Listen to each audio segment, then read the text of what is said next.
Okay. Well, can everyone hear me? Started streaming and everyone hear me. So, and okay, you guys can hear me. I'm gonna take a quick poll. Poor quality mic. It's hilarious. What? What's hilarious about this? Oh, wait, you're talking about this. Oh, I saw this. Yeah. It's not that bad. Yeah, temporary. I think Sperman linked that earlier. Okay, so microphone level about what it usually is. Too low, too high. What are we at here?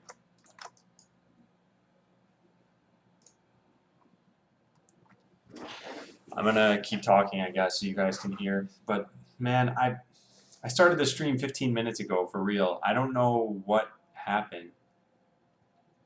Okay, about what it usually is. The quality is going to be a little bit worse today. Alright, well then I'm not going to do any other adjustments here. I'll have to figure this out later. I don't know how this could just stop working. It's a relatively new microphone. Windows was picking it up. Like, if I went into this dialogue and I could see this happening. Well, actually you can see it right now. Like, this is clearly picking up the one that's right in front of my face. I mean, look at this thing. Just tap this. But yet I couldn't use it at all. I don't know what happened. Like in advance, I turned off this exclusive mode stuff. Then I think I restarted after that. But I can't use it in OBS. I can't use it in whatever this program is. Voice recorder.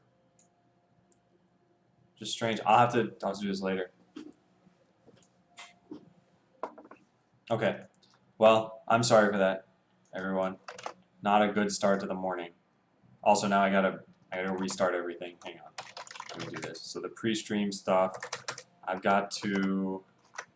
Oh, Amazon already knows I'm signed in. That's kind of nice.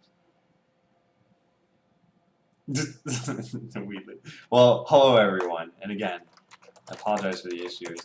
Let me start up all my programs and.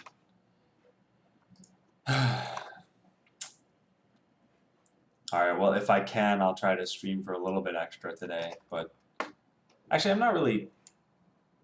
Whatever, we'll figure that out. Okay, so this should happen sometime today. At some point, typing that will get me another microphone I'm unfollowing in GWO. At some point, AdamBot will be an emote, I hope. Then there's this. So that is now a thing. And that's it. So let's update the to-do list and then update the today items. Actually, I don't know, what does today currently say? Adam is working on getting the matchmaker set up. I mean, that's still the case. So Adam is, I'll just say still working on it. That way people know that I've updated this, not that it really matters. Alright, so that's finished. You're wearing your art shirt today? Oh, am I? That's just a coincidence. Let me see that video. Ah, it is. I should have waited. I should have waited to upload the video. Is it just me or does your mic sound different? That's a good ear, Escu. It does sound different. There were microphone problems today. In fact, let me add that. Is mic a thing? Yeah, okay, so then we'll do add mic. Adam couldn't get the usual microphone to work, so he's using the microphone that's built in.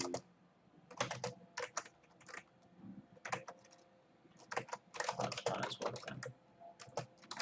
Audio quality will be slightly worse until he figures out what's wrong. Yeah, there we go. So I guess I'll just put that under news. Somehow can't get the mic to work. But I gotta write this here, fix microphone.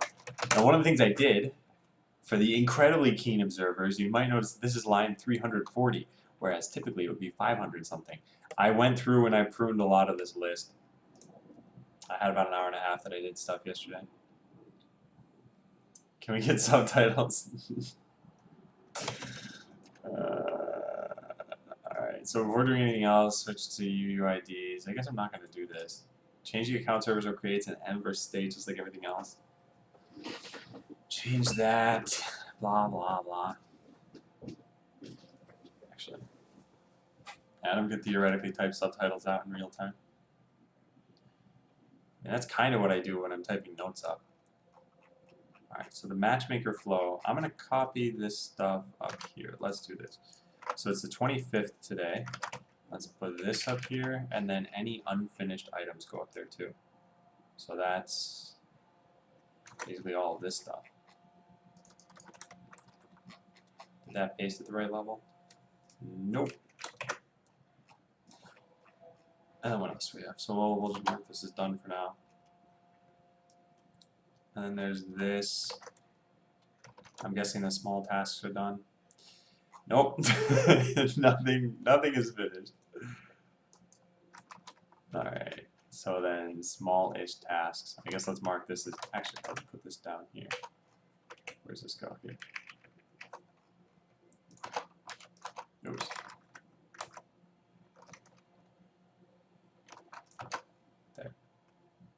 There. Alright, I screwed that whole thing up. But I got that now. So then all of this and these things. So that's not a crazy to-do list, right? Well, at least all that's done. So we just paste this up here. There. Mark this is done. Archive it. There. Shpurman, did you change your name to Blue?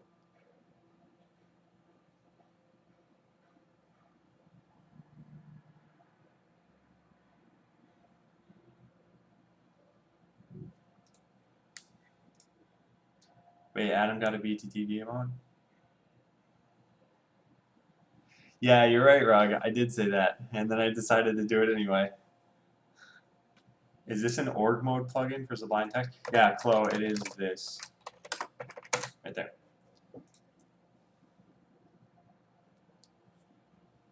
David Davidson. Okay, yeah, and like I said, I should get that emote sometime today. The next emote. Colors are overrated? Yeah, but when you're blue, no, it screws everything up in my head. I keep thinking you're somebody else as you type. Alright, well, hey Nico. So technical difficulties aside, I wrote this where I left off, and I guess I gotta just continue here. Problem is, this just keeps extending and extending, and I need to, at some point, be able to manage this to-do list. Is there an emote list anywhere? There are only 2 emotes. There's Adam Art and there's Adam Troll, and I'm about to add Adam Game. And I don't know if I'll ever make a list for these things. They're used kind of a lot, or at least enough, I feel, because they're relatively new. Okay, so I did not finish testing this, but I am now sending player IDs and skill levels all the way to the game server worker. So now I just need to test it out and then probably download their account information. Yeah, so let's search for this code. I'm in the infra folder. I guess we can open up these things too.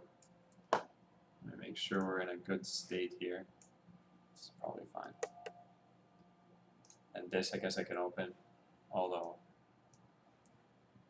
there should be a button in the chat window for emotes, really? Does it show my emotes? I see this button here.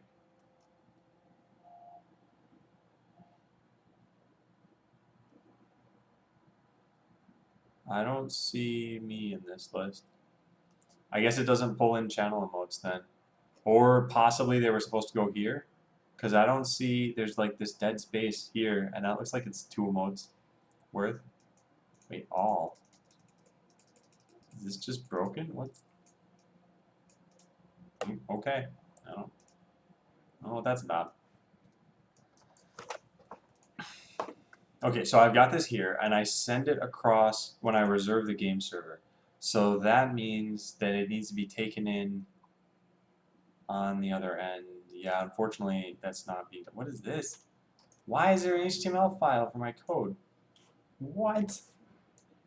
I must have accidentally pressed a key, because that definitely shouldn't exist. Alright, now let's just go over to here. So we're sending this along, and it's just the entire body of it is that. So let's open up botland element style. Yeah, this is...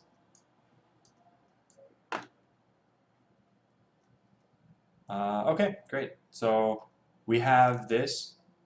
Make sure that it's an array. Looks good. And then we send that to the cluster worker. Yeah.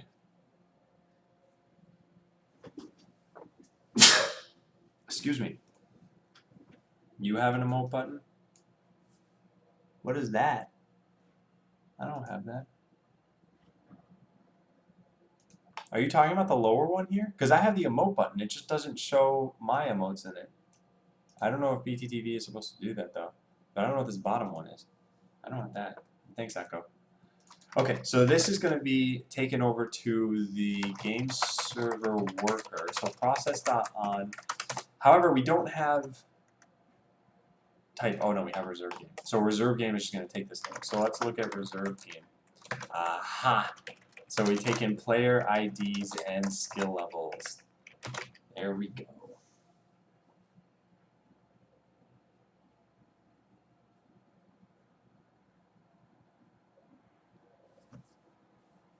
The dog is Frank or Phase Z.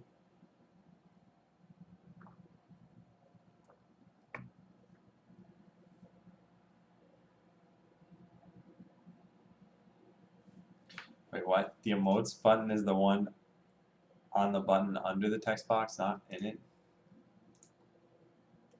Oh, I see what you're saying. Oh, okay. Thanks, Jafili. Also, hi. So, hi everyone. I want to just comment again on my microphone there. I put it in chat, but this is my webcam's microphone, so the one here, not the one that is directly beneath where I'm speaking. Here. So this is pretty much pointless today. So it's going to sound different. Alright, so when I set the state here, I'm setting it to running game, but then nothing knows about who to expect. This is where things get much more difficult. So, okay, I know where I left off now.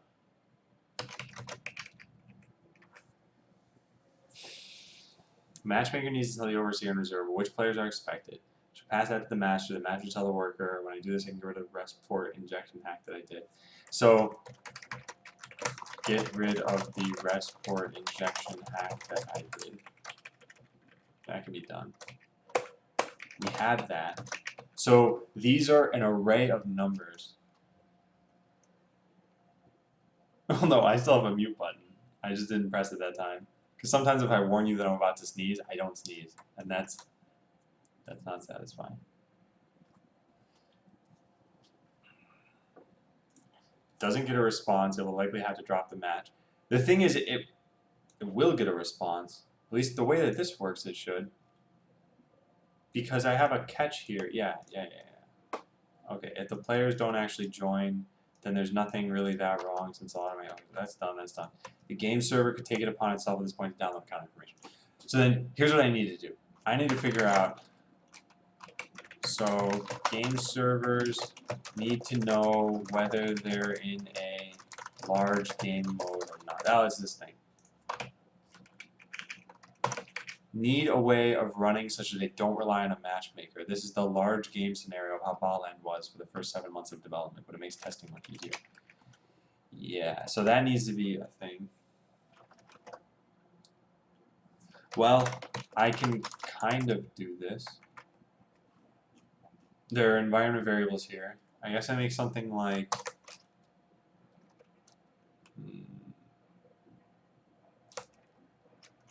require matchmaker equals false or require matchmaker equals true. So if you don't require the matchmaker, then anyone can join your game. Hey, Davey. Colors are random, they're new every time. Were they? I feel like it was always... Orange or red? Probably orange.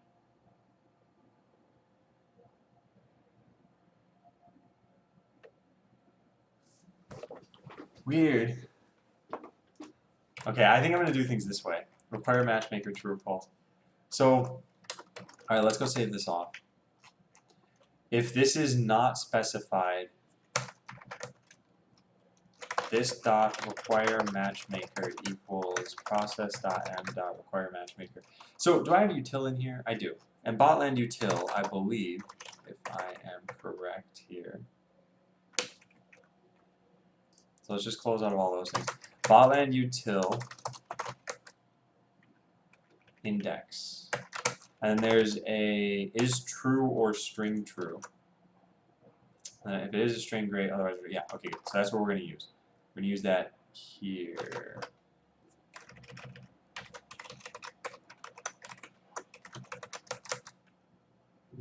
And what does that return otherwise? Yeah, it's going to return true or false no matter what. So is true or string true, require matchmaker. So this is a Boolean. If true, we will only ever accept players that the matchmaker told us about via, and then there's an endpoint type, something about reserved game. Where is that? Not endpoint type. What is this thing called? I don't remember. I also don't know why search always takes so long the first time I run it. What's going on? It's not even found. Where did I put this thing? No. Oh, this is done over REST API. Oh, darn it. I know what's going on. This is send when you reserve a game. I'll just type that out. BTDV emote menu is in the settings, just found it. Yeah, but Rug, does that show my emotes? I mean, I don't really, this doesn't matter so much for me, but for other people, they might want to know that. Colors are actually relatively important for me because at a glance, I can just look over a chat and be like, oh, orange name. It's either Remy or it's... Actually, are there any other orange names in chat right now? No. Chloe is kind of orange. JWL is kind of orange. I don't know what color Twitch considers that to be. Actually, wait, I can find out. No, I can't. There are no names. Zeok says, what are you using Blockly for? So Zeok, I don't know if you saw the Botland video, but I'm using it for, how would I show you this? Let me just go play up on Botland. Also, what is going on here? Let's do this. Hey, White Angel. Oh, it does show channel mode. So I'm using Blockly for this. Blockly is for you to be able to customize your bots. So you could say, I want to fire lasers, then I want to shield an ally. And so this is all Blockly right here. And that way people who don't know how to program can still form scripts very easily, or if they want, they could just use pre-made scripts.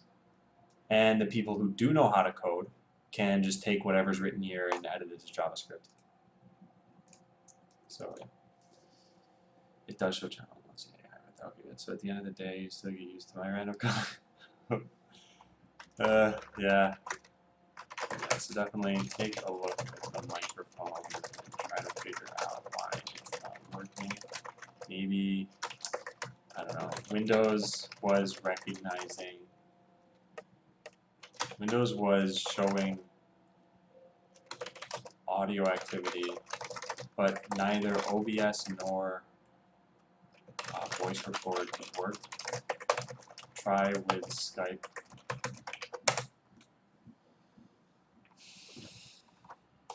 Okay, so coming back to this, we have require matchmaker. So so true, we'll only ever accept players that the matchmaker tells us about when reserving a game. Yeah.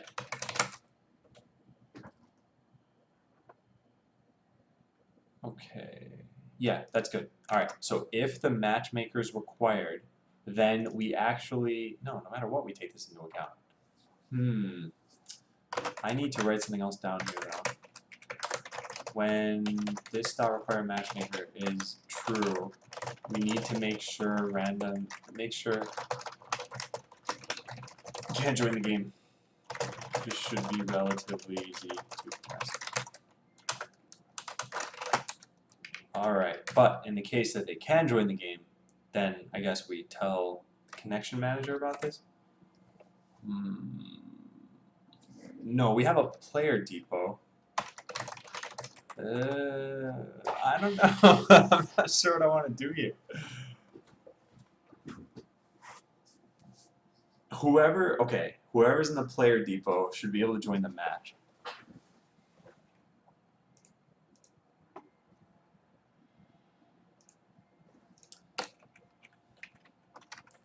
Does that make the most sense? Whoever is in the player depot should be able to join the match. Maybe we make player information for them, but then we just don't download it yet. So the player depot on the game server holds server players. What does this have? Socket, connection state, bots deployed, auto deploying, blah blah blah.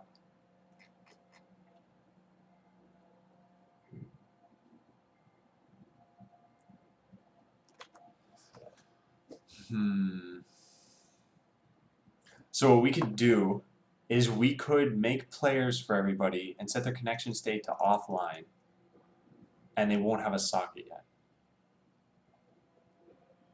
Then in the connection manager, when they try joining, we make a player for them, right? New connecting user. Oh god, what's that? I don't remember this. This represents a user that's connecting to the server but hasn't finished authenticating. We need to keep track of their socket so that we can later pass it to a player object when they finally join the game.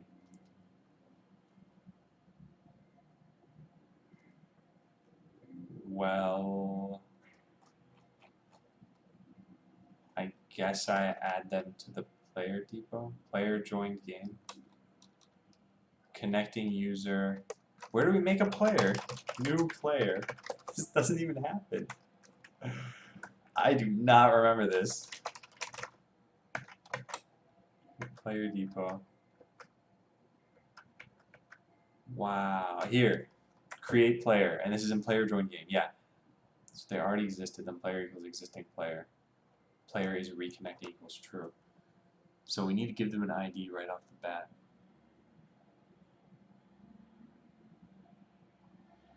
This is going to be difficult. This is going to be very difficult.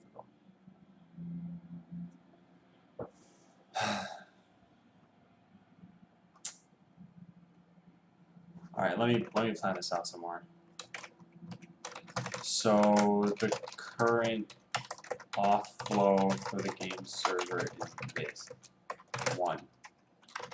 And ideally I would have written this down somewhere, but there's player join game and there's auth received here. So in received auth,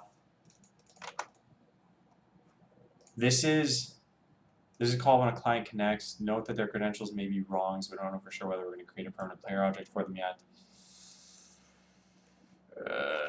So much to do here.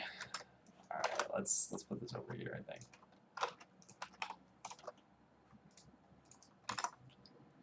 So 1, received client auth is called because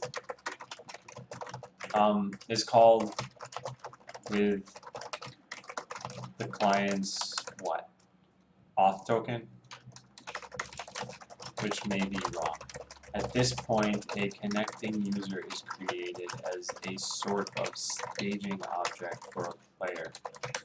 This just contains the socket and what else? The socket, an ID. What is the ID? What is the ID? What? Oh, it's just some unique ID that is otherwise of no significance. Just some unique identifier that is otherwise of no significance, i.e. it is not a user's ID from the database. Alright, great. So this is called, we make a connecting user has a socket, and that's about it. I mean really the rest of this stuff is meaningless. Then in connection manager, we set this up, then connect user if they have a pre-beta account. So what does this do? This contacts the account server, gets their user. If that exists, it fetches everything about them. Okay, great. So if the auth token validates, then we fetch all of the user's information from the account server. This ends up in right here, player join game. Chaite says, is this pure coding for game development? You are using an engine? I'm not using an engine, but I'm using libraries, like lots of libraries. He also does art. Please don't watch that video.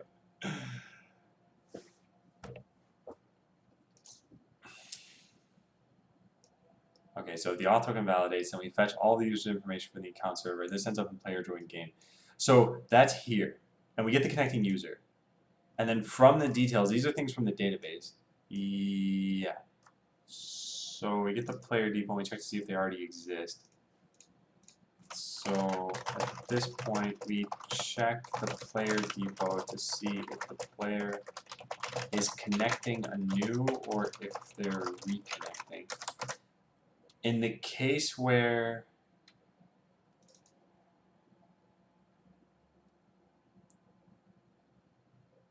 that's weird. This code should just be down here, I think.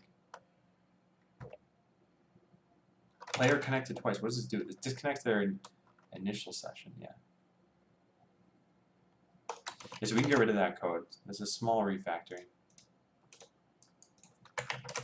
Disconnect the existing user. And thanks, Chai. If you want to check out, I don't know if you saw what the game is about or not.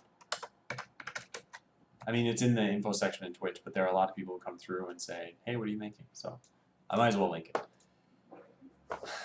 Alright, so if they existed, we go here. But let's check out the new flow here.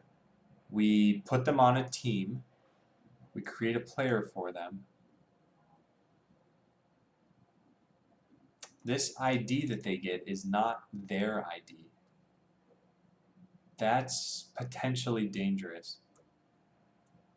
Well, we'd have to fix that. But, okay, and then construct bot base for player. If not is in pre-beta, construct their bot base for them. We only do this if they're a new player. Otherwise, they may have left and rejoin the game. Oh boy. This is bad. What's the easiest way to start? By making in JavaScript? What's the easiest to start by making in JavaScript? Like, are you just looking for a project to do?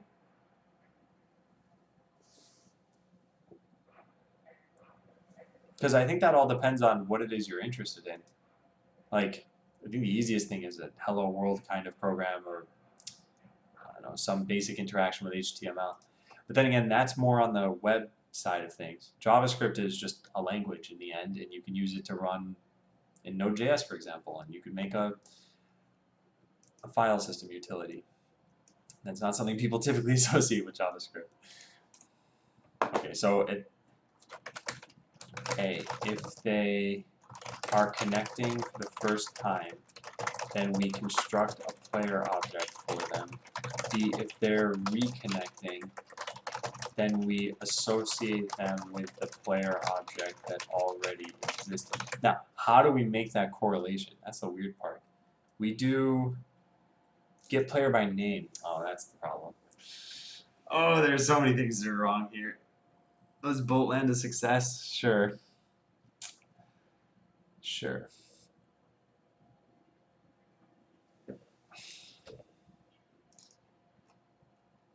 What does this even do? It takes the bot base from the database and then sets them. Yeah, okay. Fine. We'll disconnect callbacks, set socket, do a whole bunch of stuff, set listeners. Is reconnecting, tell other people about it. Okay, so after that, we tell everyone about the connection, set up the rest of the socket listeners, etc. You'd like to make a script to a menu to a collection of programs? So if you want to, Nico, if you want to do something like that, so this is aimed at Nico, if you have like a choose program, and then 1, JavaScript program number 1, and 2 is whatever, JavaScript program number 2, I guess. Maybe like a file utility, and here it's some math program on it. Something like this you could do. They don't necessarily need to be programs. They could just be functions if you want. But then again, I don't know exactly what you're trying to do. Who's playing that sound? So there's some construction noises outside. I don't know if that's what you're talking about. Oh wait, no, you're talking about Spearman's music stuff. Never mind. Sometimes I only try to look at what messages are directed at me, and then I miss whatever the context was. Alright, so after that we tell everyone about connecting. So then the big question here is, how would I make player objects from the matchmaker's information in such a way that the code could converge? Oh man, I don't want to do this.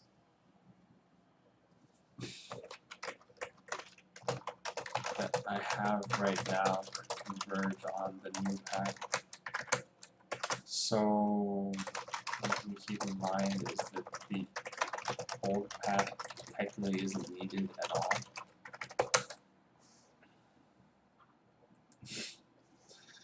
Okay, and then the other thing I need to consider is, let me move this microphone out of the way completely. That way I don't keep talking into it and thinking, oh, you guys can hear everything I'm saying. There. Alright. So I think the ideal way to do this is, probably to construct. I'm going to move the drink too, because I have a feeling that microphone's going to fall. Ideal way is probably to construct player objects before players ever have a chance of connecting. That way they're all set by the time the players want to join the game. The only issue with this is that we need to involve at least 2 other endpoints, so the matchmaker wouldn't hear back about the reservation until that process is finished. You should talk closer, webcam. Just lean in and start whispering.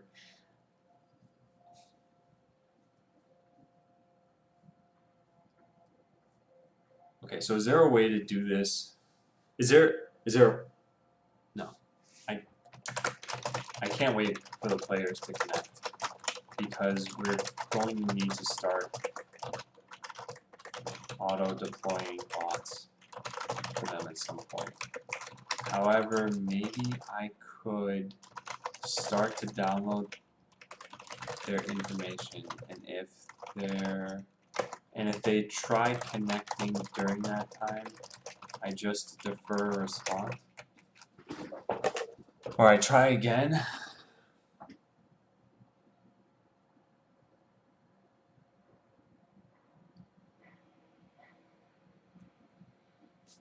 Wait, let me take a look at something. What if, so to figure out how I'm going to make use of player IDs. Alright. So if I reached out to the account server like I do here in this connect user if they have a pre-beta account. So I have their ID, I can create a super token myself, and I can fetch their information.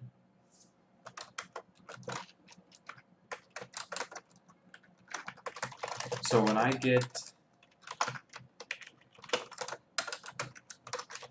from the matchmaker, well, from the cluster master, which came from I have a super token, and I have the user's IDs. So I can fetch their account information immediately if I want. Alright, then the issue becomes, what happens if you try connecting to a server, which you will, while your account information is being downloaded? Well, what happens right now? Client main. Authenticate to REST server. That's a bad name. I'm going to just write that down here. on the client so that it's explicit about connecting to the account server.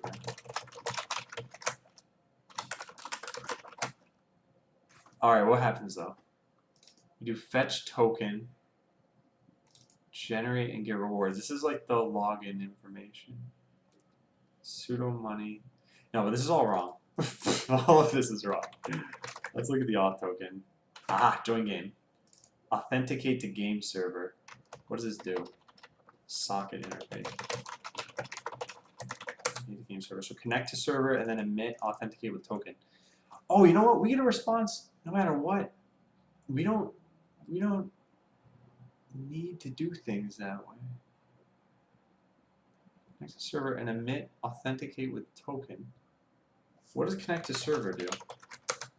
IO connect. I guess this is synchronous? Seems weird.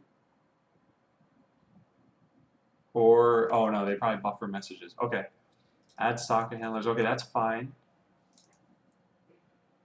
And then set is single player, wipe out all entities. So basically just wait at that point.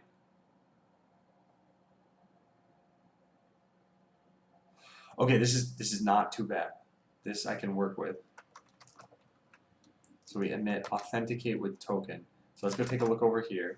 This calls into this. That's fine. We say player join game. And at the bottom of this, we must do a socket.emit something. Here, player in chat now. Well, this is doable. Server game state. Send over the entire game state. Okay.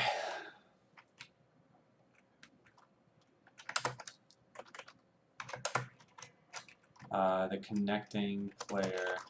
So this is where the connecting players themselves find out that they've successfully joined the game. Now they'll have all of their information already, I think. I just got to make sure that this is very important to nail, and I just got to make sure that I'm doing all this correctly. This is where the connecting players themselves find out they successfully joined the game. So if we go into this, wait, where do we get this? We get player in chat now, right? Seems a little bit strange as a message sent out, but then there's a whole bunch of other things that happen too. So there's player in chat now. There is the server game state. So I think those are the two important messages. Let me copy paste both of those. And player in chat now should come from here, in chat now. This does very little for us. But this one, this is the workhorse of the entire client. Received game state. Yeah, so that's what I need to take a look at.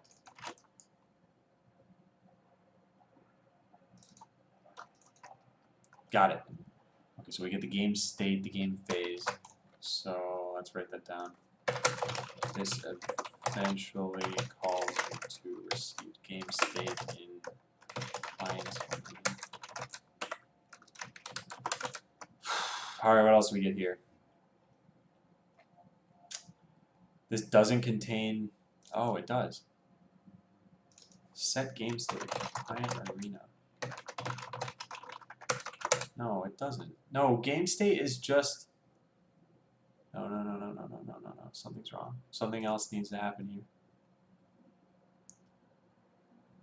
Send the players across.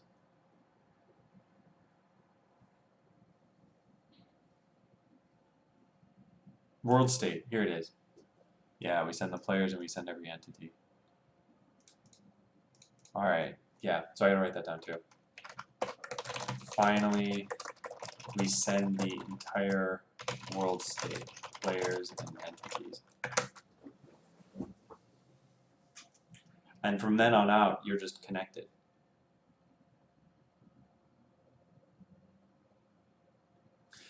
So everything needs to converge on player join game. But we don't have a socket.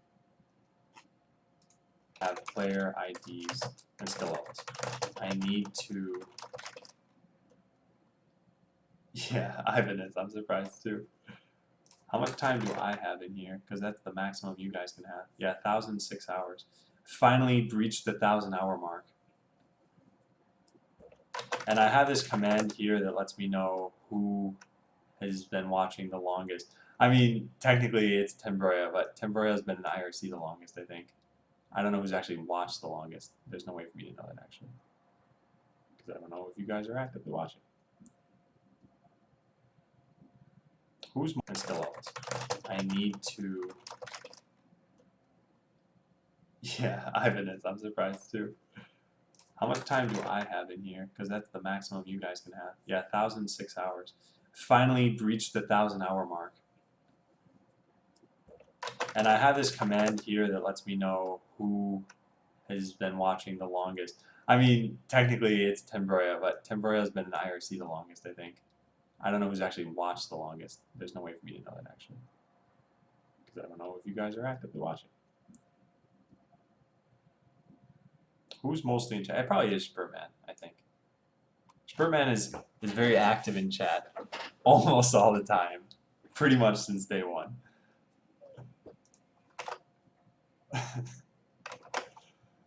You're my biggest fan, Spurman. So from Handle Reserve Game, I have player ID and skill levels. I need to download account information for all of these players.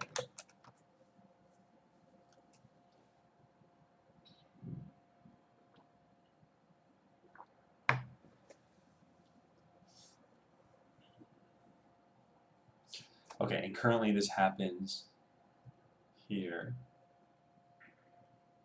No, it doesn't happen here. It happens here. Connect user if they have a pre-beta account. So this needs to change. Get user by token, auth token. So account server REST client. Get user, what? Where does this exist? Get user by token. Here it is. Get user by token. So all we're gonna have to do is a get user by ID. There's get user, and this searches by username. Yeah, this should be pretty simple. Okay, but that's only part of it. White Angel says, I have questions again, Adam. Do you recommend reading books about JavaScript? JavaScript, the good parts. So I think that book was helpful for me, but I also think you should know a little bit about JavaScript before reading it, because it doesn't go into a whole lot of detail why the bad things are bad. In fact, even to the point where, like, one of the things they suggest in that book is never using continue, which I still don't totally understand the reason why they do that. So I think they frown upon this code. That book says this is bad. And I don't think I've ever seen anyone else say that. I don't know why he said this. I don't know why he said that in the book. But it is a good book. And like I said, it focused on ECMAScript 5, I believe. So it might be a little out of date. In general, White Angel, I think if you just try things out and try to understand why things are happening the way that they are, that might be the best way to go for now. Everybody learns differently, though. Star Trek or Star Wars? I'm kind of ambivalent about both of them, to be honest. I guess I've seen more Star Wars than I have Star Trek, because I never watched the Star Trek TV show, and I've only seen one of the movies, I think. I know Wheatley, I mean, I know there's a kappa there, but I don't think he goes into detail about that. I also don't think it's something that I care about. Like, unless there was a significantly good reason, I'm probably still just going to keep using it, because I think it's clear. All right, so get user by token. We'll just change this to something like get user by ID, and then we'll have everything else here exactly. Okay, so we need to basically mimic this by copying and changing it so that it fetches counts by ID and not by username. In fact, I should just break the flow here. So then it'll be impossible to connect to a large game. 1 to 3 and 4 to 6. I actually haven't seen 3 or 7. I'm not a very good Star Wars fan.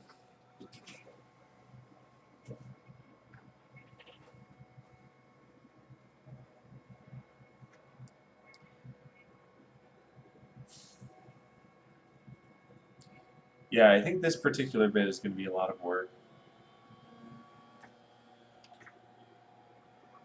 Man, alright, let me know, guys, if that construction sound is going to be really annoying. I can see if I can dampen it a bit. So, from Handle Reserve Games. Wait, Chloe, is that really annoying? Because I hear this, like, grinding noise outside. Actually, I think that's just someone... Oh, I don't know. There's also jackhammers going on. So, Handle Reserve Game. So this part's easy enough. Then the goal here is to get players inside the player depot, I guess. So we'll have their user details with everything inside of it.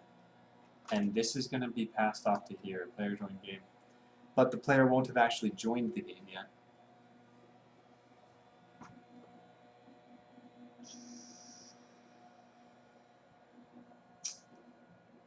I don't know. Can hardly hear it? Okay. That's good. Because it's very loud to me. Maybe I use the player object as the staging object here. The game server will fetch everything into there, and when a player tries to connect, they'll only have finished connecting once that object is fully populated. Crockford doesn't like continue because he believes it obscures the control flow of the function. Things matter of taste. Yeah, okay, that's what I assumed. It's like having multiple return statements in a function. It makes it so that there's not just one trail you have to follow as someone reading through the code. Okay.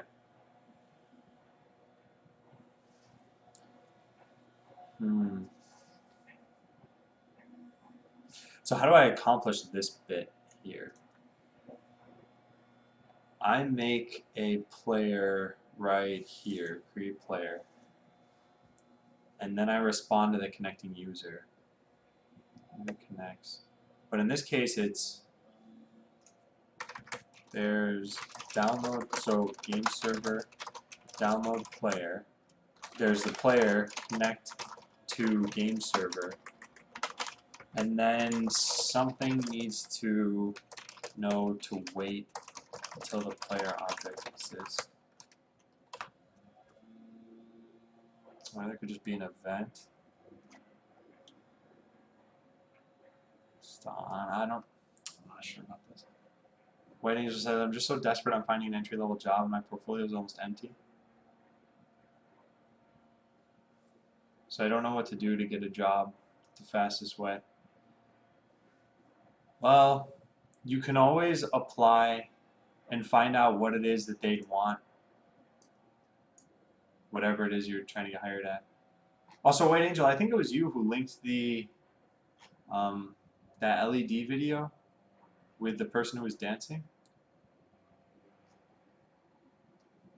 I watched that. I tried to watch everything that was linked to me. Huh.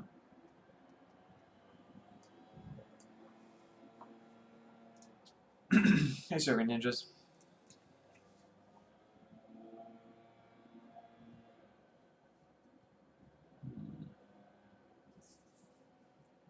I'll wait until the player object exists. So we'd have their auth token. Like I said, I think this is going to be a little bit difficult because I'm trying to keep both these code paths intact. I don't think that's a good idea, actually. So yeah. When a player connects, we need to validate their token to make sure they're the user ID that they say they are. So let me think about this. What if there was a function like received client auth?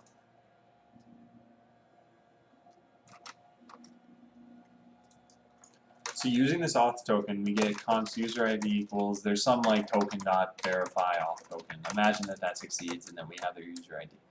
And we could say something like, if not util dot exists user ID, then say something like console dot log not auth. Return. Okay, great. So now we know that their user ID exists, and this is pseudocode. I need to do something like get player by ID until that exists existing player, then wait. That's the part. Well, actually, it's not even this. Now check to see if they're allowed to connect. So something like if is allowed to connect user ID. And then we get their player. Now this will eventually exist. And that's where I'm wondering, do I just do like a promise.retry on this? And it'll eventually succeed? Bluebird retry. Let me take a look. I think this should be okay. In fact, I use this somewhere else. There's an interval here. I think I just do that.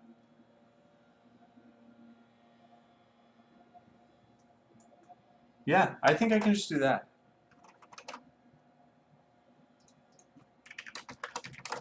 Just use Bluebird retry here. Now, I wonder if the game server is already making use of that. No, it's not. But that's okay. It's a very small library. Hey, Walter. How long do you reckon DevOps will last? Oh, and hey, Moose. And yeah, Moose, there's a different mic for today. DevOps will probably last for another month because there's a lot of testing I have to do. So this week, and I don't know if you guys saw this on the info section, but if you click this, there's this feed down here. So this week, we'll hopefully see the first public botland game that's played on the new infrastructure. Of course, there's still plenty of work after that to wrap things up. So what I'm hoping to do is I want to get it to the point where matchmaking works. It can provision game servers. There's a maximum of, actually I'll probably set it to 1 VM for game servers, and then get people to try to join games. Then there's going to be a lot of bug fixing there. Then after that, it's probably one more week of finishing up the feature work, and then all of the testing and whatever else has to happen. Will be exciting when you can play on AWS. Yeah, so the only problem with that is right now play.bot.land is on Azure, which is basically free for me. So once botland is on AWS, I can't have it online 24/7 because I'm going to end up paying a lot of money to have this online. Because there's an overseer, so that's 1 VM. There's the matchmaker, that's another VM. There's the account server, that's another VM. There's the game server, that's another VM. So I think I need 4 VMs. Is there something I'm missing here? No, there's a database, but that's free. Yeah, so once I have 4 VMs running, I mean, what's the maximum cost I'd probably expect to get? AWS price calculator. So let's say, well, I am on the free tier, so I guess let's just keep that. So let's say we had 4 instances. Sure. And then we have 4 8 GB volumes. We actually have like 5 or 6 of those. Let's say 6. 6 8 GB volumes. So my bill would be about $50 a month to host like the minimum level of botland service. And then once it's out for real, we'll double 1, 2, probably 3 of these things. So this will be the new minimum. Plus, we'll increase that. And then we'll probably have an extra like 5 to 5,000 game servers, depending on how popular the game is. So it'll be more like this price when the game is finally out. Then I'll not be on the free tier anymore, and then that price will go up even farther by probably like another $150. Just make a separate subdomain for testing AWS. Well, the issue is, and hey Naro, I haven't seen you in a while. The issue is that I'm not going to be supporting the Azure layout anymore. there are going to be too many legacy pieces of code there that it's just not worth it any longer.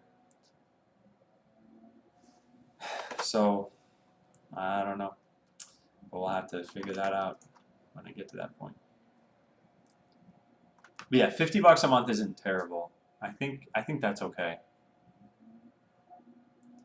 And I could lower that a little bit by just anyway. I'll talk about that later. Okay, so when a player connects, we need to validate their token to make sure that the user ID that they say they are. Then download their account information and save it into a player. The player shouldn't exist until that process is done. Whenever the user tries to connect, actually that's this step. So the player connects, we need to validate their token to make sure, so I'll say whenever a player tries to connect. You need to validate their token to make sure that the user ID they say they are. Then we enter a retry loop to wait for their player to exist. If this doesn't eventually exist, which would signify a very large bug, then I guess we bail out and return an error.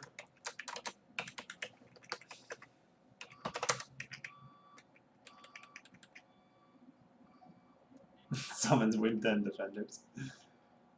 By the way, did you watch the new Rick Astley music? I did. It's not really my thing, so I stopped after about a couple minutes. And the Curse of Peace, thanks for following. Yeah, I stopped after a little bit. I've been trying to go to the library on Sundays and get some work done there. So I went for about an hour and a half yesterday.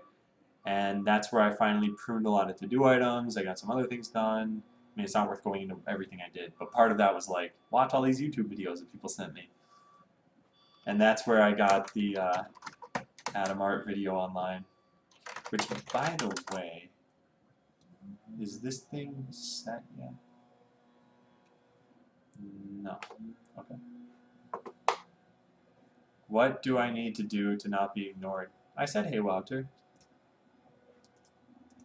I don't know. I don't know what else you're looking for here. Notice me, senpai. Alright, so I think the only question is, do I break the old flow or not? Do I break the old flow where there was one large game of bot round? Or do I keep it intact? This is very difficult to answer. I don't know. And I don't think it matters too much right now. I think that if keeping it intact is easy, then I do that. Okay, so that was a whole lot of designing this so that I can figure out how it's going to work. I think I know what I'm going to do now. So here is where I pass this off to, not the connection manager probably, I don't think that makes sense. This is where all this stuff happened. Actually, the connection manager could handle it. So could the player depot, I think. I think the player depot makes more sense. So do we have a player depot here? Nope.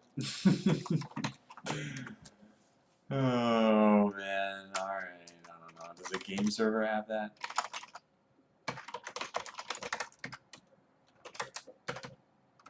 Yeah, here's where we make it.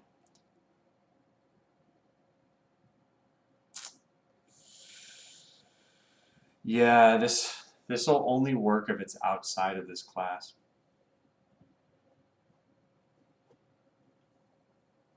That's frustrating. Wouter, what? No, it's all been infrastructure programming. I mean, it's important stuff. It's just not like terribly exciting, I think, for viewers. Because people say, hey, how's the game coming along? And I'm like, well, the game's pretty much the same, but the back end is coming along. Okay, I think this should be in here. But the problem is I can't just put it in there. Because, where is that? Server player depot. Yeah, this. Something's wrong here. So all of this is going to exist That's too bad. Congrats to Philly. You know, one day.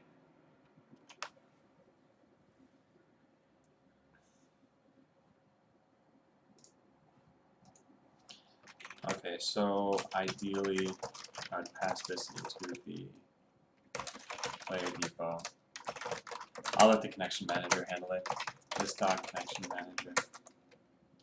Drizzer, thank you for following. Taking driving classes, may you wonder? Yeah, how's that going?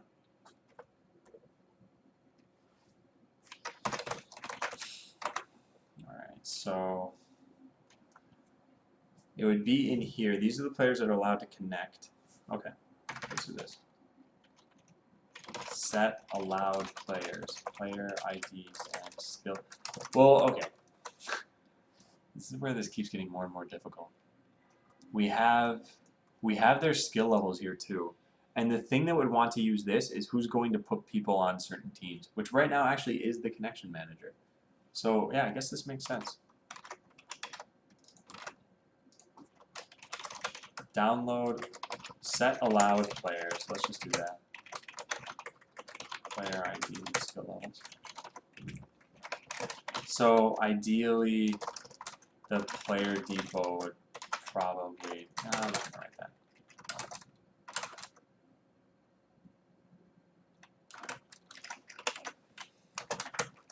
So player IDs and skill levels.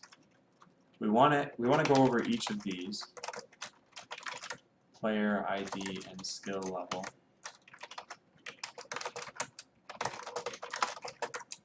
And what is this saved as exactly?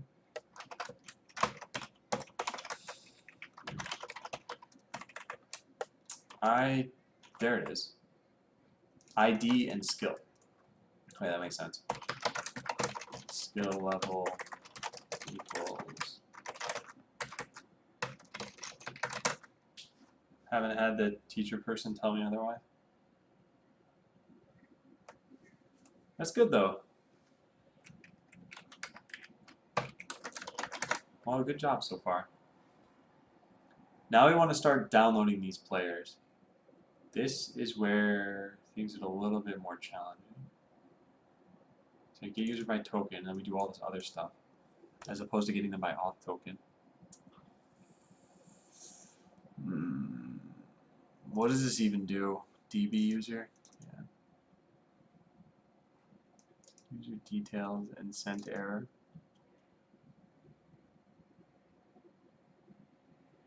Okay. Oh, I can connect the bot end and deploy bots. I'm already apparently connected, so let me just join the game. This one. There. Hey, that's the first step, Weedly.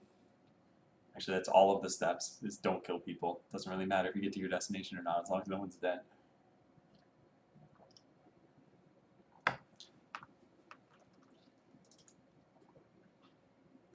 Okay. So all of this needs to converge. So I need to do something like this. So we take a user, the user details. We're going to eventually return all of that. So what is returned by the user? I guess this is their information, yeah. So finish populating user details. So we take in user details, I guess. And then this is where I want to write this. Dot then this dot finish populating user details.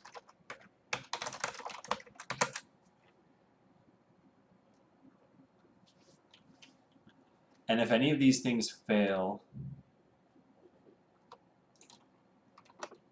that's where this stuff goes. So user details, DB user.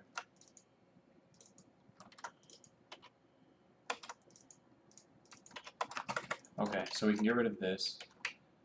And I guess we get rid of this.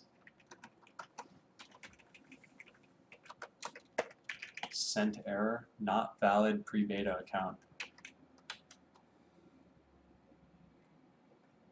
I guess we just return here? No, this is a promise though, right? It's got to return a promise.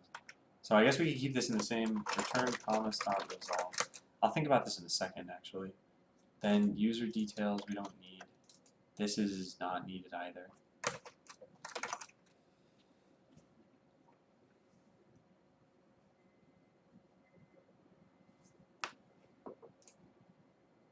Did I even say Weebly? I'll need video proof of that. Zeox says, how can you afford to do this full time? Did you have a Kickstarter or something? I had savings before I started, and my wife is currently working. So the game is funded by the savings. My life right now is funded by my wife. It's not like it's super expensive. I eat, I live. I'm not really doing anything expensive.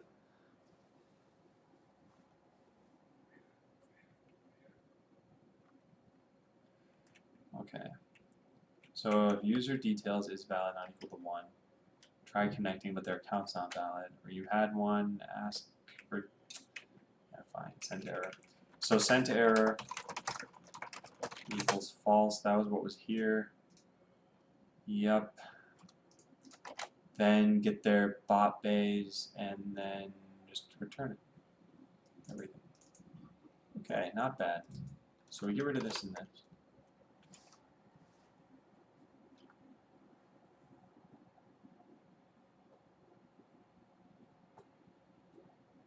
Adam, how do you auto deploy? Oh, so the way that works, let's go with this. Just check this box, and then what happens is auto deploy ignores whatever's in here. So don't worry about what script you have there for right now. What happens is whatever a bot is, when it dies, that one, it just died, it got automatically redeployed with exactly the same code and hardware that it had before. So like I said, it's not taking whatever happens to be here. It's taking whatever was on that bot. And the reason why is because let's say I had 3 totally different bots. Like let's say this one laid landmines, and this one was artillery, and this one was a missiles bot. So if this one dies, it's going to get redeployed over to like here, let's say, and then it'll be a landmine bot still. And if this one dies, it'll get redeployed, over here and be an artillery bot. So that's how that works, as long as that box is checked. And Greg, thanks for following. Wait, no, that's not a real person. Never mind. All I saw was the Greg. I ignore numbers. Is this Wouter? It's probably Wouter. He has nothing against making fake accounts. You really shouldn't do that, by the way. If you're going to make a fake account, don't make it follow my channel. I don't want to artificially inflate my follower count. So you should unfollow now.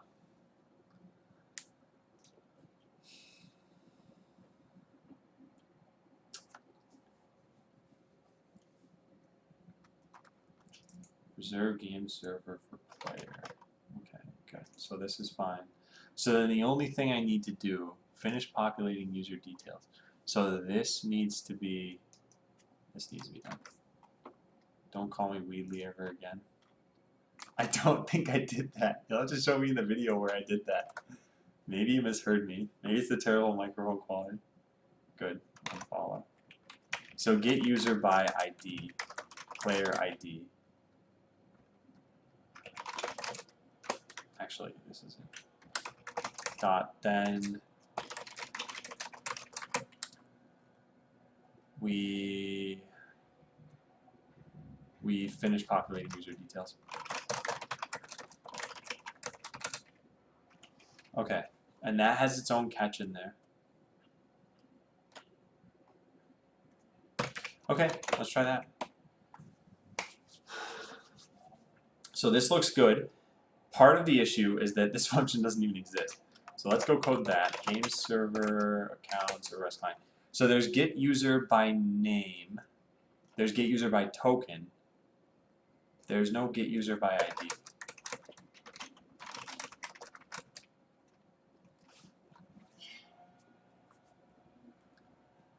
And in fact, I don't even know if this API exists. I don't know if I wrote this.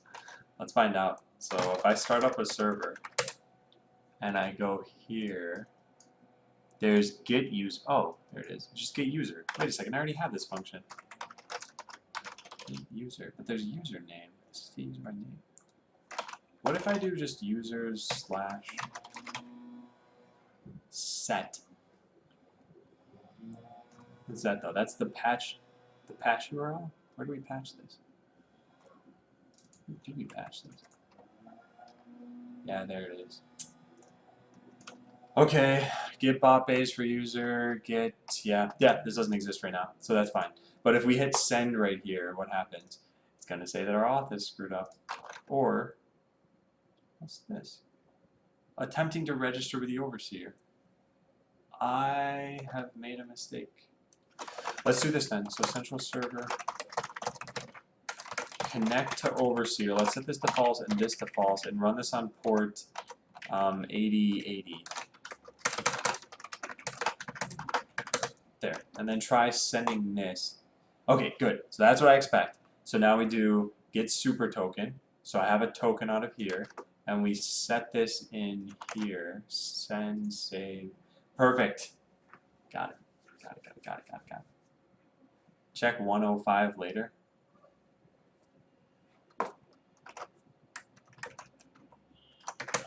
Check in video at 105 uptime to see if I called router Weebly.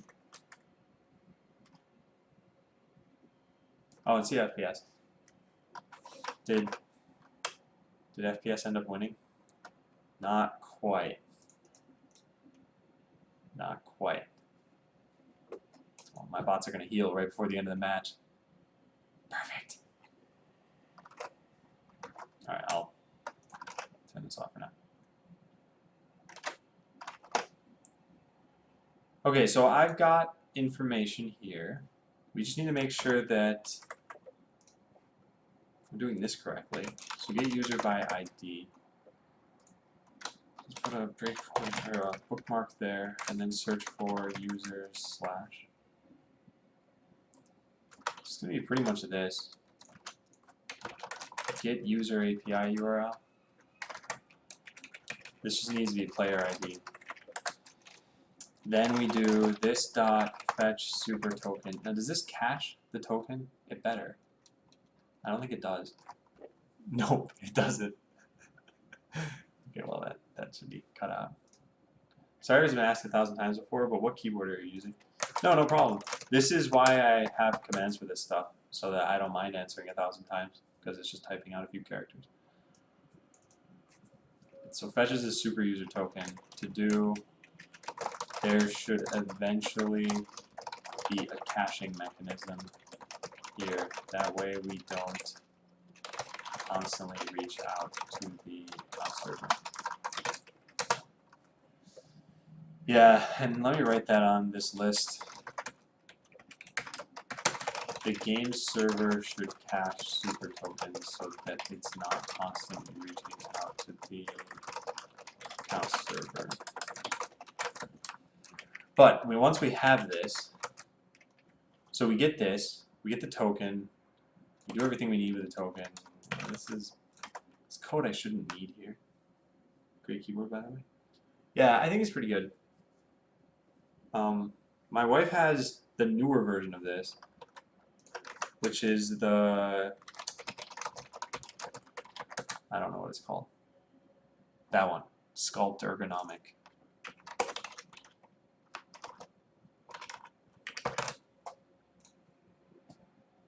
Yeah, so it looks roughly the same.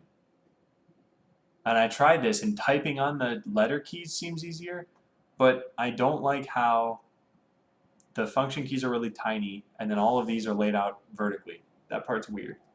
But otherwise, I think typing on the keyboard is good at least.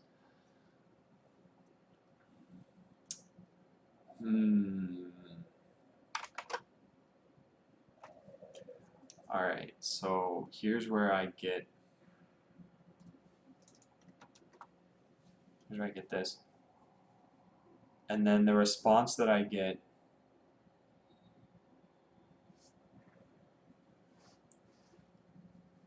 catch.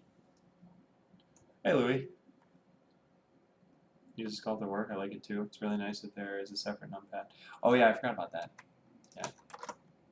Check out some reviews, could be a potential buy. Oh cool. Yeah. It's only too bad I don't get any money from that. I feel like I'm an advertiser who's not in the business of advertising. If they made it natural just without the numpad, it'd be perfect. I like the numpad, but then again, I've always liked having it. I guess having it separate, you get the best of both worlds. You could have it if you want, but you don't need it. So get this, the user exists, found a user with name, user.name, sure. Also, that's fine for now. REST server returned that, from that, throw response is error, otherwise throw response, okay.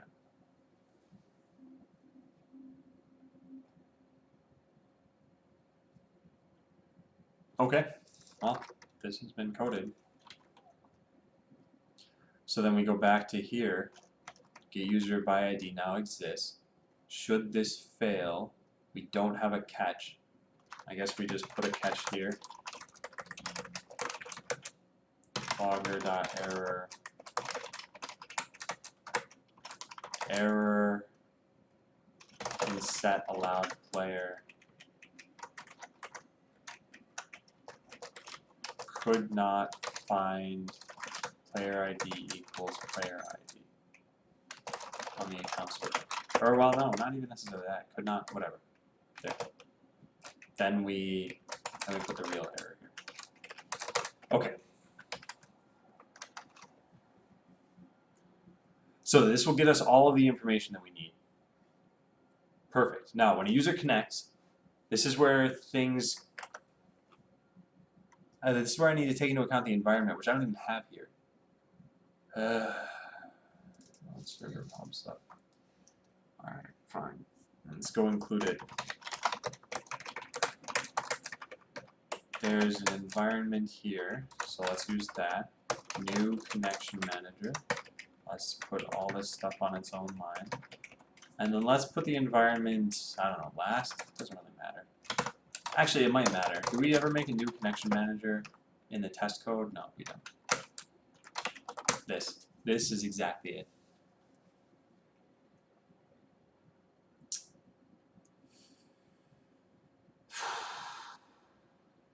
Man, there's too many, there's a lot to do. Not good for ergonomics, makes you reach too far for your mouse. Oh, actually, that's an interesting thing. I never thought about that. Oh. Yeah. That's right. Because you could put your numpad on the other side. Well, then I guess you're reaching far for that. It all depends on which one you use more, I suppose. If you use the numpad more than your mouse, then your auth receive this. This is exactly it.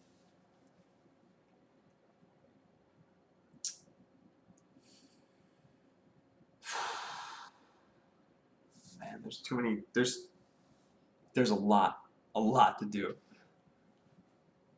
Not good for ergonomics, makes you reach too far for your mouse. Oh, actually, that's an interesting thing. I never thought about that. Oh. Yeah. That's right. Because you could put your numpad on the other side. Well, then I guess you're reaching far for that. It all depends on which one you use more, I suppose. If you use the numpad more than your mouse, then you're probably crazy. Okay. So...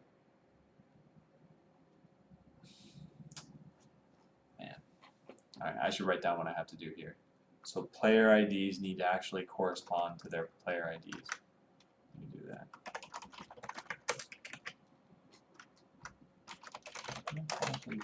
There we go.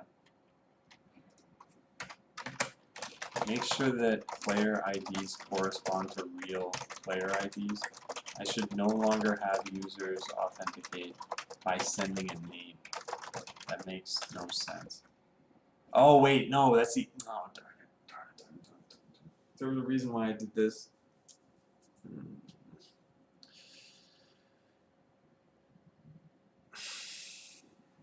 Users only know their account name. Something needs to allow this to work.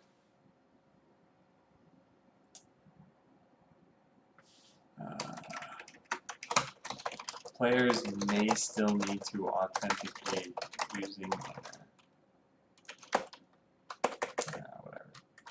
So there's that. I guess make sure teams eventually can be balanced based on the skill levels of the players in the game.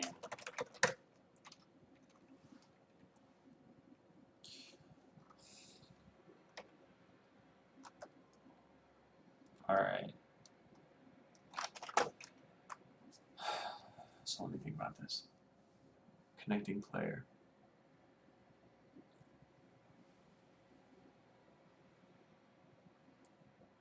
Connecting player. So we're gonna authenticate them, and we can use. We should know how to verify their token here. I'm impressed by how well you're able to read the chat and then manage to get back to them the same thinking path so quickly. It's all an illusion. All an illusion. I think the issue here is that getting their account data right here, get user by token. I only need to check their token. Set allowed players. So I need to verify their token, but I don't necessarily have to contact the account server for that. Or do I? Maybe I do. Maybe I don't even have access to this. How do we run this stuff? JWT secret. Yeah, that's a problem. That is a problem. And oopsie, thanks for following. The problem is that I don't have this information on the game server. There's no reason I couldn't have it on a game server, but I also don't think it's a good idea to do that. Because if someone ever took over a server, it'd be the game server, and then they should have very little attack surface from there. I think what I should do is have this authenticate, and I guess just return their user ID to me.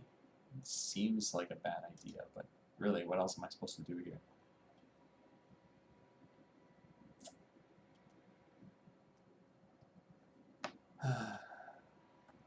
Now, let's close out of this. I don't need this. I probably don't need this either. And in Connection Manager, when I say set allowed players, what is this? Allowed players here.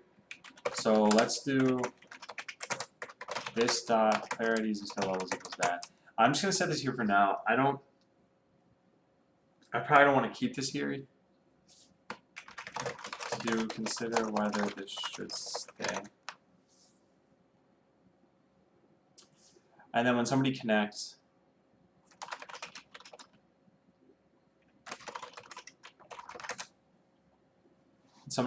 I get from their token their ID. That's what I need to do. Okay, let's close out of all these other things for right now. This is a lot to manage. Get user by token. Users question mark token. So I wonder if I can specify central server.js get user. Somewhere in here I said like allowed field. Hey Archboy. And hey Fade. And Players Twitch, thanks for following. Adam, do you have some class or object of the name underscore? Yes, I do. It's Lodash. So Lodash is kind of a play on the name underscore, and underscore is typically required like this, or Lodash. Either one of them is pretty much the same. And that way all your utility stuff exists in just a very simple to type, like this dot is string, for example, or underscore dot is whatever. Okay, the fact that I just changed your light colors is the coolest thing ever. I'm glad you like that. If you're curious about how that works, it's there.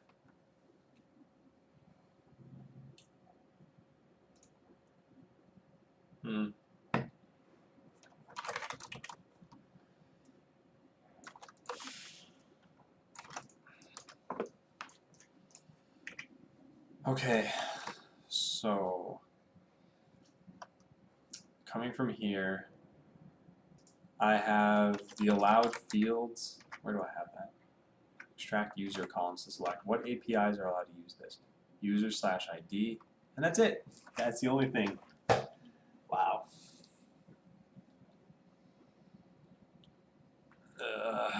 No, there should be another API here. That's what I need to do. I need to make like a verified token API. That way it doesn't contact the database, because there's no reason for it to. Okay. Fine. So how do you get a user token? Create, where's create token? Oh, come on. There it is. Slash tokens. So what if I just did slash get slash, what makes sense here? Probably get. Or, I don't know. Token slash, no, I don't know what I want to do here. I want to make an API. So make an API on the account server that will take a user token and return the user's ID if it validates. So first of all, what is the name of this thing? I feel like this would just be get slash users slash get tokens? Question mark.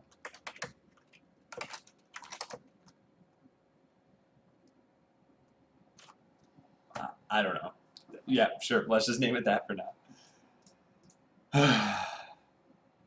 So then in the server, let's make that. We have this right here, server.post tokens. We have create token. And we also have, actually that's it. That's all we have. So we're going to make a server.get tokens. And here we'll put a verified token middleware, I guess. But this is gotten from the headers. Oh wait, no, that's fine. That is fine. Well. I can put this here. And extract user ID. We get that from param. No, that's a bad idea. That's a very bad idea. Verified token middleware. Extract user ID. No, there's got to be, yeah, here, right here. Extract user ID from token. Token payload, get the user ID, call next. Yeah, perfect. Okay, so we just put this here.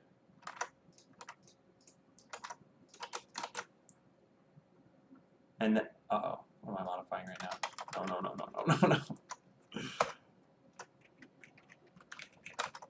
Alright, there, perfect. So now instead of create token, it's get user ID from token. And we probably put this on its own line. Okay, that looks good. So this is going to be a really, really simple function. Rect rest next, rest.send 200, then we get their user ID. Token payload. But I think it's this. Okay, let's try that out. This could work. So now we have a new API. So we just duplicate this and we put this here, edit, get user ID from token, update. It's a get and it takes in BL token. So let's save that and then actually put in a token. So, oh no. No, I just modified.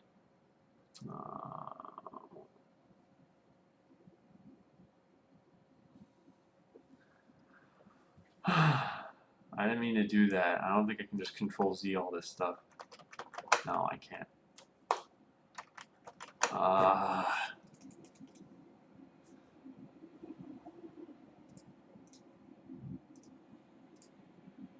No. Okay, I think I can fix this maybe. Maybe I just rename these things now. So this becomes temp. Then I update this to become that thing, and then I update this to become create token. And everything is fixed. Yeah, I think everything's fixed. So I saved that and I saved that. So then using this token that we get, let's try this out. So what this is doing is it should be creating a token for user ID 1. Let's try extracting the token now. It says 1. Okay, good. So I gotta test some more things out. Philips Hue bulbs are working with UDP packets, right? So between the bridge and the bulbs themselves, I don't even think is like, I don't know. I can't answer that.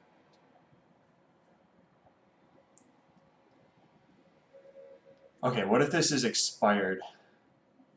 Let's test that out. Or what if I don't have the right token? Like, what if I just deleted, what if I deleted this? I just deleted that R at the end there. Send. Could not verify them. Okay, that's good.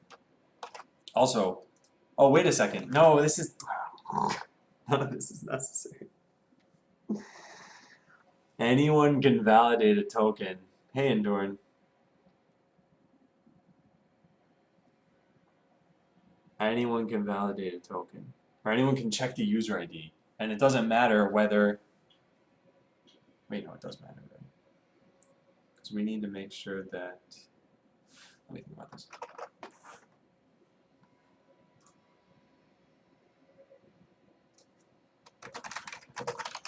To do validate the token by calling into the account server, we need to do this despite being able to read the user's ID, because we don't know if the token is valid. That's the issue here. And that's why we're doing this. Okay, so then here's what I need to test out. When we create a token, there's an expires time of 1 day. Let's set it to 30 seconds. No, let's set it to 15. I think that'll give me enough time to test this out. So let's try that. So I'm gonna do create token. I'm gonna copy this. I'm gonna paste it into here, and it's gonna work right up until 15 seconds passes. Oh, cool, White Angel. Yeah, the Philips API is actually pretty straightforward. Ah, perfect. That worked. So check it out. This token expired, so I didn't change anything. All I did was click the send button, but I waited some time. And now it won't verify the token any longer. So you can't use a user's expired token. Everything works totally fine. Let's just undo this, set it back to 1 day. And then probably comment this. So this API simply validates a user's token and then, well, doesn't really even do that. And then returns the ID. This is useful for game servers that get a user's auth token, which may or may not be valid. Nope, all of the work that this API does actually takes place in middleware. So we just delete all this stuff. So the API is really doing nothing. It's sending a user ID back. All this information already existed. Oh yeah, Philips Hue was like super expensive, and so I got the starter pack because I thought, oh, these are cool, like I'll mess around with them, and then I got everything else either as a gift or secondhand, so I didn't pay full price for anything other than the starter pack. I don't think I would pay $60 for a light bulb again. I think I would always try to buy them used. Or just keep asking for gifts, I guess. Man, went on a hike on Saturday. I got bit by mosquitoes. I'm gonna be scratching my neck all day. Alright, so get user ID from token, that part's done. Now in connection manager we need to call into that. But this is where we're receiving, this is where things get a little bit different.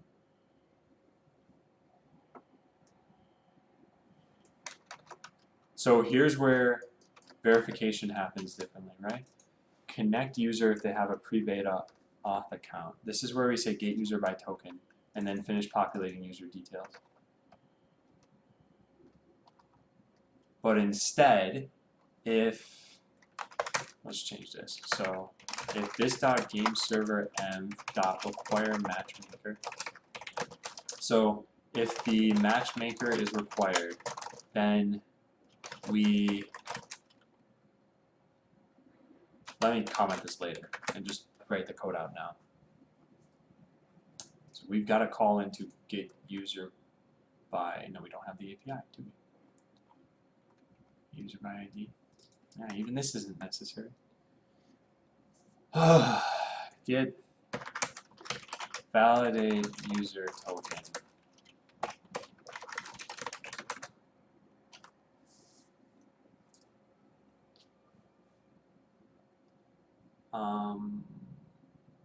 Oh wow, nice White Angel. Yeah, I didn't know about that stuff.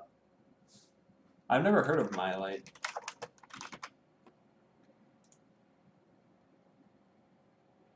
Huh. Interesting.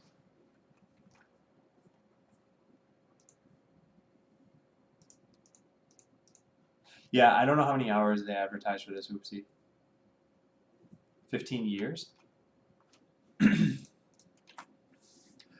How many hours are these bulbs on for me every week? Maybe like 50. So, yeah, that's what, 6 years then?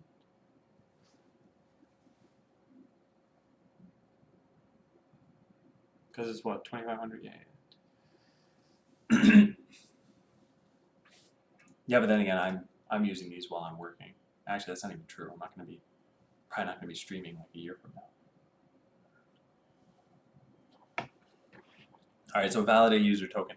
Let's call into the tokens API. This doesn't need to be like that. Let's do it like that. So get, what am I calling this? Validate token API URL, return this dot.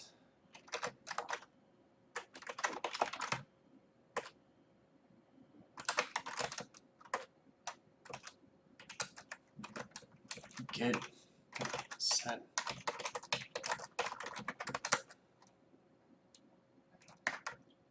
Right, okay, and then we get a response back, and the only possible response we're allowed is just going to be response.body. And the response.body is going to be, from what it looks like, it's going to be, I don't have this thing anymore. It looks like it's just going to be a number. I'm not positive if that's still going to be the case.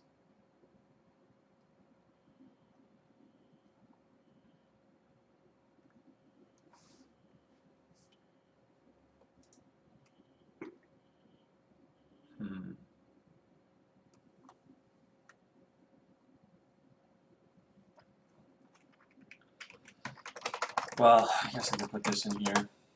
And this is probably going to be the same way that this stuff has always existed. I don't like how this is handled, but I don't think now is the time to fix this. So if this exists, REST server return this from this. Two responses error. Yeah. Excuse me.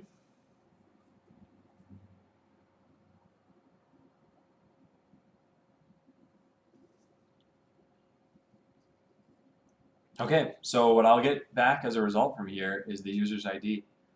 The only problem is I don't know if it's a number or not. But oh well.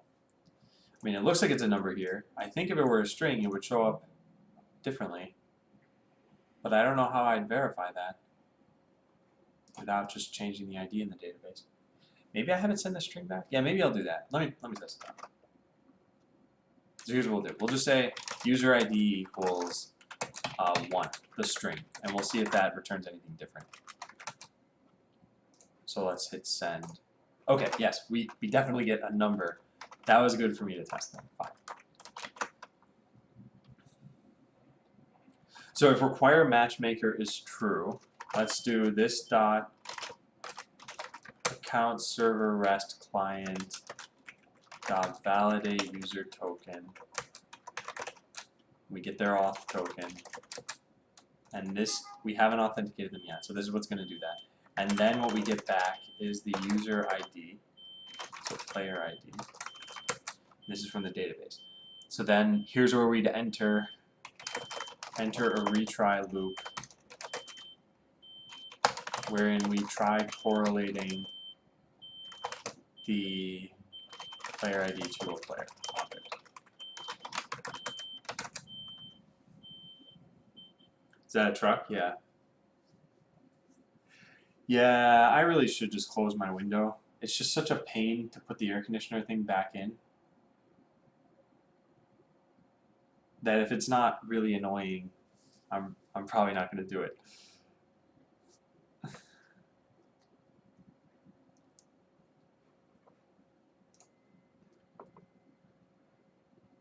Okay. So the retry loop is something we can't do until I install this thing. So let's go install the thing. npm install save bluebird retry. Let's open the package.json. Let's just try to stand correctly. Bluebird retry now. So let's change this. And as long as I'm at it, let's change this too.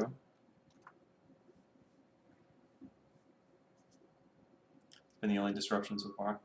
Yeah, you'll hear alarms and sirens as the day goes on. It's still early. There haven't been emergencies yet. By the way, in case anyone's curious, I like telling people about this every once in a while. There's the streamer time command. It's 10:47 for me. But if you ever want to check what that time is yourself, you can do it that way. You don't need to memorize time zones. So the retry loop I use in one other place. It's when I'm connecting to the overseer. Well, this is weird. Oh, it's called retry there. Probably should have explicitly named that. Bluebird retry, but whatever. So when we call into this, we say max tries interval. Yeah, so I'm gonna do something along these lines. Let's do that. Early, it's almost 8 p.m. Alright, so return retry, which means we need the retry function here. Pause retry equals require bluebird retry. So what are we going to retry? We're going to retry associating player with this. This is ridiculous. Get this dot get player by ID. Player ID.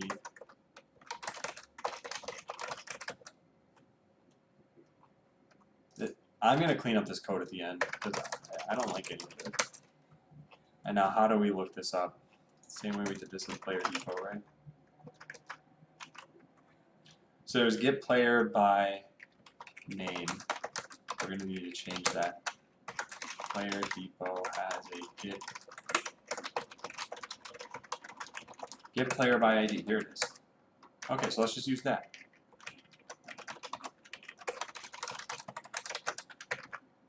Return existing player. Well, they're not necessarily existing. Let's just make it more explicit by doing that. There. Okay, so we're calling this function max tries, I don't know, 10 maybe? Interval of 1,000. That's pretty good. What else do we have to work with here? Back off. No, I don't care about that. Max interval, don't care. Timeout, don't care. Max tries, yeah.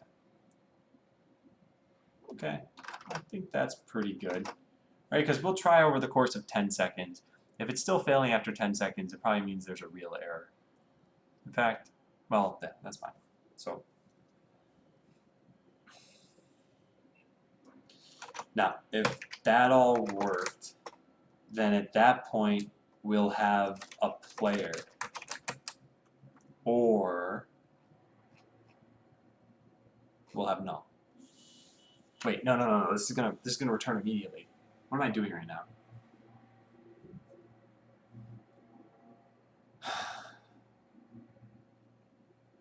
This has to throw an error if the player doesn't exist.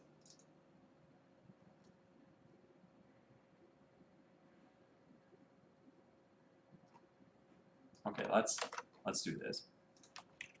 This is more ridiculous than I want it to be. Let's retry options equals, and I'll have to put that in there.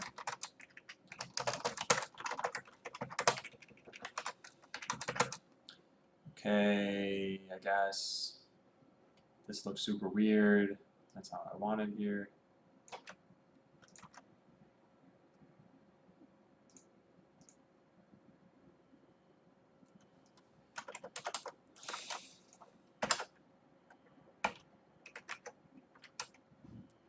So this is the end of that function. That's the end of that. And that's the end of that. Okay, good.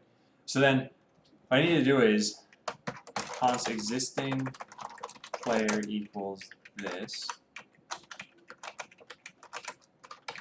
If not util.exist existing player, throw new error. No player found with player ID equals. Actually, it doesn't even matter. This error won't ever go anywhere.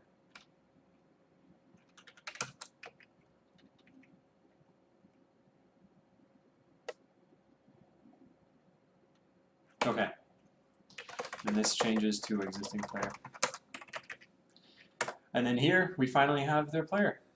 All right. And there's probably a catch at the end of all of this that does something, and I'm not sure what yet, but we'll figure that out too. So when you finally make it here, what was on the rest of this list? So whenever a player tries to connect, we need to validate their token. So we did that, right? That's this, validate their token. Then enter a retry loop to wait for their player to exist. So that's here, retry loop, wait for their player to exist.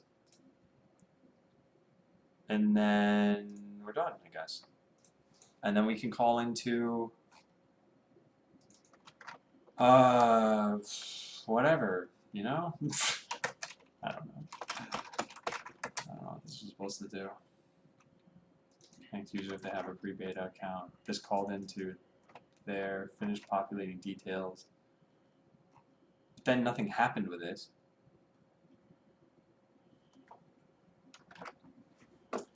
Alright, let me look at what the code used to say. Because I've already forgotten. So what used to happen was we do return user details, and this came from connect user that have a pre-beta account, which was here. Oh, and then we call player join game. Oh yeah, that's the difference.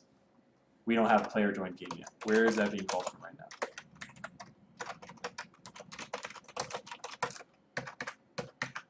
Here.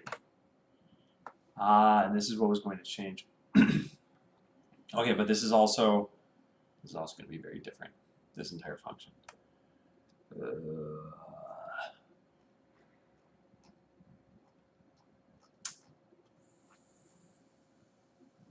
Socket connecting user details.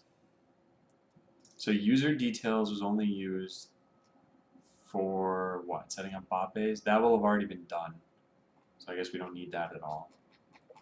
Then what? Connecting user, what was this used for? Right here, remove disconnect callback. Okay, I guess that could stay around. And then we have a socket, which we also don't really need.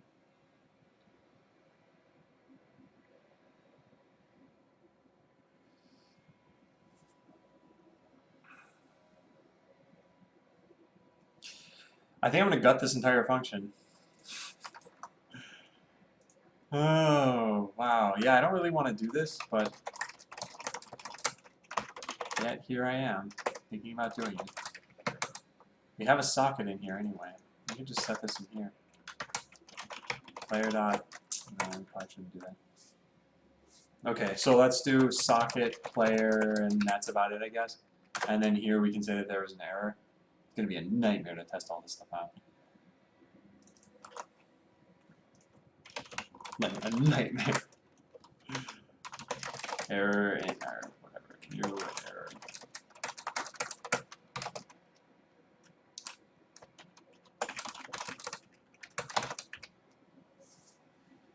Unexpected token on here. I must be missing.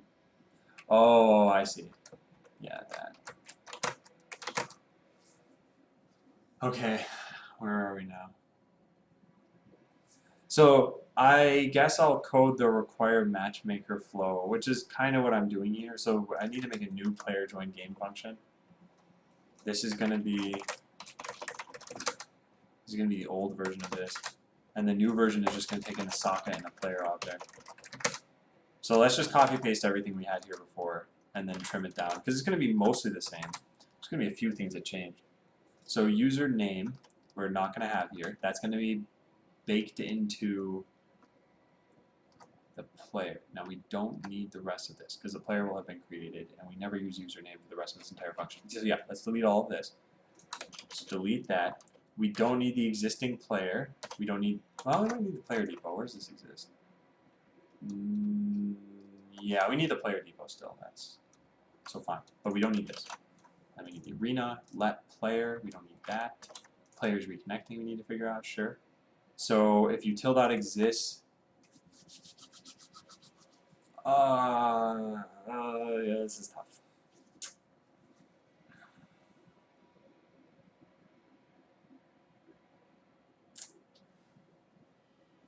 Hey, Jogger.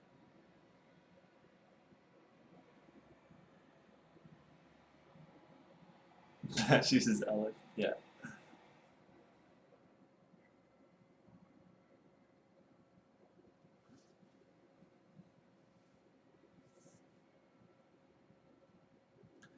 I still need some reconnect handler, and I don't have a way to do that, do I? Or we treat everything as though it's a reconnect?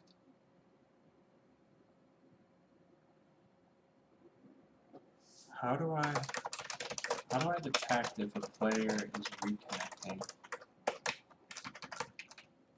The player object is always going to exist, which is why I guess we can just check their state here. I'm going to do create player and construct. And at some point I must set their state here, right? Player.came online, yeah, that's where. So I guess if they're already online, that's when I consider them to have reconnected.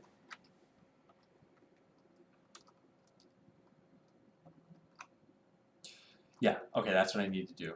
So if player dot, so where do we have this thing? Is online server player.js. So alright, yeah, if the player is already online, what are the other connection states that we have? Connection state. Offline and online, and there's a gap between the two. But I guess fine, if they're already online, then so if player dot is online, then they're reconnecting, and that's where we do this stuff. This dot player connected twice, and then we could set player is reconnecting to true. Broadcast player rejoined server. Yeah. Okay, good. Let's do that. Oh, see you, Oopsie. Yeah, thanks for joining. Hope to see you again sometime. Take care. So make sure to update the player's socket below. So disconnect the existing user.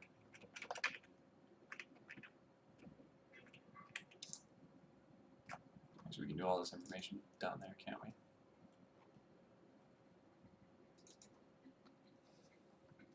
Construct bot bays would have already happened. Yeah, this is probably going to take all of today to finish this stuff. And that's fine, because I knew this was going to be a little bit complex. The teams, all of that, that doesn't need to be here. So the player's already online, we just consider them to be reconnecting. That means, yeah. Eventually remove this entirely. This is just here for pre-beta. Yeah, I think this needs to be removed now. Then player join the game, player.setSocketSocket, connecting user. We don't have this concept anymore. What is the disconnect callback?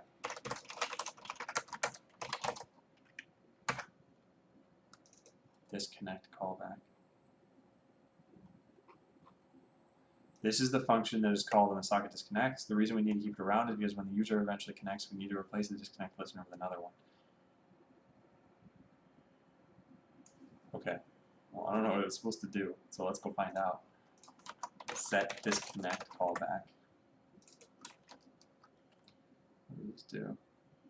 just call it disconnect and then remove them from connecting users. Okay. That's reasonable. So this function can't fail.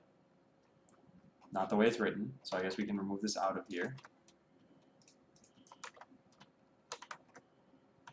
Or do I want to do connecting user? Hey, Proxy.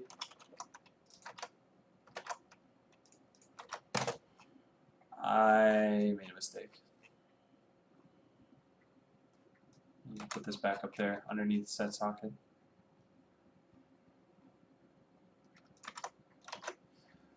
All right, great.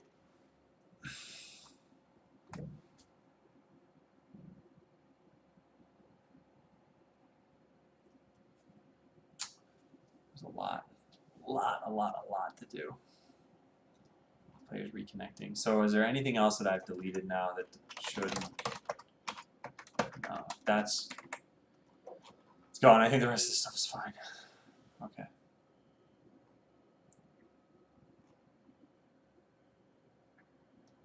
This is probably going to be very buggy.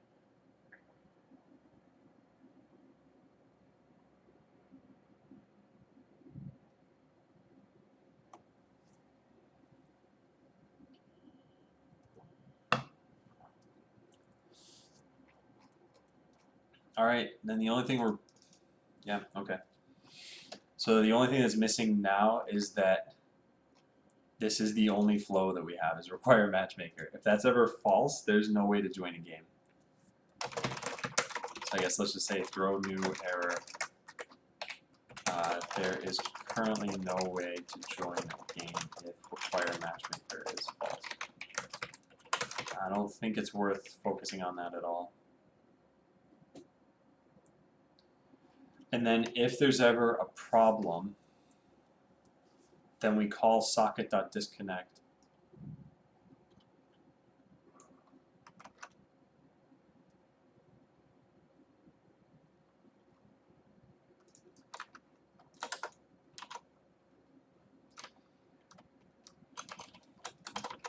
Okay, and then we get rid of the entire old function here. This. Probably put these comments up to the top of this one. This is called after the socket is connected and a corresponding player has been located, which means they're ready to join a game. If a user tries connecting from 2 different sessions at once, then the second end is a hit, and we'll boot the first one. So socket connecting user, and then this turns into a player. The already constructed player object. Yeah, that's what's going to be weird about this. This is going to be very hard to get to work. Now, one of the nice things is all real users are going to require matchmaking. So if I don't code the old flow, it'll only make things harder for me, not for real players. So yes, ideally I should code that. And probably there's going to be a game mode where we'll want that functionality at some point, but for now, it's not a thing. Okay, so this is called after the socket is connected. All right, so I've pretty much gutted all of the code. What else is there left to do here? Make an API that'll take in that, return, yep.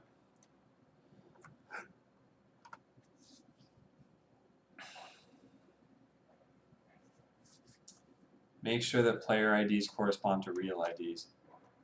Yeah, so everything where I was creating a new player, that's not currently happening. In fact, create player is never called. Let me control Z this a bunch of times.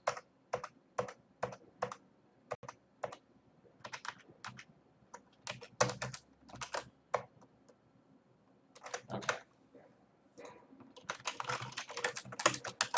So when I've fetched the allowed players, at this point I need to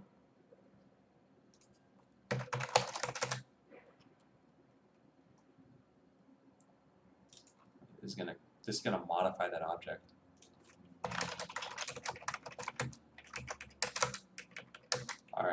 So at this point, create a player object for them. And if this fails, what do we even do? If this fails, we gotta like tear down the game. I guess they could delete their account in the meantime.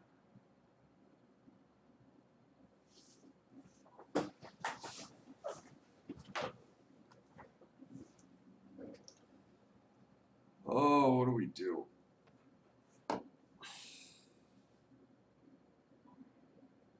Are you using pure JavaScript, no extra stuff like jQuery, etc.? No, I'm using a lot of libraries. I'm not using jQuery. And Peter Fox says program name. I'm using Sublime right here.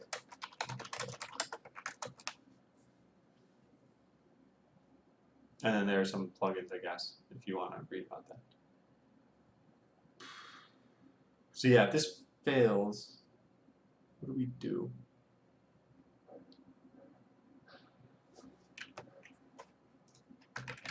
To do if we ever hit this, then it's a fatal error and will likely result in the game not being playable.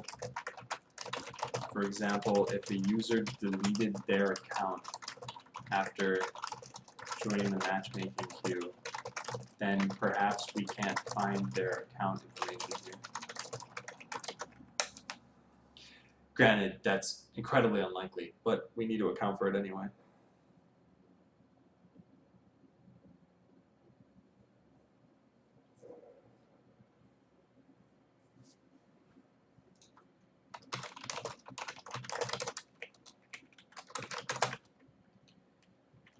All right, well, create a player object for them. So that's this. Next team ID, create player object. I'm gonna do something along these lines.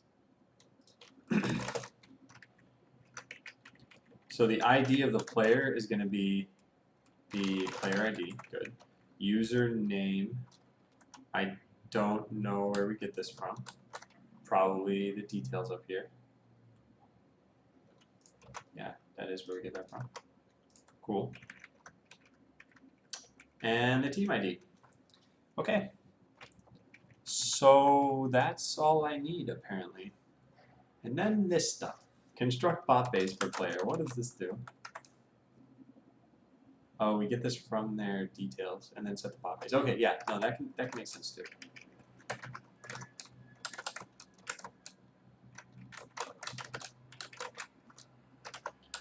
And is there anything else I need to do? Player.setSocket. That should still be called somewhere. Yeah, it is. So they just won't have a socket right now. They'll also be offline.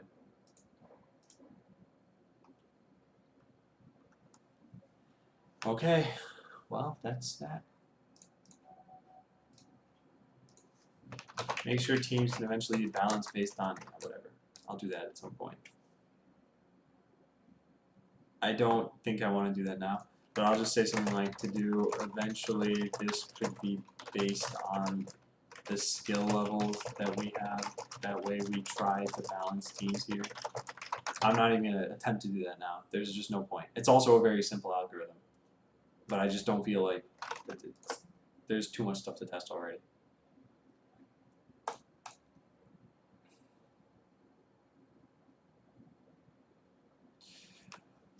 All right, here's what I want to do, and I don't know how to do this. I've got to test what I just set up.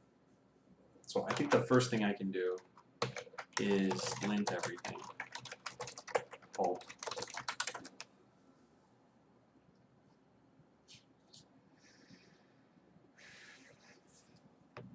So let me run a giveaway. Oh, it's orange ray. That. Okay, so resp is not defined. Yep, that is totally wrong. Apparently I'm catching resp. And it probably isn't defined anywhere else. Okay, that's okay. So skill level is defined but never used. Yeah, let's just get rid of that. Player depot is not defined. That is true.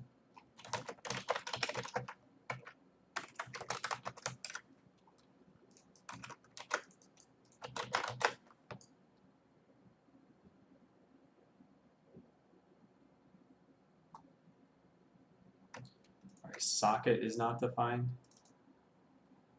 Finish populating user details. So if user details dot is valid is not equal to 1,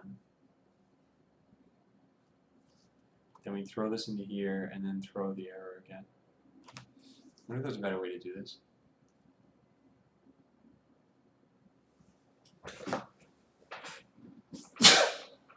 Excuse me.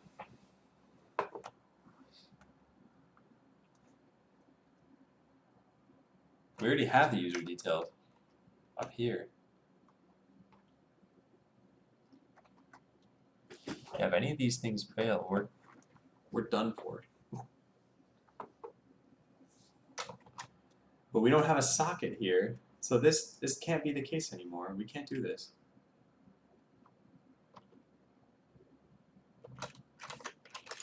Same thing from here. We can't do this either. So this send error stuff is just going to go away, I guess.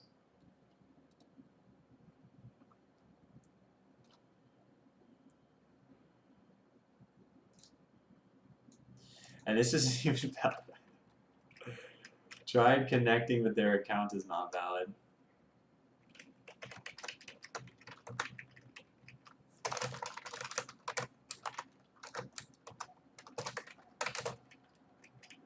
Is does not. The account name, the account with name equals this is not valid. There we go. Hi, Case. Case, I think you've asked that before. What music do you like? I mostly like classical music. I was listening to something that was amazing the other day, but it was on the radio. I didn't think to look it up afterward. It's always difficult to do that. You gotta remember exactly the time when you heard it in the car.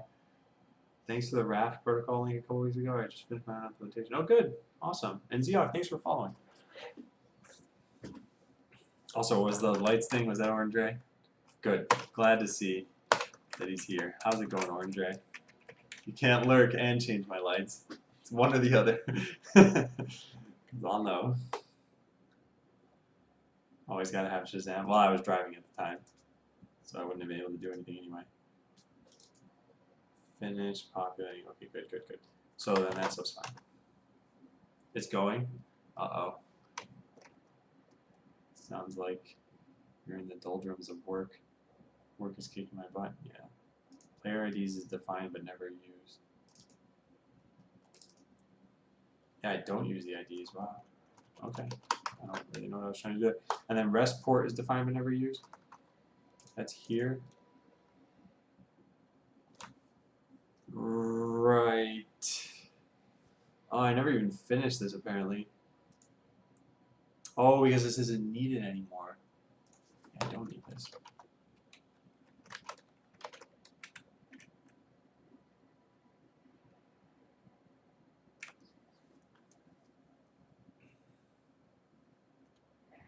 And then this isn't used anywhere. Well, I see it's used down here. But now there's no promise for that. So we can get rid of these and then set these to const. Get rid of these. And now we're good. Alright. Well, what are the odds that this works? I think 0? Less than 0? Is it possible to have negative odds? Because that's what I'm feeling right now.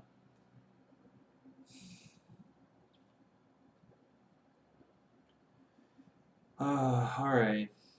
Well, how do I test this? So I need a game server cluster. Alright, yeah, here's what we're going to do. No, this is impossible. Can't work. I can't test this way. I need to write a whole bunch of custom code. Well, let's write the custom code then, just to test this out for the brief amount of time I'm going to do this stuff. So we'll set that and that. I'll go start up infra run. So this is the overseer. We'll give that some time to start up. There it goes. Then the matchmaker will connect to it. Good. Then the account server will connect to it. Should show up. Good. And then we start a game server. And here's where everything breaks down. because there's no way to do this. Also, this is going to fail immediately, saying that port, oh no, the port's in use. That's not possible, though, is it? Successfully connected to the account server. No, this stuff's wrong. I did all of this wrong. This should have been cluster run. Are those VMs running locally? I'm not even running VMs at this point, although I do need to start that up at some point. I'll just start one now. Alright. So these are all just servers running in separate processes. This should fail because it's going to try to use, yeah, that port. Okay, so let's find this. We'll say game server cluster is 8083. So let's go into cluster run 8083. Let's try running that again. Okay, now it's connecting to 8080. I don't think that's correct. Yeah, that's wrong too. Okay.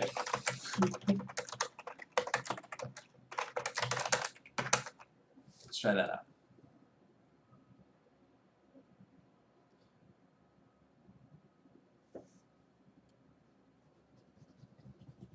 Alright, and if I wanted to, I could have this thing register with the overseer.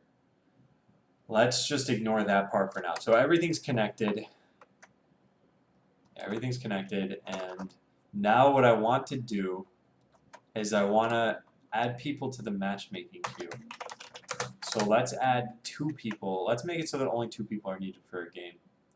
This is going to take a lot of time testing this. So let's say number of people per game is 2.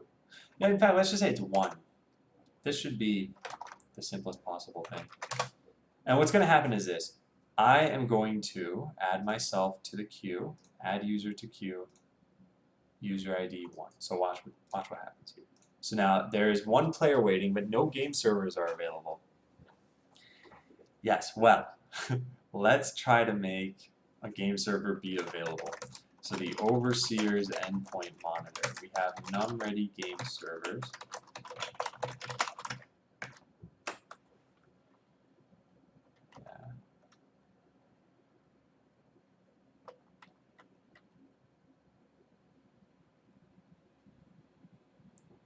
Can a game server register with this? Maybe it can. Okay, let's try that out. Let's make it so that, what's that variable called? Connect to overseer. So let's set that cluster run. Connect to overseer is true. And now we need overseer rest host equals localhost. Do we need HTTP in there? I don't remember. I don't remember. We'll do whatever we did here. No, I think we just need this. Okay, let's try that out. So now we're going to rerun this, and this should connect and register itself over here. That actually worked. So a game server registered with the overseer. Error in reserved game server instance. Error, internal server error. Okay. Well, why is that the case? Probably because of this right here. Cannot read property player IDs and skill levels undefined. rec.body.player IDs and skill levels. Okay, this is horrendous. Alright, so when we go to reserve a game server, we're passing in, what are we doing here? Ready game server cluster.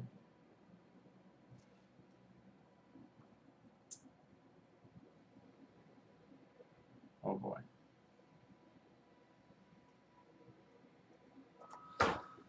Oh boy. Alright, so this tells us that we have something, but the problem is the whole player ID and skill level thing should have been included. Right? Oh no, the matchmaker tells us about that. Okay, no, that's not an issue. So reserve game server for players. Player ID and skill level. So this calls in the overseer rest client. Oh yeah, that's the problem. Right there. Oh. Which is that, this is ridiculous. Reserve game server instance endpoint. There has to be. Where is this? Overseer REST client dot reserve game server. I had to find that thing. Overseer REST client.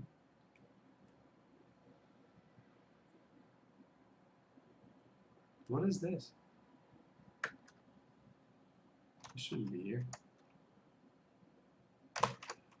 Oh, it's incorrectly named. It's a no. There we go. Okay, so we have this. So now we're doing a dot send here in our post. All right. So then overseer REST server. Reserve the request. Yep, that's a problem right there. I found it. Okay, so let's do this. So we have to say whatever this thing was called here, player IDs and skill levels, is rec.body.stat. And when we call it this. So this thing's making it all over the place. This is potentially bad. And then our REST client calls into that, and we want to do a dot send there. Except for that's not going to work, is this?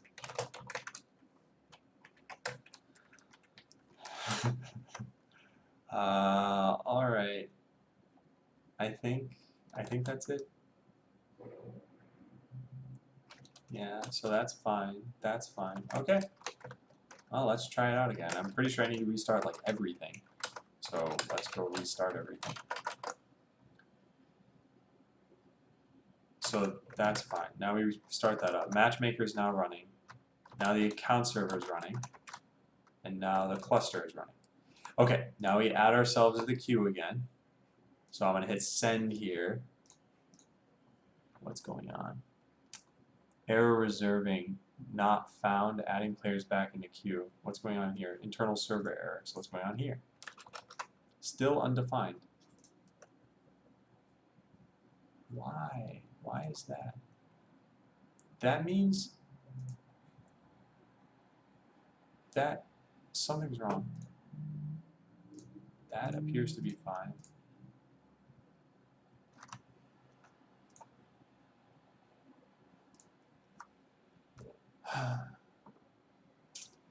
This variable is not making it over here. And the reason why is because here's what's happening. I'm saying via Postman, I want to join a match. So this is me. I'm telling the account server to tell the matchmaker. Then the matchmaker tells the overseer to tell the game server cluster. So every single endpoint is involved here. Client, account server, matchmaker, overseer, game server cluster, and then like back in the opposite direction. Time for linting. I don't think linting is gonna find this exactly, although I mean, I might as well run it anyway. This will only check to see if I have like unused variables or like this, for example. Define but never used. Yeah.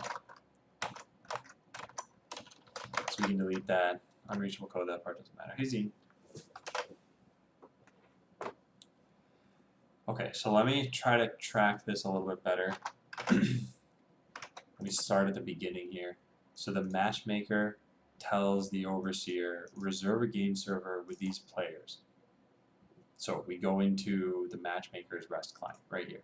Reserve game server takes in these. Good. And we dot send them when we post that URL. Okay, and this is on the overseer's server. So we go into the overseer's server and we have this. So how about we just print out here whether we actually got this thing correctly. Got player IDs and skill levels, inspect player IDs and skill levels. Alright, let's try that out. This is really tough to test out. Did it work? Oh, no game servers available. Every single time I'm going to have to start that thing up again. Okay, this should print out though. Aha! It's undefined here. Huh. Did you change your mic settings? I I'm using a different microphone today. I couldn't figure out, my other microphone is now floating up here. I couldn't figure out why this thing isn't working any longer. So I can move that off the screen. Okay, so why isn't it making it here? Reserve game server instance.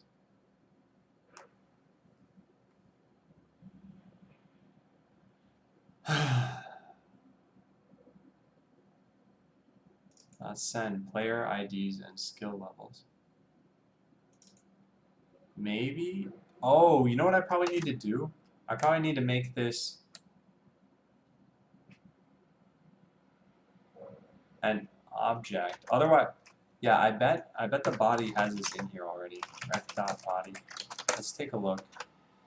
So I gotta restart all this stuff again. So yeah, then I restart this too, I guess. Aha, that's the problem. I'm sending this across, but not as a named parameter. I need to make it a named parameter. So let's do that.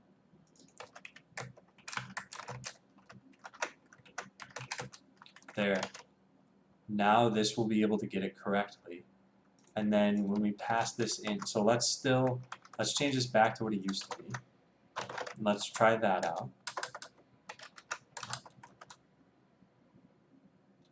No, it's undefined still. What's going on? Oh yeah, because the matchmaker passes differently. Oh, yeah, let's change all this stuff around. It's ridiculous. Okay, so this should call into here now. No game servers available. I gotta restart this thing. No, it's still undefined. What? Did I not fix this? Player IDs and skill levels. What do I need to do differently here? Let's just print out the body again. Oops, it's rec.body.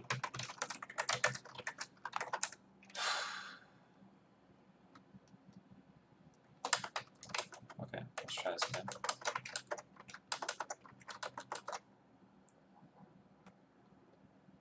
Alright, so now I hit send. And what do we have here?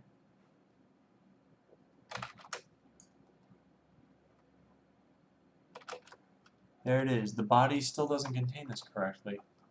So strange. What's going on here? This is on... Oh, okay, there, that fixes it. Okay, yeah, let's try again now. I gotta wait for this thing to start up. There, perfect. Start this. Great. Alright, now we hit send, and I think this will start to work finally. Yes, good. Rec.body and players in. Yeah, good. So did this work? What happened here? Set allowed players. Cannot find player ID equals undefined. User ID is not a number. Okay, that's potentially correct as far as I am so far. So what do we do?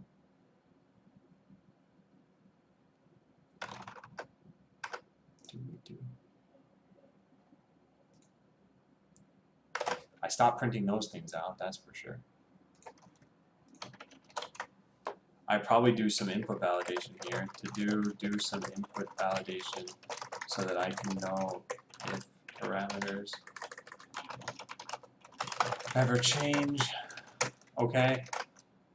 And over here, this was what looked like a real error. Set allowed players, which is coming from here. However, it's actually coming from main.js. Hello, beginner. Because this comes from the cluster master, right? Reserve game. Man, this thing had to make it everywhere. I don't even know where the reserve game happens. Apparently not here.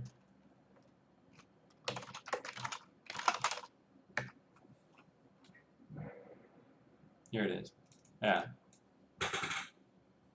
And did we get an error like that? Set allowed players. No, this was apparently correct.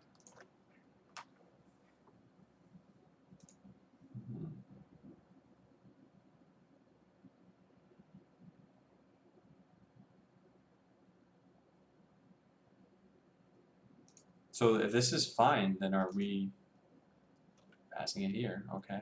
So then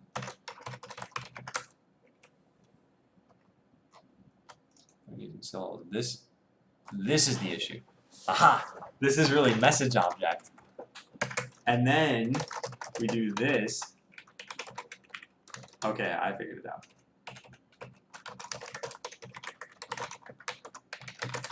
I think I figured it out. And find us, thanks for following. You have a very similar name to Fade in chat. Fade is Fade2222. So both your names start with F's and have 3 2's in them. More pointless statistics with Adam. Alright, let's restart all this.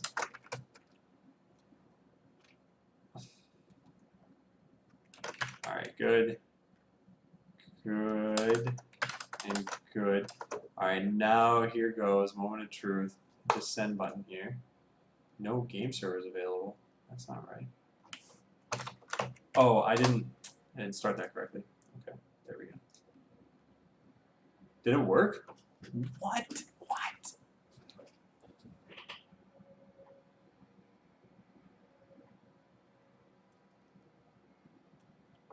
Wow. Reserved game server instance. 1 ready instance remaining. Got a reserved message from the master. We're now running a game. Found a user. Hitting URL. Created a new player.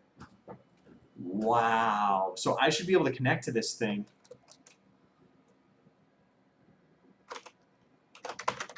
Wow. Alright, let's set this to 1 and let's start up the client, I guess. And that's not going to work. Port 3000 is already in use. How is that? What? Port 3000 is already in use. What's using 3000? Those are 3003 and 4. This is 8082. This is 8081. This is 8080. It's using port 3000.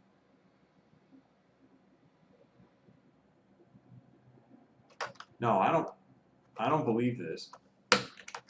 You're wrong, computer. You're wrong. Veritas says, how's your keyboard? Oh yeah, it's that. Have I seen you before, Veritas? I feel like I have.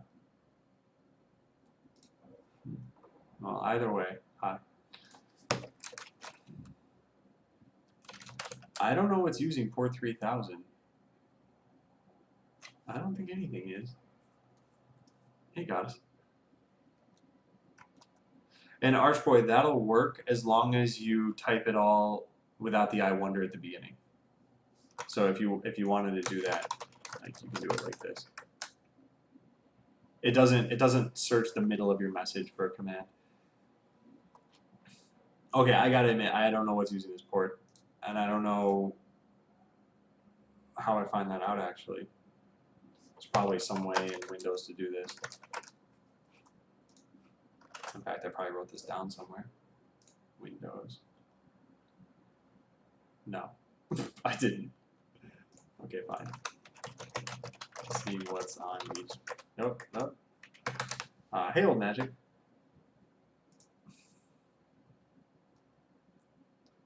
So netstat-ano. Let me try this off screen for a second. Whoa, there's like a million things there. All right, let's just pipe that into findster 3000. Okay, this does not help. Because here's the output of this command. Like, what am I supposed to glean from this? Oh, whoa, wait. This? What is this? Am I running a service on my... I don't follow what's going on right now. All right, we could just change the port. I don't think it matters. Let's just change it from 3000 to 3010. There. Now we run it. Okay, that worked. So whatever. Localhost 3010. All right, so here's a moment of truth. We connect with Adam. Whoops, Oops. I didn't actually check that box. Wait, but what happened here anyway? The server appears to be offline. Oh, I know what happened. 8080 should have been 8082. Then we run this. Okay, so now this should work. So let's try connecting here. Connect. Okay, step 1 is good. Step 2, can I join the game? I don't think that worked. Yeah, that's a big failure. Oh, that's too bad.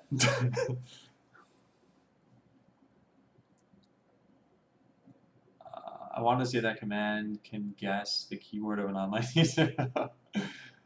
Al, how do you pronounce your name?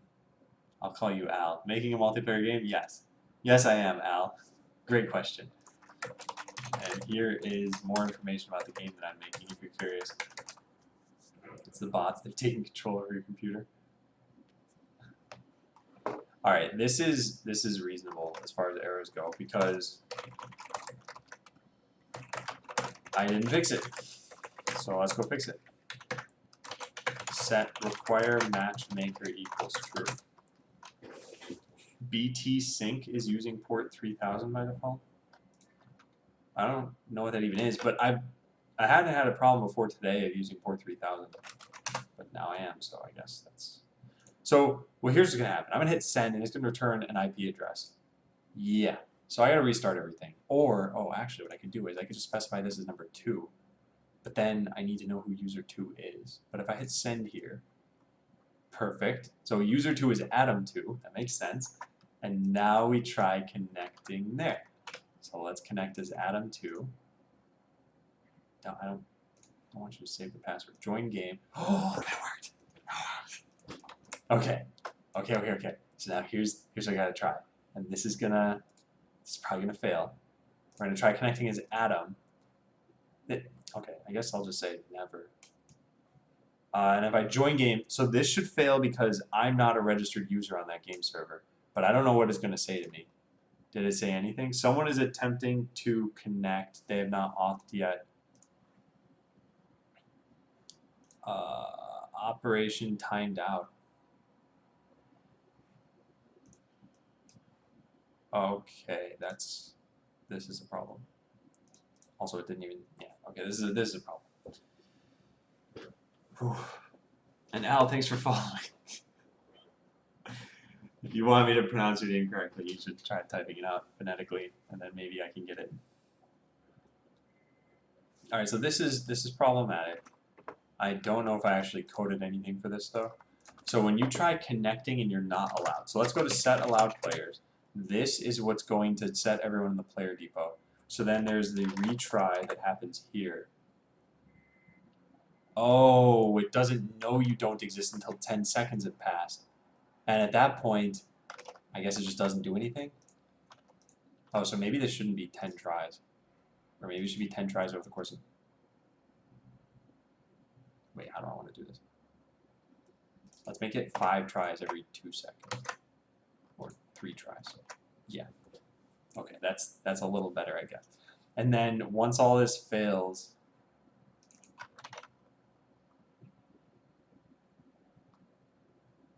I don't understand though. It said... Oh, wait a sec. I don't have times here, but I can get times. All right, here's what we got to do. We got to go into logs, cluster, log, and then figure out when this happened. So Adam2 joined the game. Let's find out where that happened. Adam2 joined the game. So timestamp is 37:55. Now, where do we get the message about it failing? If that's at 38:05, then we're okay. So where does it fail? Create a new player. That should have never happened. No, wait, no, that should have happened. I take that back. All right, I was getting angry for some reason.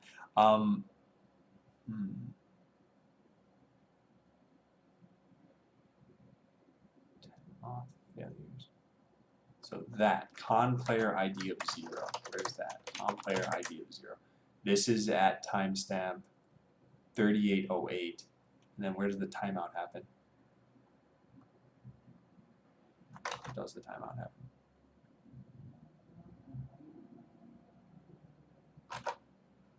God, I can't find this. Here. 38:37. That's much longer. I don't know. That's really weird. But either way, I need to send a message back saying that you can't connect.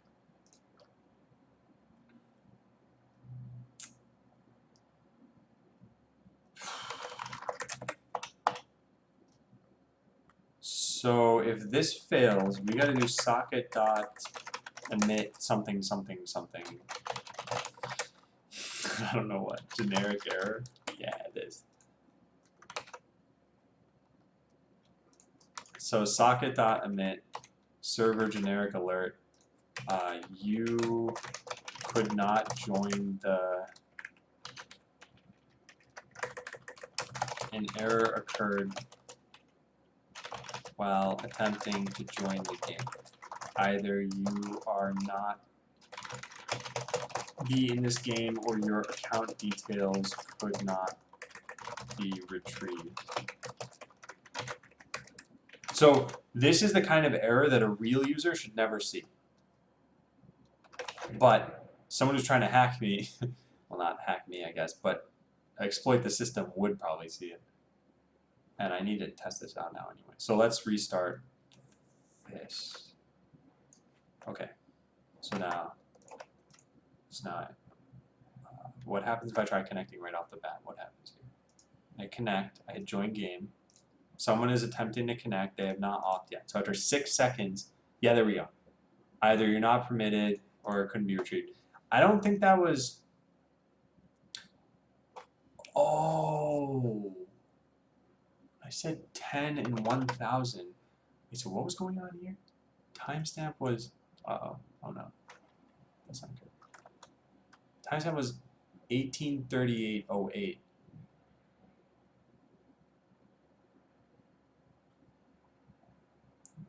That doesn't make any sense.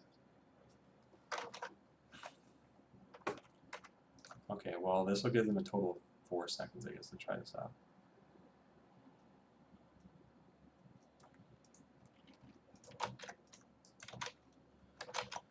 I need to clean up this code too.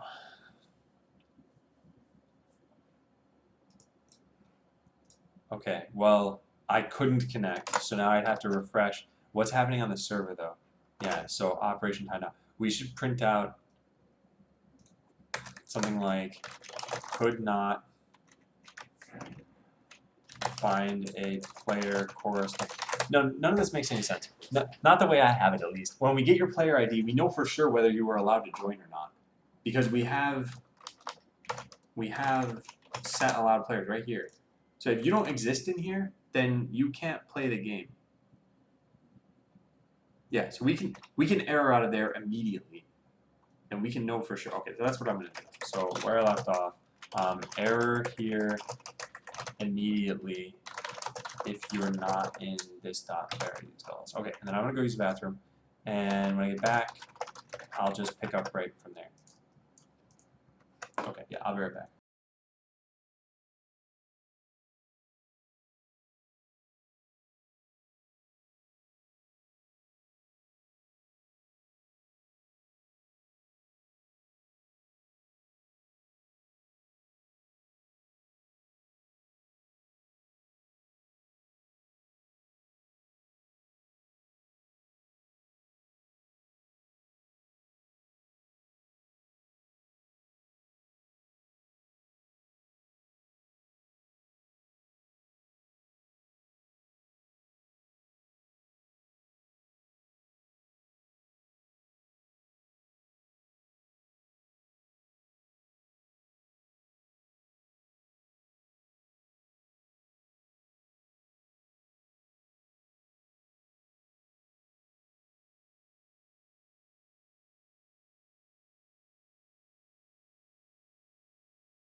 Okay.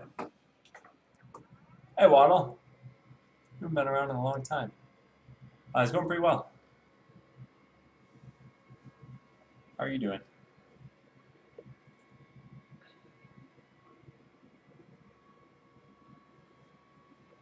Adam started his streaming because he's sick of people watching him argue with a computer.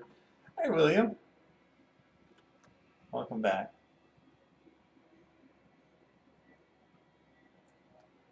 All right. So I can continue right where I left off here. If you are not an allowed player, then we just stop you from joining immediately. And we could tell you the exact error message too. Yeah. So how do I do this? Fine. Well, actually, I want to keep that open. That is predicate. Okay. Underscore dot find.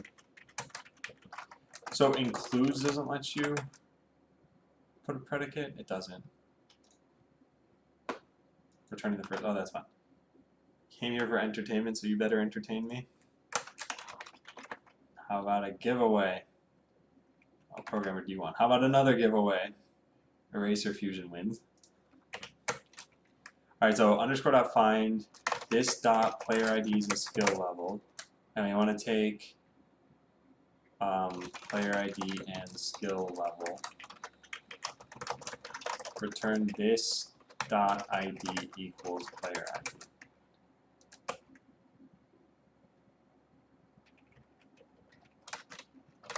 Const. What does return though? It returns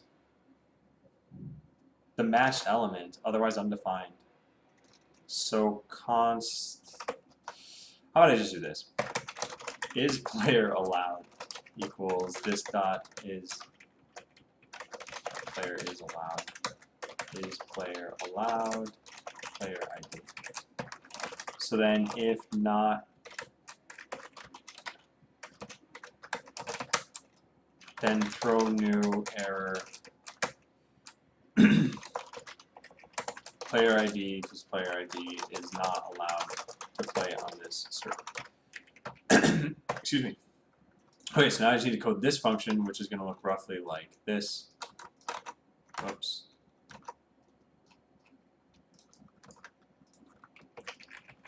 So is player allowed player ID const player equals find skill levels, return that, good, then return util not exist player. Alright. I tend to watch Twitch and YouTube on the Xbox now, and for some reason every time I go to view on the Xbox it says you're offline. That is pretty weird, because I'm still streaming on the same times. So this time, on Monday, Tuesday, Wednesday, Friday, you should still see me online pretty much every week.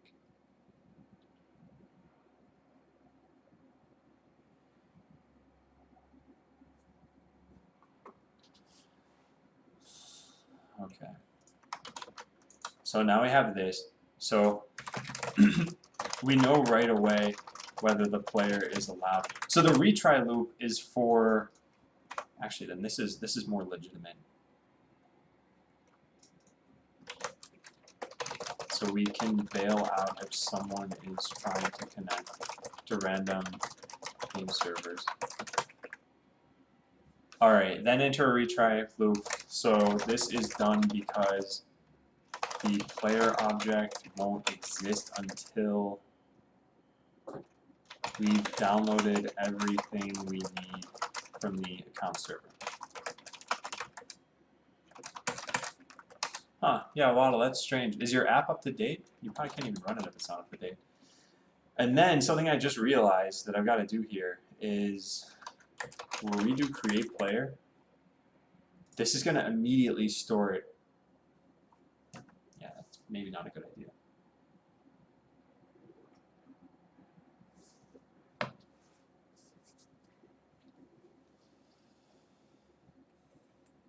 Oh no, but nothing can interrupt this. No, so this is fine. Okay. So it's just, there's a lot to keep in my head at once here. Let's try rerunning this. All I did was change server stuff. So if I run this, okay, now I'm going to try connecting as user 3. Wait, am I? No, I'm not. No, what I'm going to do is I'm going to try connecting to this, and it should fail pretty much immediately when I hit join game. Yeah, good. So either you're not permitted or your account details cannot be retrieved. Okay, so now let's do this for real with an account that can be retrieved. So let's do this. So create a new player, Adam3. Let's join as Adam3. And we should be able to deploy a bot here. Let's try that out. So let's just say fire lasers, deploy. Oh, that's bad. It's not firing lasers. Uh-oh. Yeah, uh-oh.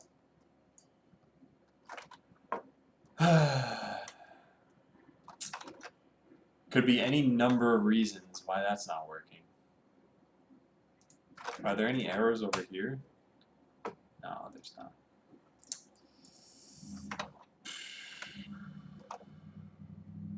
Oh wait, no, never mind. Oh man, I'm ridiculous. This is inside an if statement. Just get rid of the if statement. So fire lasers in any direction that'll work. Okay, look at that. That's working.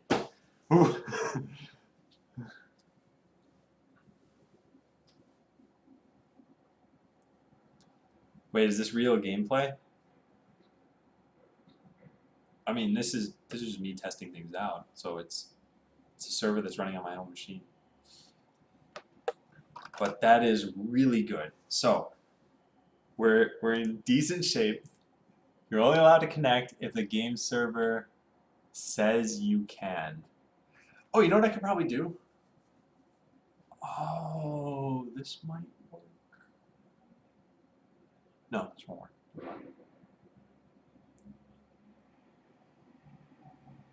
I need to go through this thing on the fly. It'd be really hard to do. But what, single player still works? If I refresh this page? Yes. Alright, I don't think I worry about this too much right now. I think we just force it to require the matchmaker, and I eventually come back to this. So let's try a little bit more of a real scenario.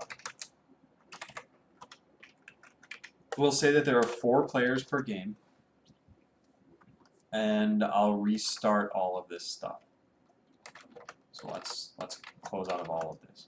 So I'm going to run that, I'm going to run that, I'm going to run that. Okay, so all those things should connect. Perfect. All right, now when I start the cluster, good. Okay, so here's what we do. We connect, so we're going to say user 1 joins in, user 2 joins in, user 3, and when I put user 4 into the queue, it's going to make a match out of all 4 of them. So that's matchmaking, that worked. Now we push that all over to here, and it said fetching bots for user 1, 2, 3, and 4. Perfect. So now when I try connecting with any of those players, so let's say Adam3, for example, I can join the game, and I can deploy a bot if I want. So let's just do this. Let's deploy that, auto deploy. So that's Adam3. What I'll connect as Adam4 now. That way I'm on a different team. All right, this also looks pretty good.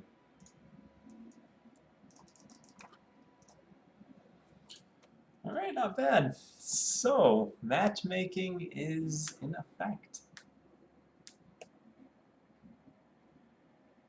All right, nice. So there's a ton of code cleanup to do, and then a whole lot of extra stuff afterward. Make sure this is working. So this does not work. This game server stuff.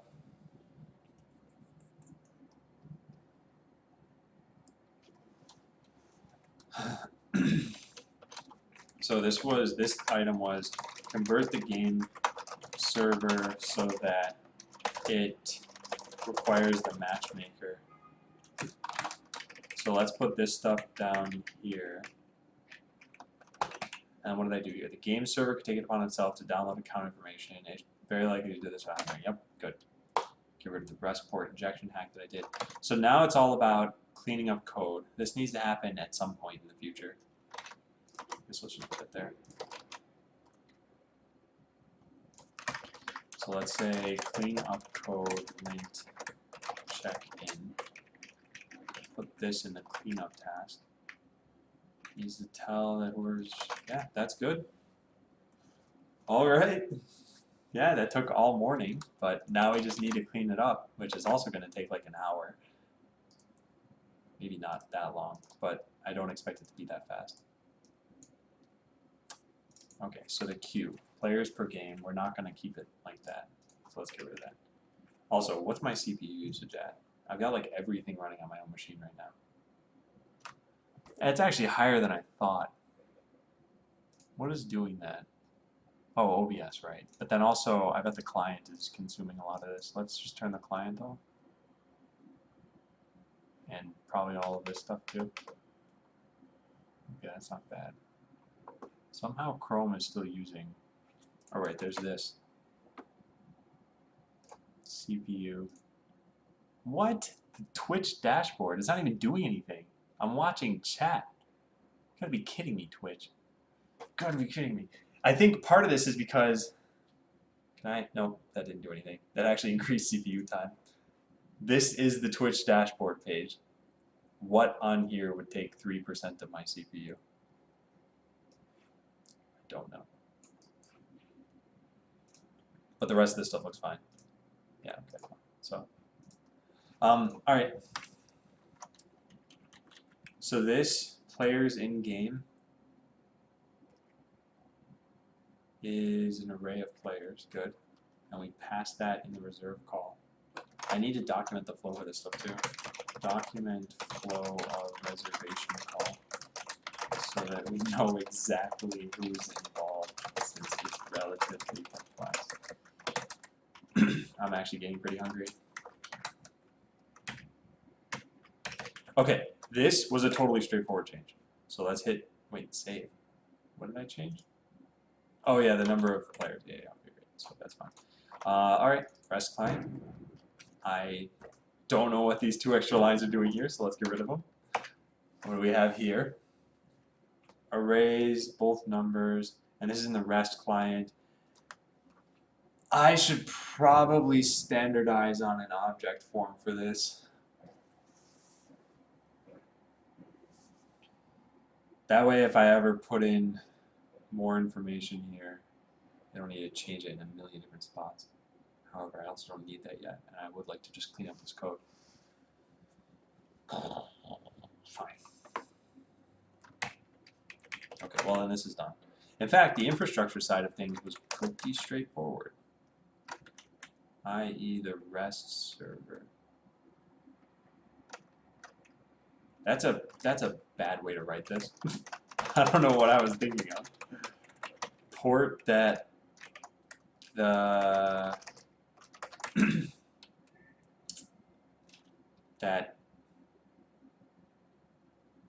no, that's why I wrote it that way, because I can't come up with a better way to write it.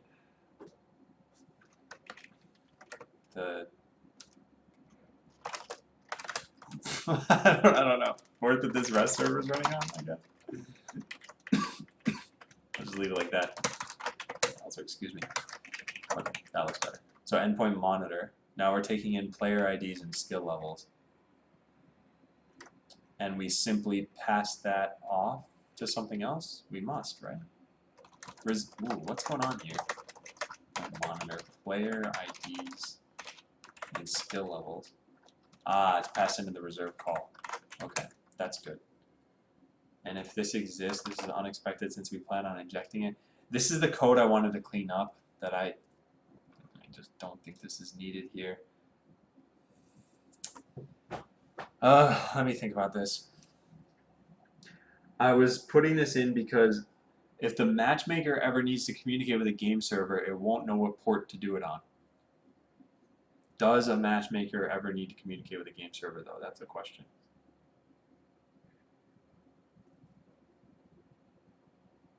Let's see, they need to tell it who's playing, and they don't even do that. And then that's it. So no, I don't think I need this. So let's get rid of this stuff. And I guess I'll paste it into here.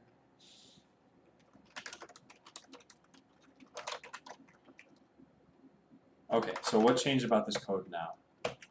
Almost nothing. Perfect. Okay, great. What do we have left now? Player IDs and skill levels, then we just send that across. Alright, good. And then player IDs and skill levels to do some input validation. Yeah, I think that'd be pretty nice. Fine. So let's make sure that it is at least an array. Do we have Flowdash? Yeah, okay. So if not is array player IDs and skill levels, then rest.send 400. And I guess we can put an error. I don't know. Just close here. It should be. Whoops. There we go. Okay, so now we got some really basic input validation here. In fact, this should probably exist in all of the different REST servers. Let me think. The matchmaker calls into the overseer. The overseer calls into the cluster. The cluster has a REST server here that should already be checking that. Yeah, it is. All right, not bad. All right, not too bad. All right, so that's good. And I think we're at the point where we can check that in. That actually went much faster than I thought it would. Yeah, and it's already linting fine. Okay, so let's write that down. When the overseer reserves a game server for the matchmaker, it now takes in player IDs and skill levels from the matchmaker in order to tell the game server which players to expect. Alright, I gotta type this in. Hang on a second.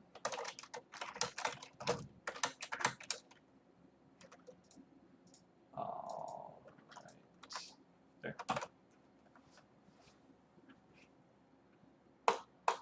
Great, cool. So that's that. Then we gotta check this in too. And this had this nasty number right here, 134. Actually, a lot of this is probably because I just moved the function around. Maybe. I don't know, where did this happen? Player join game. No, it's not because of that. Okay, yeah, well, we'll get to that part. Run.cnd, a lot of this is not going to change. So that's fine. This.server.get. Yeah, this stuff. Do I want this? I guess that's okay. And that's fine too.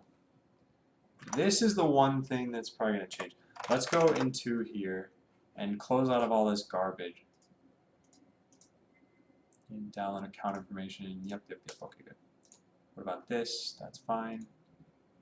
This is possibly okay. I actually need to test that out. I didn't test this. Make sure that if a player connects twice to the same game server, that their first session is disconnected. Tours get merged, Adam. Use weird programs. That's a really helpful program. Actually, I really like this program. Not this one. Well, that one's nice too, I guess. But this is pretty good.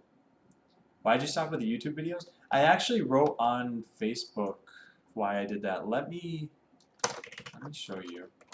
So the Facebook that I'm talking about, by the way, I need to do this off screen for a second.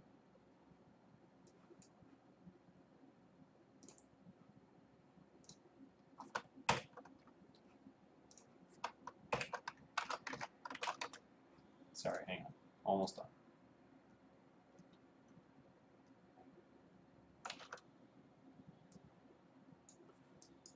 Alright, so yeah, it was this. This is what I posted on Facebook. I said, just wanted to share that everything's still moving right along with Botland. The reason why there haven't been any video posts lately is because all the development work has been on the infrastructure, and it isn't very easy to show that off in a video. And that's the truth. There's no hidden meaning behind this.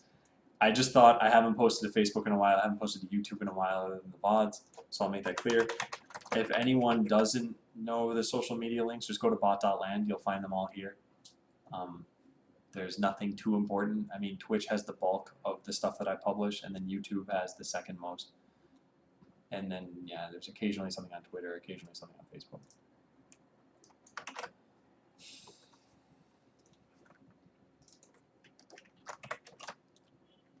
Alright, this is not needed. To do, there should eventually be a caching mechanism here. Yeah. I'm not going to do that yet, though. But then there's validate user token and get user by ID. Get user by ID is largely a function that I don't need. Well,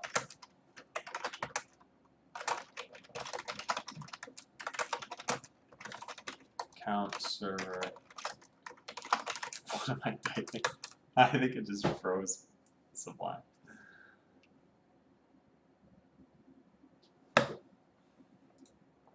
Nope. No, I didn't. Something went wrong. This isn't needed. This stuff's not needed. So the game servers don't have the super token verification password / key. So they have to reach out to the account server to determine whether a token is signed correctly. So this is just a string, a JWT. In fact, I should call it a JWT. And it returns a promise. So a promise, I'm just going to say that's fine. Excuse me. All right, that's good. So then gets a user based on their ID. This is just a number for right now that returns a promise. The last function, I actually kind of want to write why this is done. Yeah. So note that a game server does not have to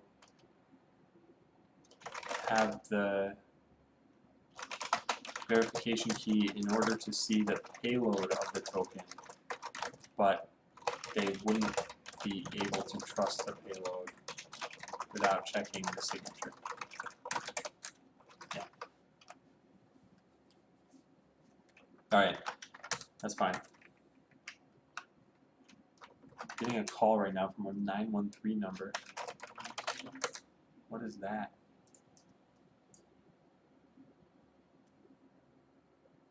Kansas City? Okay, well, maybe we'll leave a voicemail. Alright, and this function's not even really used, but I wrote it. I'll get rid of it. Right, I don't think this took a particularly long time to write, and if I'm not using it, I don't think there's a reason to keep it. Plus, I don't think there's ever a time I would use it. Or how do I look up account details right now? Maybe I am using it actually. I take that back. Let me look into this. Connection manager, we have allowed players. Oh, I am using it. Never mind. Okay, I'm glad I didn't delete it. Excuse me. Okay, and this will return all allowed fields from the user table. Alright, so that's fine. Yeah. Wait, no. Yeah, that is correct. So game server app, take that in. Good. Now this is where the code starts to get really ugly. So I need to fix up this entire class. So let's look at the other code first, because I don't think that's going to take very long. Yeah, this code is pretty easy to look through. That's verified. Good. We pass that in. Not send the REST port along, even though it's valuable, because whoever called into this already has it. This saves bandwidth. Yeah, let's get rid of that. Okay, and then this is weird. I apparently deleted. No, that doesn't make any sense. What happened here? What did happen? REST server. Is this? This is still here. Why did it say that was deleted? Oh, because of the else. Yeah. All right. So there's just the monster function, connection manager.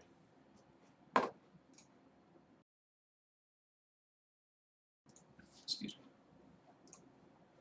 Okay, well, let's take a look. So all of that stuff was fine. It's this stuff that I don't like this. This function is gigantic. It's very hard to follow. Received client auth.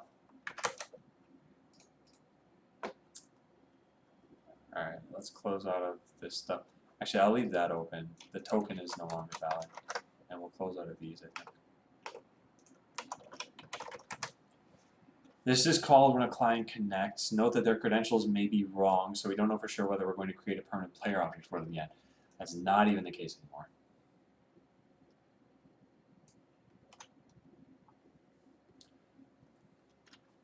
So what does this even do? In the case that we require the matchmaker, this is going to validate their token and then associate them and then wait for a player to exist. This function actually isn't too bad. This is called when a client connects. We will validate their credentials and then associate them with a player object. But then I think it calls player join game at the bottom of all of this. Yes, it does. Is your mic broken or something? Hey, Digite. It's my webcam mic. So I don't know what's wrong with this. This microphone, I mean, look at this. I still never figured this out, although I hadn't really spent any time. But if you can see it's working. Because when I tap this, or even just speak, it's clearly picking up my voice. But nothing, I can't use it in OBS. I couldn't use it in anything. I don't know what's wrong. Clearly it's working. The microphone is functioning. But OBS doesn't like it. So I gotta figure that out later. Okay, so how do I make this better? Connecting player ID, connecting user, new connecting users, and then save it all. I think this is strange. If you connect, we'll make multiple connecting users for you.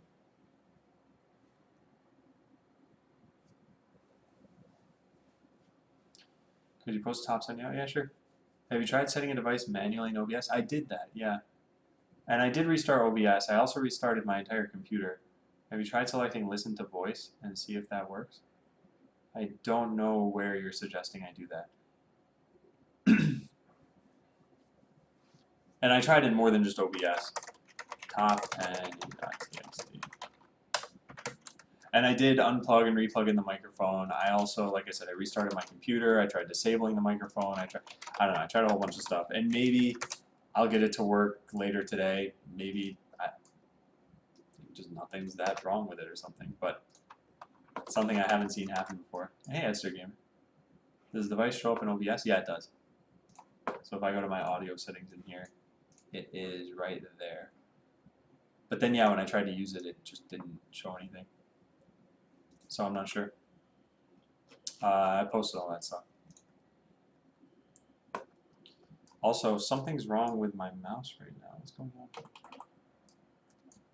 What is going on? Why is everything breaking on me? There we go. Now it's working. It's weird.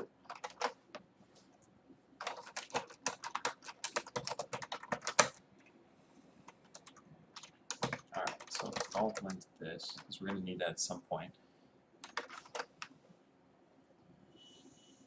This is something that's just strange. Yeah, nothing can stop you from connecting multiple times, because it's not like your socket has an ID. You might connect from the same IP address. Yeah, I think it's fine. Strings must use single quote. Yeah, sure, fine.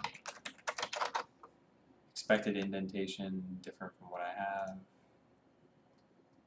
What is this doing here? Group game server. What is this doing here? What is this? It's super weird indentation. Okay, let's fix that. We'll relint this. So we just have one error at the end of all of this, and that one error is expected. It's the unreachable code error, and that's because I was basically commenting this out for right now, but I still wanted it to be a promise. So that's what I did. Okie doke. So back to fixing this.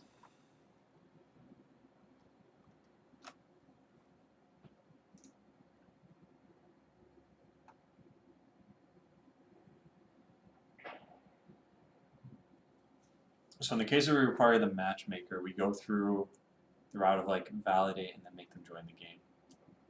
And I feel like this can be done somewhere else.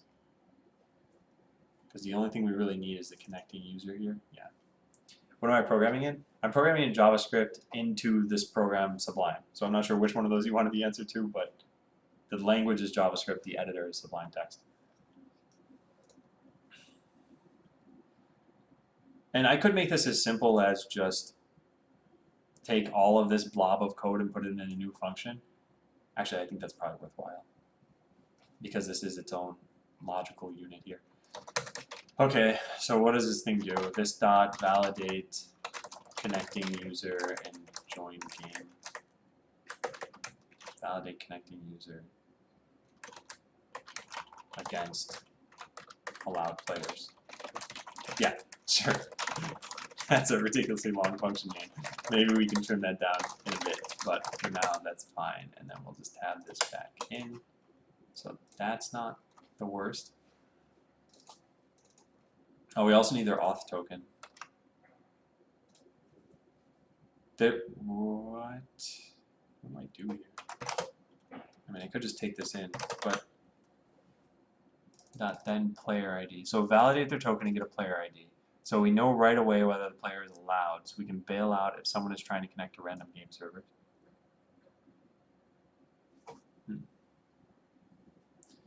Well, that's the other thing, Keisha. I tried disabling all of the other whoops, that's not the right thing. I tried disabling all the other microphones in here, which is why,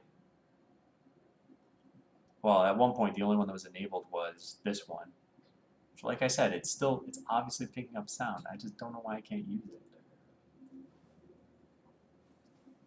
And there's another setting in here that is this exclusive mode. I turned that off.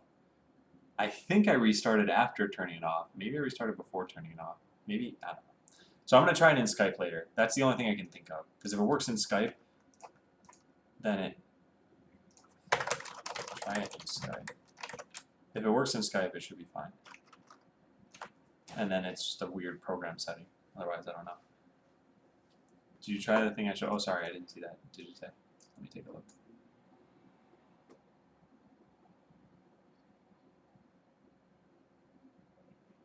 Wait, let me find that.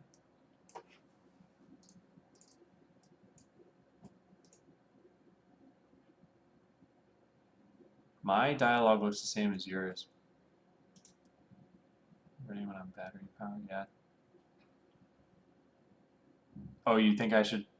You think I should have this? You can listen to a portable music player or other device through this microphone jack. That's. I'll try that, I guess, later. So right now, I can't do any of this on stream because in order for me to test out the microphone, you need to restart your stream, and I'm not going to do that if I already have this webcam here.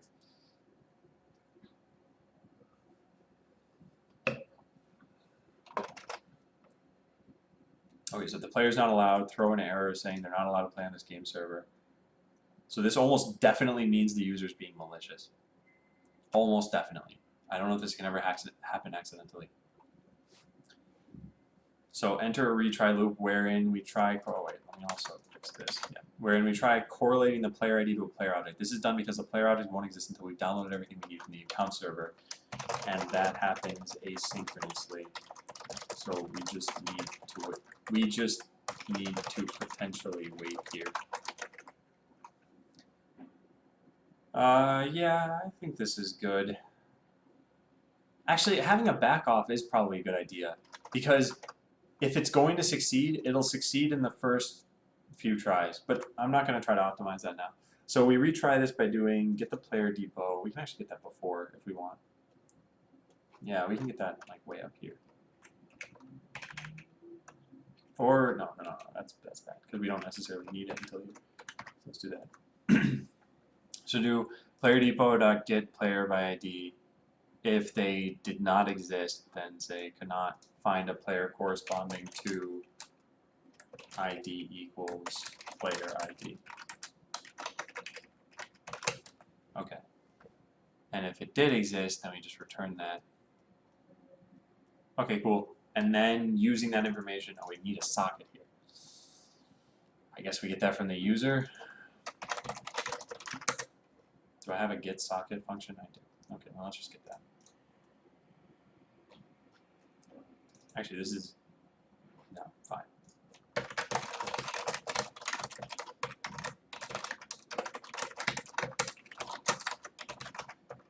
All right, emit generic alert, receive client auth error, an error attempting, blah, blah,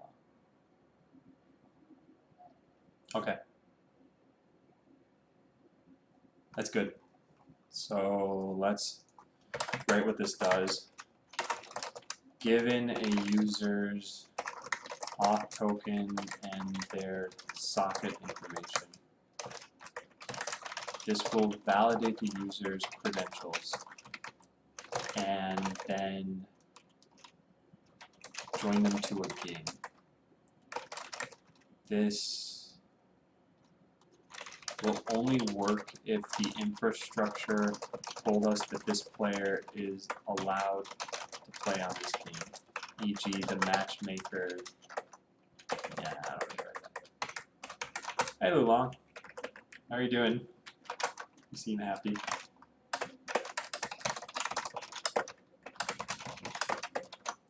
I don't even think we return that promise, do we? Might as well return the promise. No harm in that.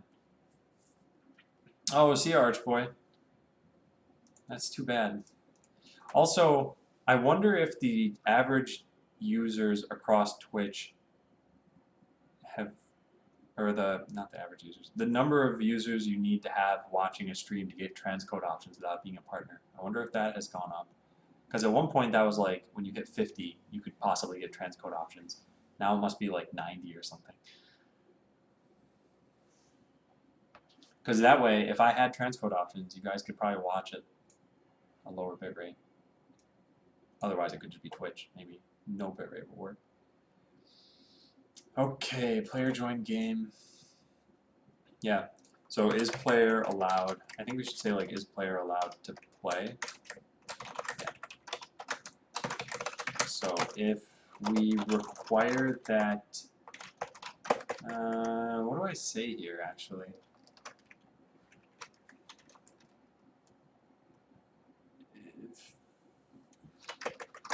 I'll just say this, the matchmaker tells us who is allowed to play on a given server.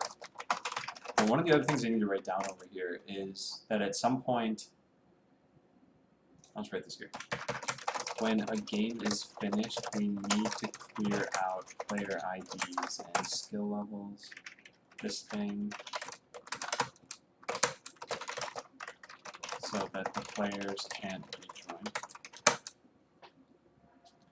Oh no, Keisha, I'm not talking about that exactly. Yeah, to be a partner you need that. But Twitch also, and maybe they stopped doing this entirely, when you had a certain number of viewers in your chat, or no, that wasn't even that. It was when you were the top some number of streams, like, I'm just gonna make up a number, like the top 3,000, you'd get transcode options even if you weren't a partner.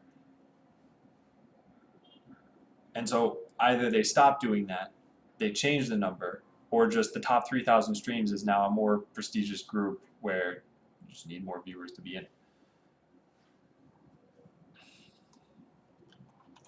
Okay, so this is a number. It's kind of obvious what it represents, I guess. And then yes, this is a boolean. And that's pretty simple. Okay, good.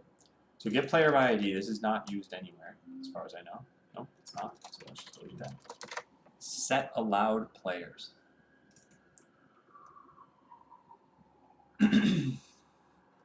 We really only need their IDs in here. So let's do this. Allowed player IDs equals this underscore dot map this comma ID. And then allowed player IDs, we can just check to see if this contains that. So return, what's the best way to do this? So if I have some array of like 1, 2, 3, 4, 5, and I want to say a dot includes 3, no, whoops, ld dot includes 8, 3. Yeah, good, and it includes 6, no. So we can just do that. So return underscore dot includes this dot allowed his player ID. Get rid of that, and then that changes. Actually, let's save this off up here. This is an array of numbers. The IDs of players who are allowed to play on this server. The IDs stored here match what is saved in the database. Hey, Smelly Bat. Must be written somewhere on Twitch. Man, there's like a siren. You hear that? Usually they let it continue, but it's just the ascending tones of the siren. I don't know if that's picking up on the microphone.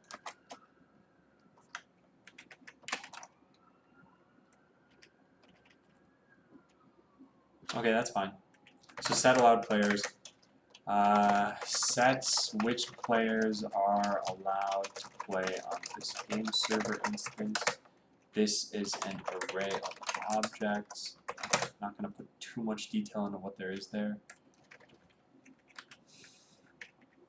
Get the player depot, save that off.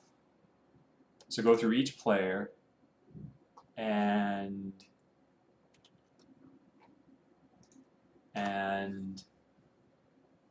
add them as an allowed player. Okay, let's do that. This dot add as allowed player ID. And then let's put all of this code into there. And then the player depot needs to go here. There.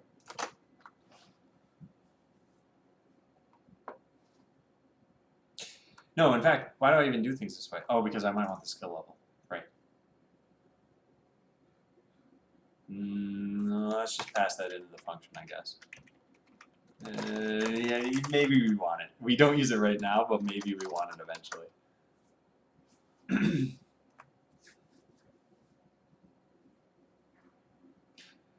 Man, that'd be terrible if just putting in a solid-state drive and RAM voids your warranty.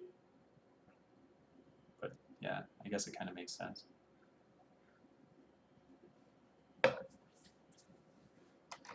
So what is this doing exactly? This is getting the user, adds a, so constructs a player object for someone so that when they eventually connect, it will be available for them to play.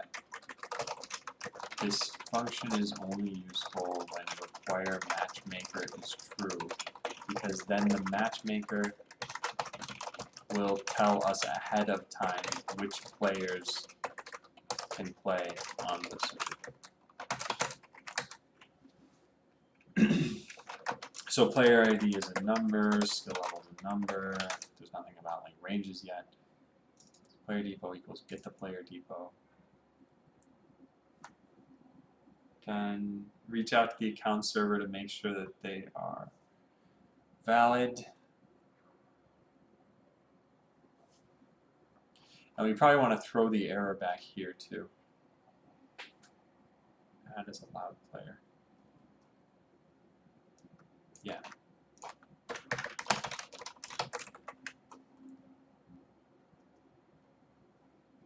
And then here we'll just put a dot catch, which means this needs to return.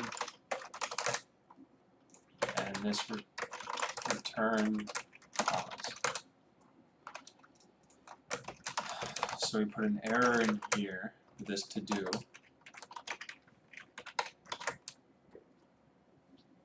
I don't know what we do about this yet. I've got to figure that out still. Let's put this in its own tab for right now. So go through each player, add them as an allowed player. So get the user by ID, finish populating user details. What does this do? Gets their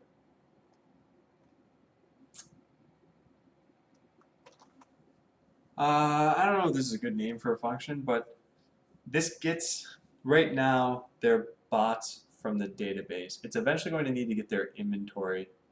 So I'll write that for right now. Fetches information from the account server that isn't necessarily in the users. I'll say that isn't necessarily about a player.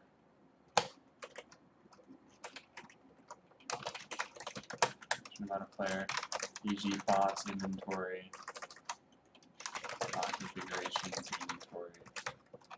Yeah, I think that's fine. So user details, the response from the database that we've gotten so far, e.g. from the users table with name and ID.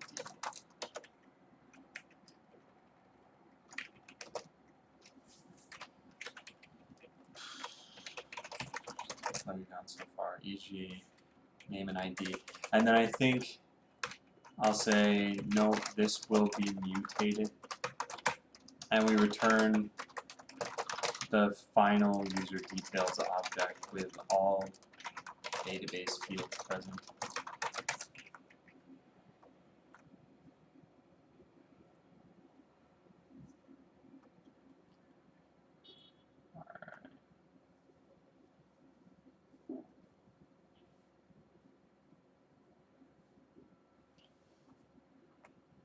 So we check to see if they're valid. If they are, then we get their bot bays, and then eventually what we'll also get is their inventory. So we'll have all that information on here. That's good. This would be an error with the REST API. Oh, and then the other thing I need to consider is we've got to delete everyone in the player depot. Yeah, let me write that down too. We also need to delete everyone from the player depot so that we're not just infinitely consuming memory. Alright, so let's go back up to here. So we get their player information, then we get the rest of their information. And then we create a player out of them. Now that we're done with all of the asynchronous parts, as soon as we do this, players will finally be able to connect to the server. Well, it's this server. There we go. So eventually this could be based on the skill levels that we have. That way we try to balance teams here. Yep, that's true. Create this. Construct bot page with player. Good. Good, good. Alright, what about this stuff now? Yep, that looks good too. Connect user if they have a pre-beta account. I don't even call this anymore.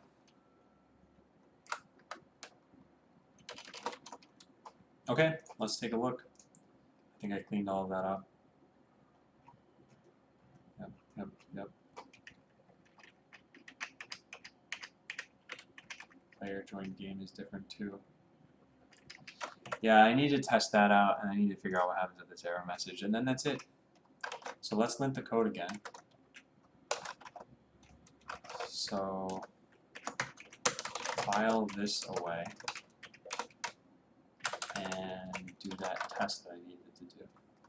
Connect. Ooh, that's actually a really good error to have caught.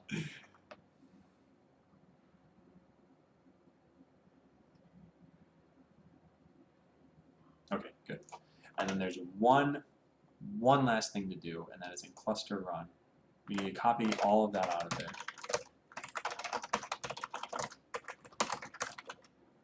So I put that there, and then require matchmaker is false, and then I get rid of the rest of this stuff. So git diff current file. This is harder to read than this. Let's just do it this way. This stuff we're going to set to the same thing it used to be. This stuff we're going to delete. There, perfect. Alright, so game servers now only accept players whom the matchmaker said could join the game.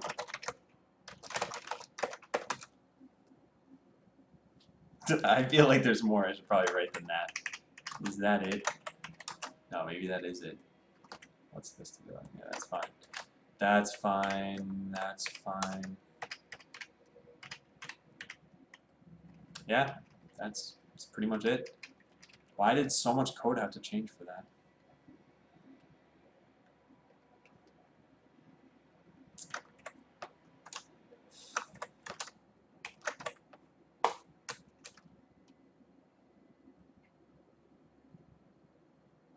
Okay. Yep, that's it. Okay, let's check it in. Alright, so the next part is putting this code back to where it was, and then testing out these couple of things. So I still need to file this node away. Let's just write that down for now.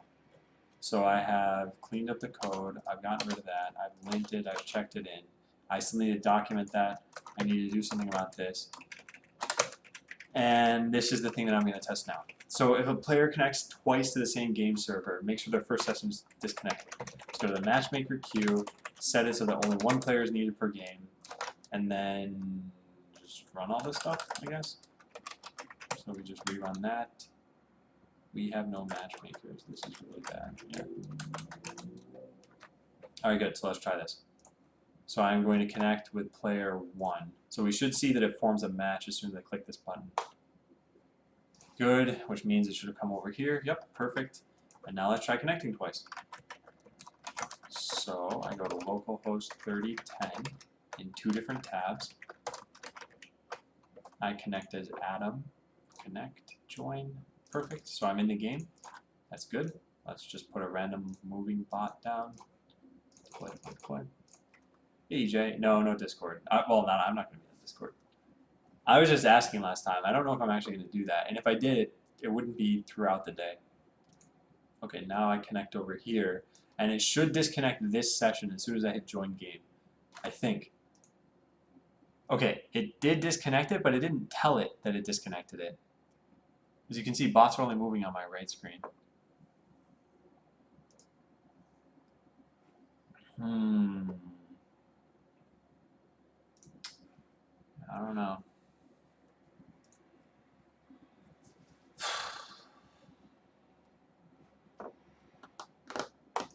Alright, well, that half worked. So it seems to disconnect the session, but it doesn't tell it why. I wonder if it attempted to tell it why. Let's take a look in the console. Nope, there's nothing. Oh boy. Alright. That's too bad. Let's go to... What would even be in charge of this? Oh, I see EJ. So yeah, what's in charge of this? When you already connect, it's something that happens in here. It's online, yeah. Player connected twice. So what do we do? Player.emit. This is with their old socket. Then we set their new socket down here. Make sure to use whatever socket is already set. And not the new one. And even then, this is wrong. Player.emit, disconnect player because new session starts. Where is this? Where do we even attempt to use this? Right here. And this probably just does an alert, right? Store to dispatch. Add chat message. Oh, it's a chat message? Seriously? So I just hit show chat? Oh, it did work. Look at that. Oh, that's pretty good. I mean, there's no guarantee the chat is showing, so that's... Should probably just be an alert for right now.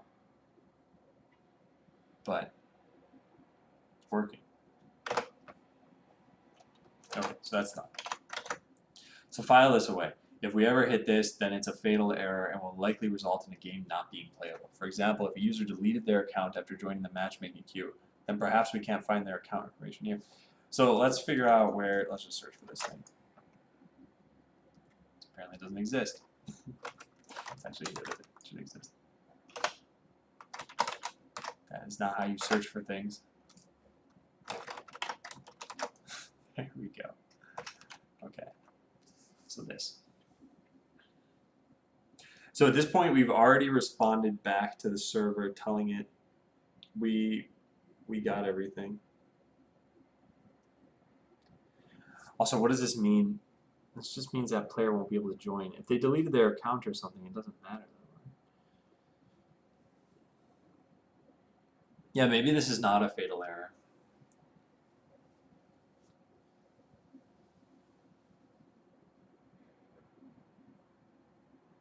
No, I don't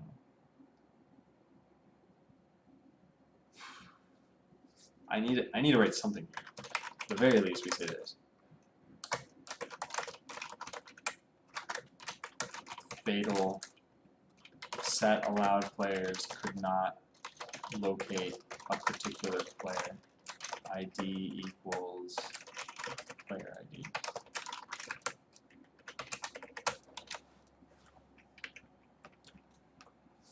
I just don't know what to do about it and what this means. So, okay, so 6 players are put into a match together. We tell the game server about their IDs. So it's like 1 for whatever, 100, some other crazy IDs, whatever. They're their IDs. Now, user number 1, suppose user number 1 deletes their account right after being match made.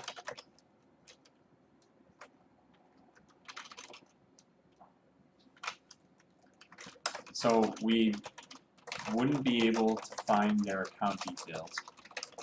So that error would print. But what does it mean? It means we won't have an inventory or bot configurations for them.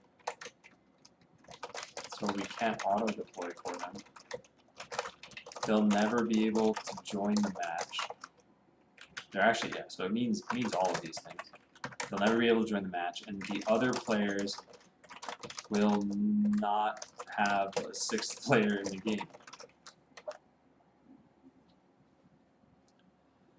There are mitigations for this. For example, if you just joined a match within the last like 10 seconds, don't let you delete your account.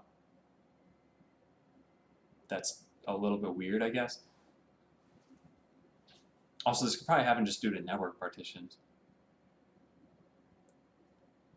So, questions are, is this really fatal? Can we just work around this? And 2 is, if I'm going to do anything, what should I do? I think the answer to the second one is, I tell the overseer, and there's just going to be a whole bunch of communication going back and forth though. I tell the overseer that game creation failed. You can have a bot be created for that player. Yeah, so, and hey, Original Pepper, what we typically do, if you join a game, but then you don't actually connect to it, that's fine. We'll automatically deploy bots for you, but it'll be based on what you've already got configured. What we could do in this case is create like a dummy bot for this situation, where it's just got like lasers and shields or something like that. And then there's not necessarily a problem, but like, can we always do that?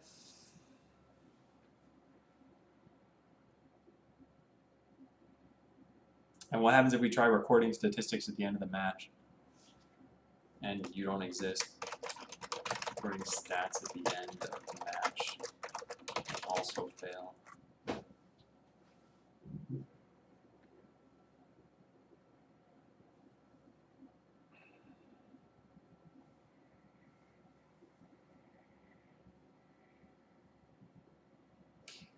Actually, wait a second. The player won't even exist, will they? Add as allowed player. If any of these things fail, it just won't create the player. Yeah, so they won't be in the depot. So, no, maybe they're... I don't think this is an issue. I mean, you create the same bot you'd use in single player, the recorded stats would be 1 less player, yeah. What if you don't have pre-built bots and you leave the match before building any? I think that's not possible, or I should say won't be possible. You create bots before entering a match, like, you have to consider the full flow of the game. You'll probably start in a tutorial eventually, and in that tutorial, you'll make your first configuration. And then we'll probably not let you join a match unless you have at least one configuration. That way the game server can download them. And then if you don't have one somehow, even despite all that, then yeah, maybe we just make something up for you. Or just deploy a bot that moves randomly and does nothing. You can always move as a bot. So, I mean, there's only so much you can do here, and that's probably what we'll do. So if you ever hit this, it's a fatal error. So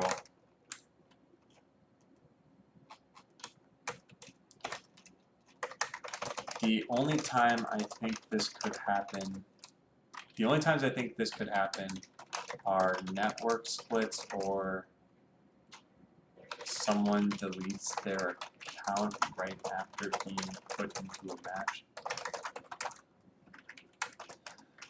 In either case, this means that we'll end up with a game that doesn't have the right number of players, because it's very likely that the player object won't even exist.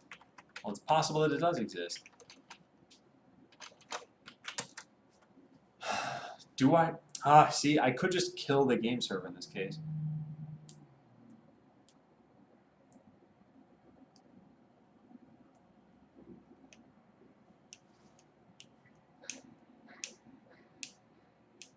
I don't know. I don't know what I want to do here. To do consider whether, because I guess it's not such a big deal if this game server just crashes because of this, as long as they get the logs out of it. Yeah. So the only times I think this could happen are network splits or someone, or if someone deletes their account. In either case, this means that we'll end up with a game that doesn't have the right number of players, because it's very likely that the player object won't even exist. Consider whether it's worth it to just kill this, tell the overseer to terminate the game on this server. I don't know. At least there's an error printing out for right now. I don't know what else I should do at this point. Alright, let's check that in. So, not any of these. We just want this and this, I think. No, not even this. Just this. So, yeah. Minor commenting and logging changes.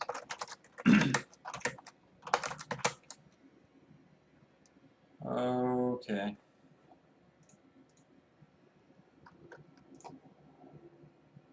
Git did not exit cleanly. Oh, I know why. When I was in the library yesterday, I pushed some code from my laptop. Forgot about this. Yeah, there. Now it should work. Push. Okay, we're good. Yeah, now let's close out of this stuff. Don't need that, don't need really any of these. Alright, so that's been done. Next is document the flow of the reservation call.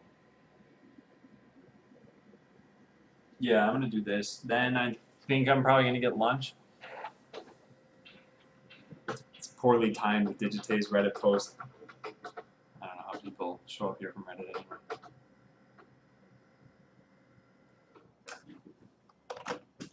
So this is in here.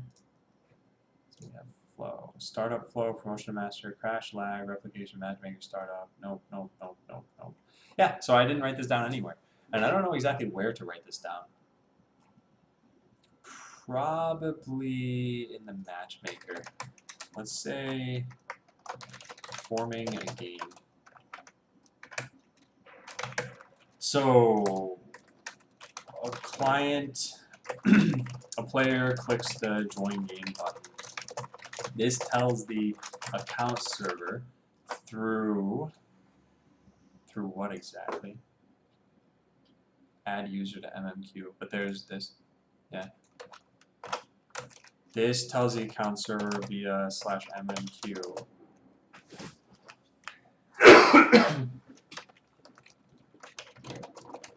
Adds the player to the. Well, how do I want to say this? This calls into the account server via mmq to add them to the queue. This is simply a proxy function for the matchmakers /mmq, right? Which is there, yeah. Quadra follow. Oh, hey, backslash. Thanks for following. Yeah, you should get a whisper from Botlad pretty soon. It'll let you control my lights if you want to. It looks like spam. It's not. So a player clicks join game. This calls into there to add them to the queue. This is simply a proxy function for that. So let's verify everything that I'm saying by going into here, add user to mmq. I'm pretty sure this does nothing other than just call into there. Yep, it does. Okay, that's true. So in the matchmakers, what is it?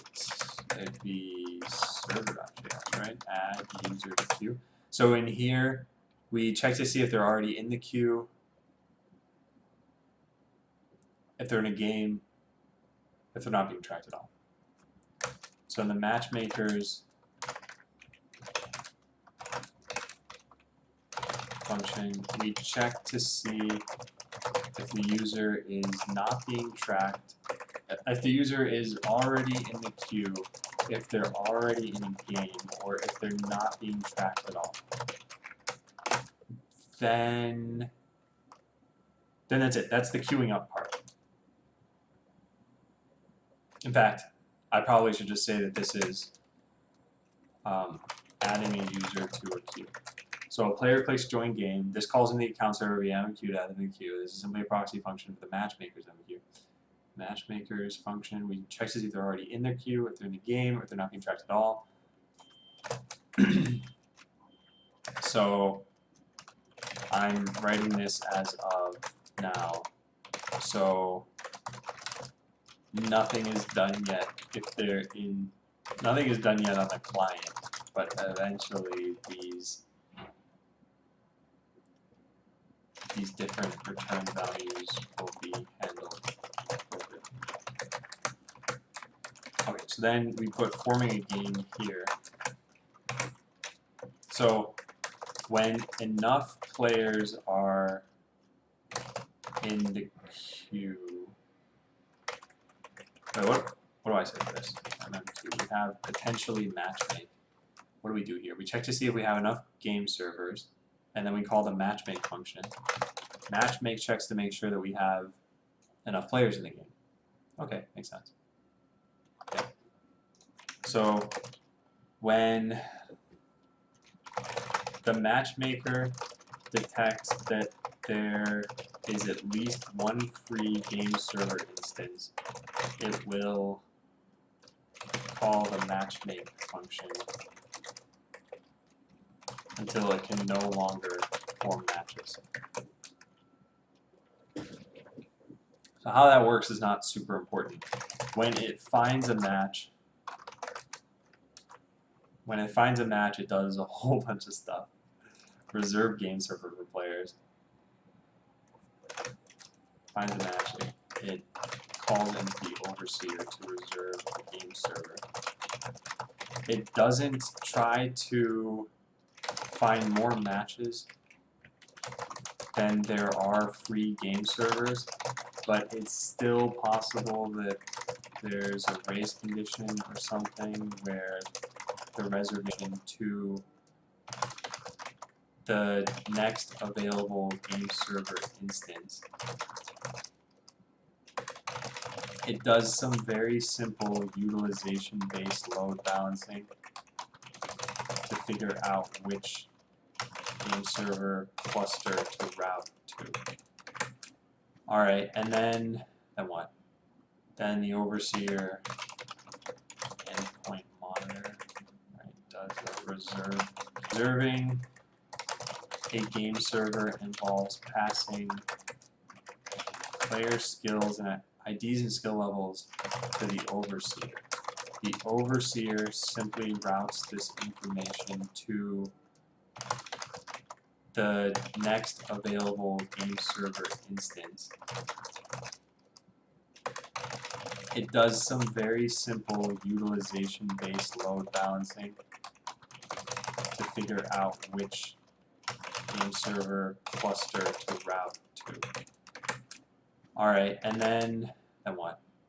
Then the overseer endpoint monitor, right, does a reserve game server. Yeah, so then we call into the cluster.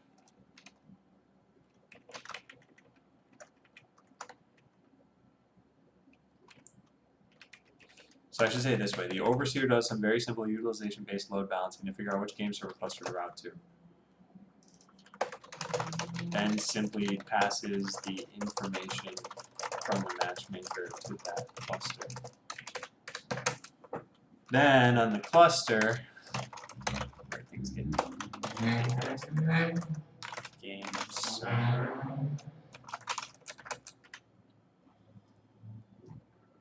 So what do we do here? The cluster takes any random available game server instance. And what does it do?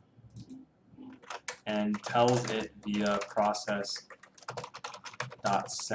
that it is now reserved and with X players.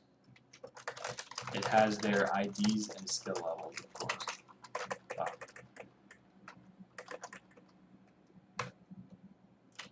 With the players that the matchmaker told us about.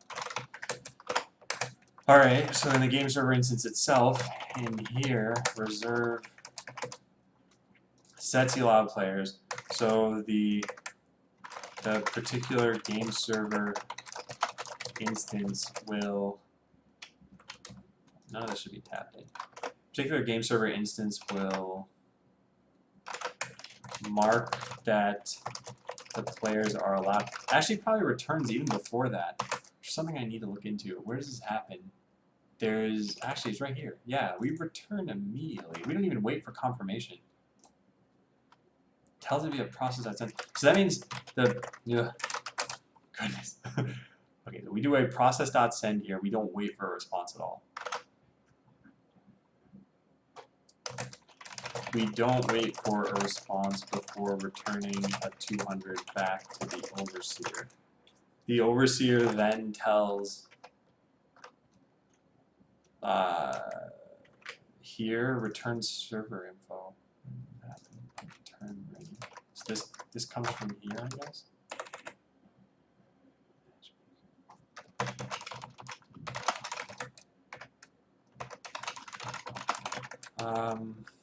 Here, yeah. The overseer then returns 200 along with the, okay, so the overseer then returns a 200 to the matchmaker along with the game server instance information. At least IP address and port so that clients know how to connect. Then, I'm writing this as of now. So pusher is not involved yet, but eventually the clients will be told about this information by the matchmaker. Okay, so then the particular game server instance will mark that players are allowed to play. This process involves downloading all the information about those players. So there is connection manager mark as allowed. Okay, so this goes into here. In this process, it will construct real player objects using their information that it fetches from the account server. So user details, bot configurations, inventory, etc.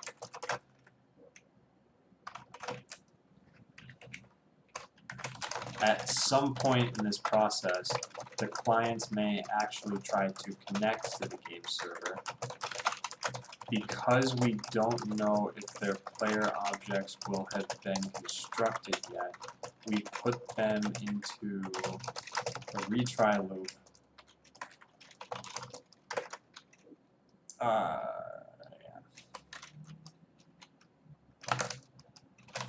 if their corresponding player object can be located, then they win the game. If the retry loop fails, then they're given an error. Are you using a routing server to create a barrier from the client to the game server, or are you giving each client direct access? I'm giving them all direct access. So game server IP addresses don't need to be private. Anyone can know them, but you can't connect to them unless you're authorized on that game server. So I think the problem you run into there is like, you know, denial of service attacks basically, where as soon as you play it on a game server, you know the IP address of it. But I don't know how you're supposed to stop that. Of course you're going to know the IP address of something you're going to connect to. And denial of service attacks are not something I'm going to worry about right now. At best, I can rely on load balancing on the account servers and just random IP addresses on AWS so that if people try taking down, I don't know, what, yeah, it's not something I can do much about. Is this the whole flow now? When the matchmaker detects that there's at least one free game server instance, it will call the matchmake function until it can no longer form matches, i.e. it runs out of available players or available game servers. When it finds a match, it calls in the overseer to reserve a game server. See below. It doesn't try to find more matches than there are free game servers, but it's still possible there's a racing engine or something where the reservation doesn't go through, in which case we'll simply add all of the matched players back into the queue in their original positions. So from a player perspective, this is completely opaque. This could fail 100 times. Well, that wouldn't be so opaque. You'd obviously see that it would take some time, I guess. But yeah. Matza says code. I'm not sure what it is you're looking for with that command. What are you looking for? I'm coding in JavaScript, but if you're wondering about the game or what it is I'm doing, whoops, got it. I know my own commands, I swear. I just happen to type game. Alright, so the cluster takes any random, oh wait, I skipped ahead, didn't I? So reserving a game server involves passing this to the overseer from the matchmaker to the overseer. The overseer does some very simple utilization-based load balancing to figure out which game server cluster route to, and so they pass the information from the matchmaker to that cluster.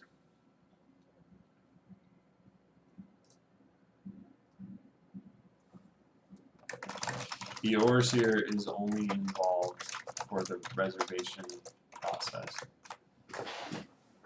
Well, this could happen differently. I don't know. Yeah, that's fine.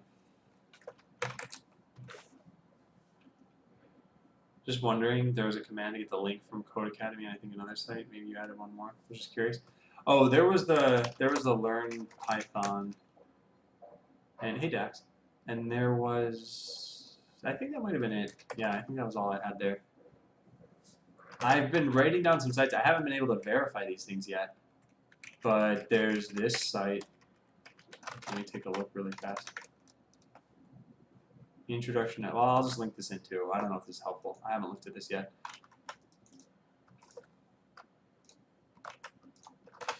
Okay, what else do we have here? So the cluster takes any random available game server instance and tells it via process.send, and it's now reserved to the players that the matchmaker told us about. We don't wait for a response before turning. The overseer then returns the 200 to the matchmaker on the games.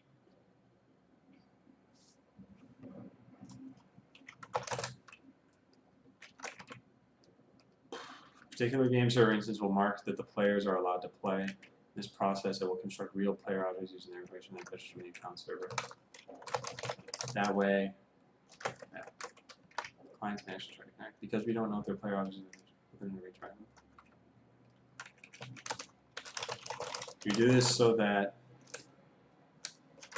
because we're going to need the player object regardless of whether the clients actually manage to connect, because we'll auto-deploy bots for players who are idle.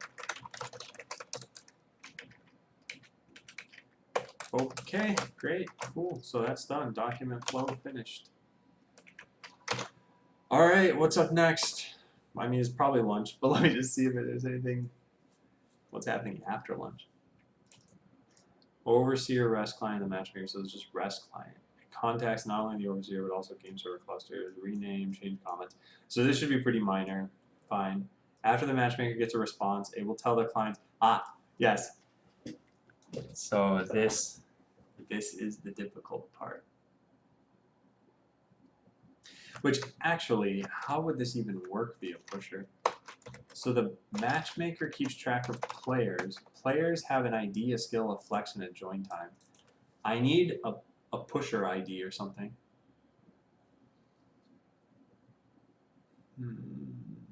Okay, I'll write that down.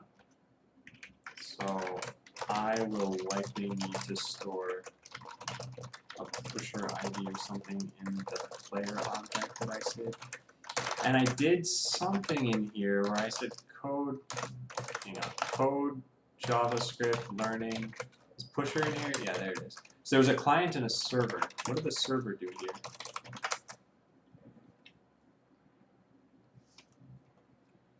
It made a new pusher and then dot trigger test channel test event hello world.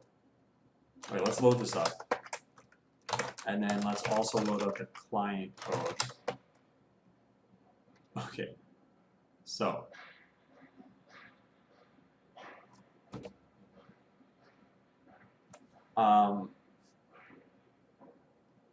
this binds to test channel. So I guess I just need to make the channel be whatever your player ID is. But do you know your own player ID? You should. Auth token ID. Do we have that information? Alright, let's just say auth token. So we get the token here. I guess. Yeah, this should work. Let me try this out. What is this? Authenticate to REST server. Just put a breakpoint there. So main.js, authenticate to REST server, breakpoint, refresh. Should get hit. Oh, I have to hit connect. Yeah, okay. So you saw my password in plain text right there. Look at that. Look at that secure password I have.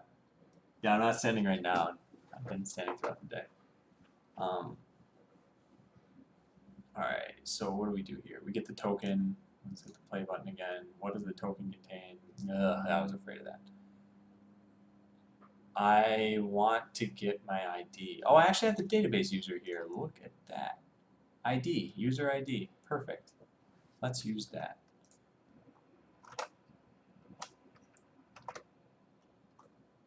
So the client has this information from the DB user returned in authenticate to REST server.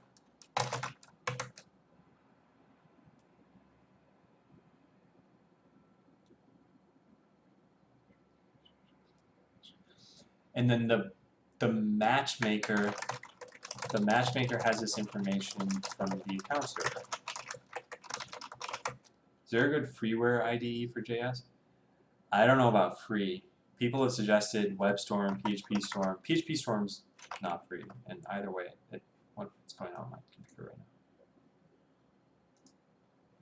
now? Uh-oh.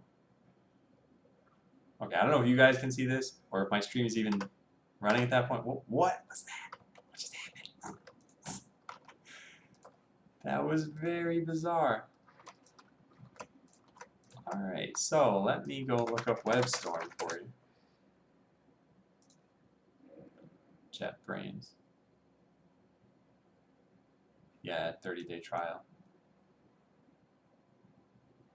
Yeah, I don't know.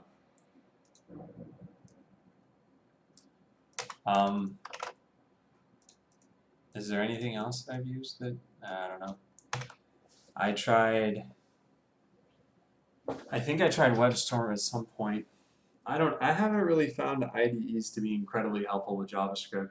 Unless maybe it's code that you haven't written. So like you're using code from GitHub or something.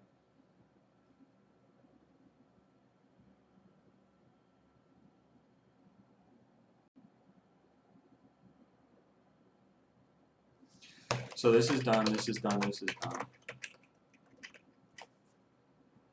If a player's already in a game, they shouldn't be able to remove themselves from a matchmaking queue. Is that currently the case? Could not verify token. Okay, so if they're in a game and I try to remove them from the queue, it's player 1. We get 404 not found. Yeah, that's already done. Here, Emmy. Oh, by the way, let me check my mail again. I think we should... Nope, we don't. Okay, wait, let me check something else.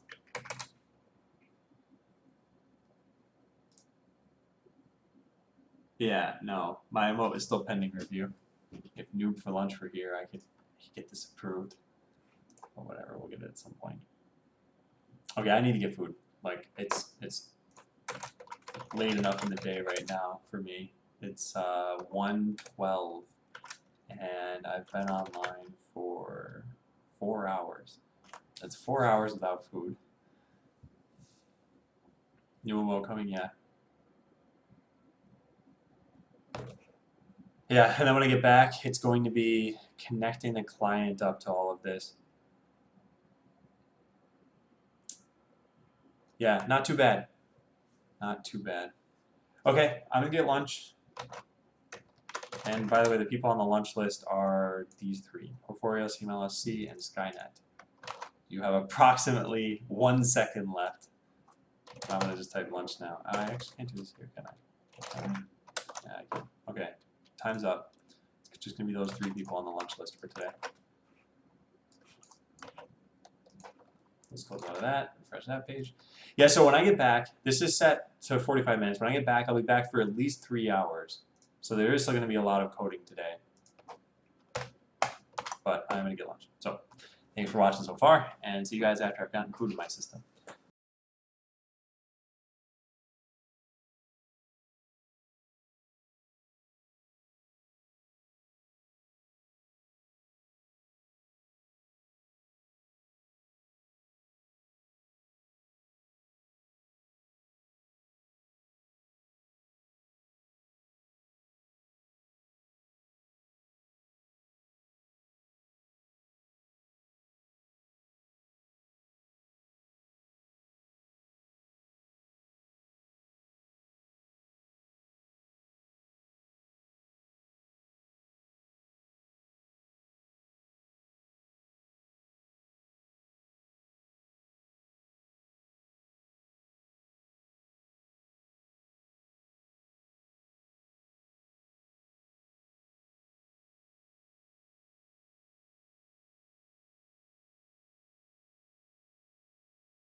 All right, I'm back. So we'll read chat.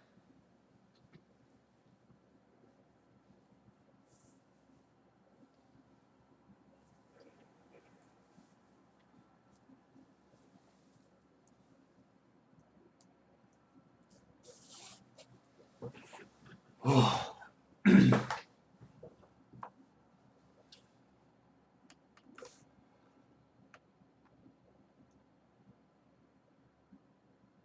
Oh, Jan, thanks for following. How did I get a follower while I have my lunch screen up?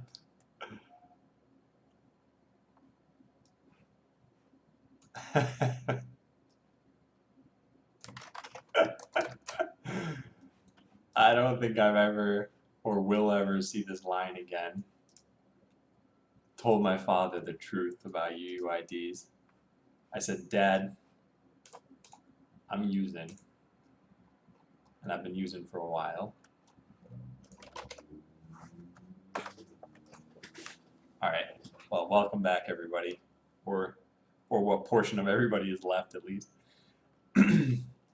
Rename overseer REST client, so it's just REST client. It contacts not only the overseer but also game server clusters. I don't even think that's true.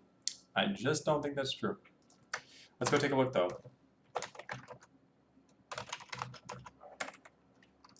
Yep. It's just for the overseer. Yeah, no, I don't need any changes.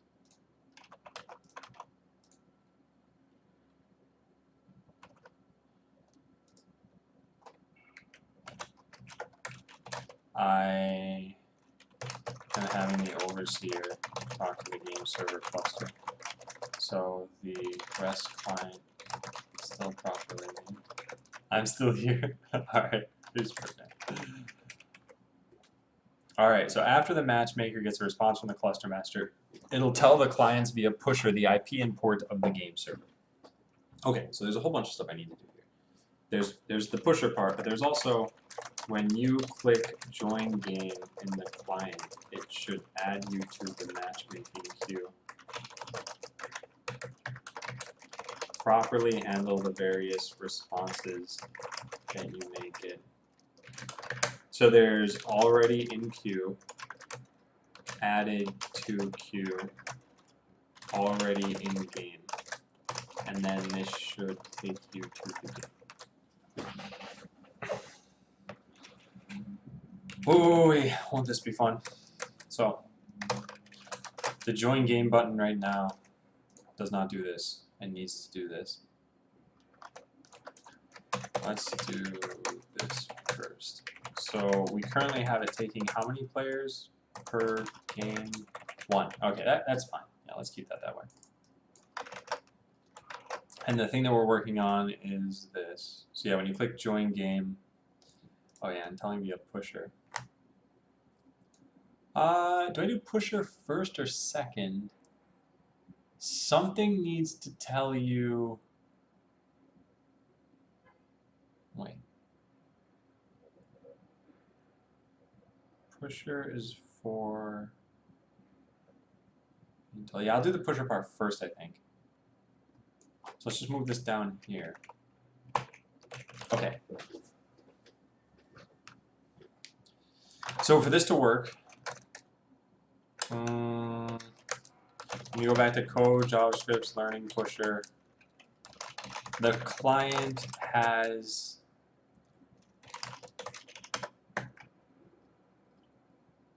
pusher.min.js. So I'm going to need that too, right? Pusher. How do you download the...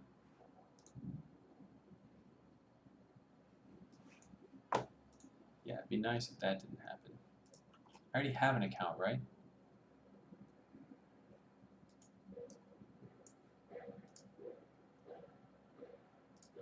What? Come on, seriously? Whoa! Can I show you guys this screen that I'm looking at? I just gotta make sure there's nothing that's, yeah, wow, look at this.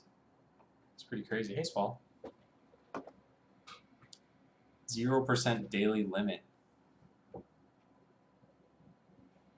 Total messages sent today.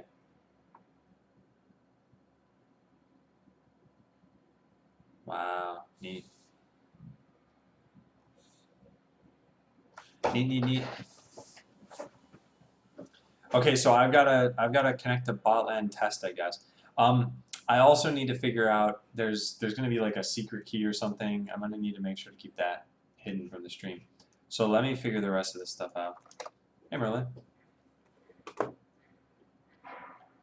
So connecting to Pusher is the first thing. Get the client to connect to my fake Pusher server. You see my question I wrote in the lunch in Windows? How do I run file name .sh as file name? The path of the folder is right, file name .sh is accepted. We create an alias. Okay, so Kong Simon, the first question is, so file name.sh. So you've got some script. This signifies that it's usually a bash script. So first of all, did you write it in bash? Because I know you said you're on Windows. So if, for example, you're doing things like dir and copy, this sort of thing, this is batch, and you want to rename it as .bat.cmd. But bash stuff is like if you have, you know, if and elif and like $signs for your variables and ls and cp and those sorts of commands. So I just want to make sure that, first of all, the file extension is correct. Because then if it is correct, it should just be a matter of running it. Let me try this. Desktop del test bash. So if I'm in bash and I try running one of these, you're in bash. Or more not found.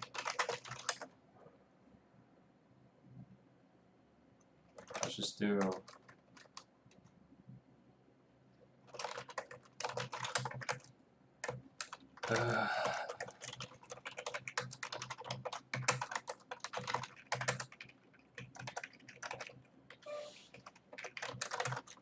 okay, so if I just do ./first.sh, yeah, that's how this works. So, in order to run a script, you've got to make sure that it's marked executable. So like change font plus X, and then your script, and then you just specify the script name ./first.sh. Now, if you want to run it without the ./, then ./ needs to be in your path, which it's not typically by default. So you saw the steps that I just went through to do this. It's pretty much the same. So remember, make it executable, then just specify where it's located, and you'll run it. And that's it. That's all you need to do.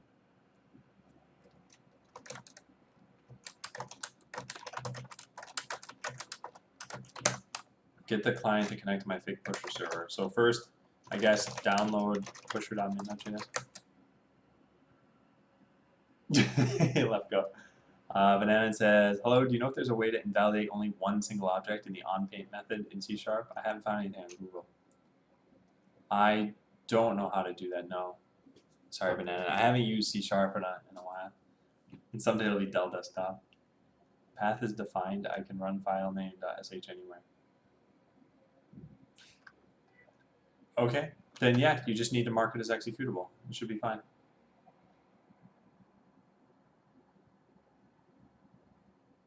And so they're slightly different, but ideally they should have been easier for you to do.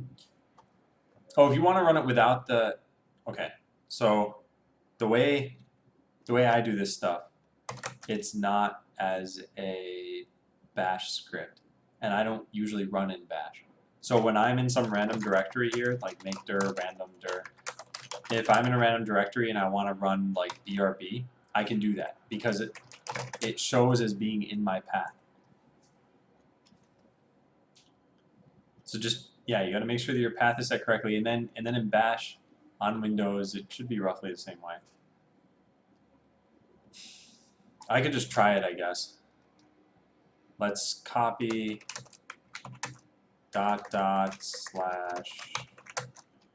test bash,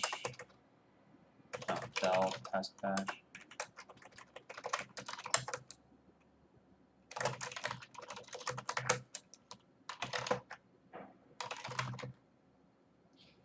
Yeah, so for you to do that, you couldn't specify it without the name. You need a command file to wrap your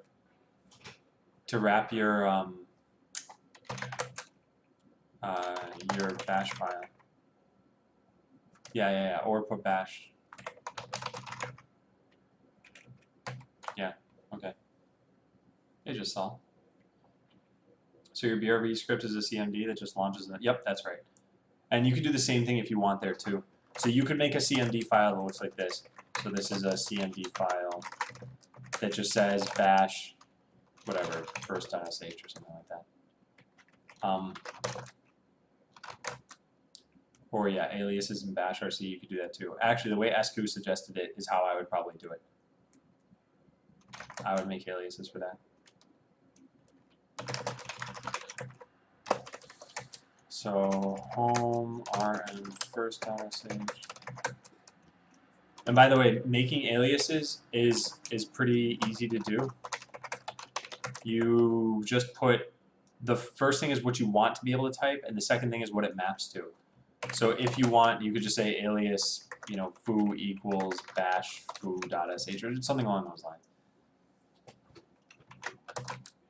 If I recall correctly, you can add custom extension handlers in CMD, so that .sh will be. Yeah, you might be able to do that. It's probably some registry hack you have to do. I don't know. This is all stuff where it's like, I got things working, and I always have to look up how to do it whenever it comes down to batch files. Can you see the BRB file? Yeah, it's really simple. This stuff isn't even needed. The only important part is that it actually just calls into another CMD file. And that other CMD file is literally just set an environment variable and then run node. And the only part of this that's really needed is the running node part. So my CMD file is just node, a path, and I pass all of the %* means pass all the arguments from this program directly to that program. There's a better way.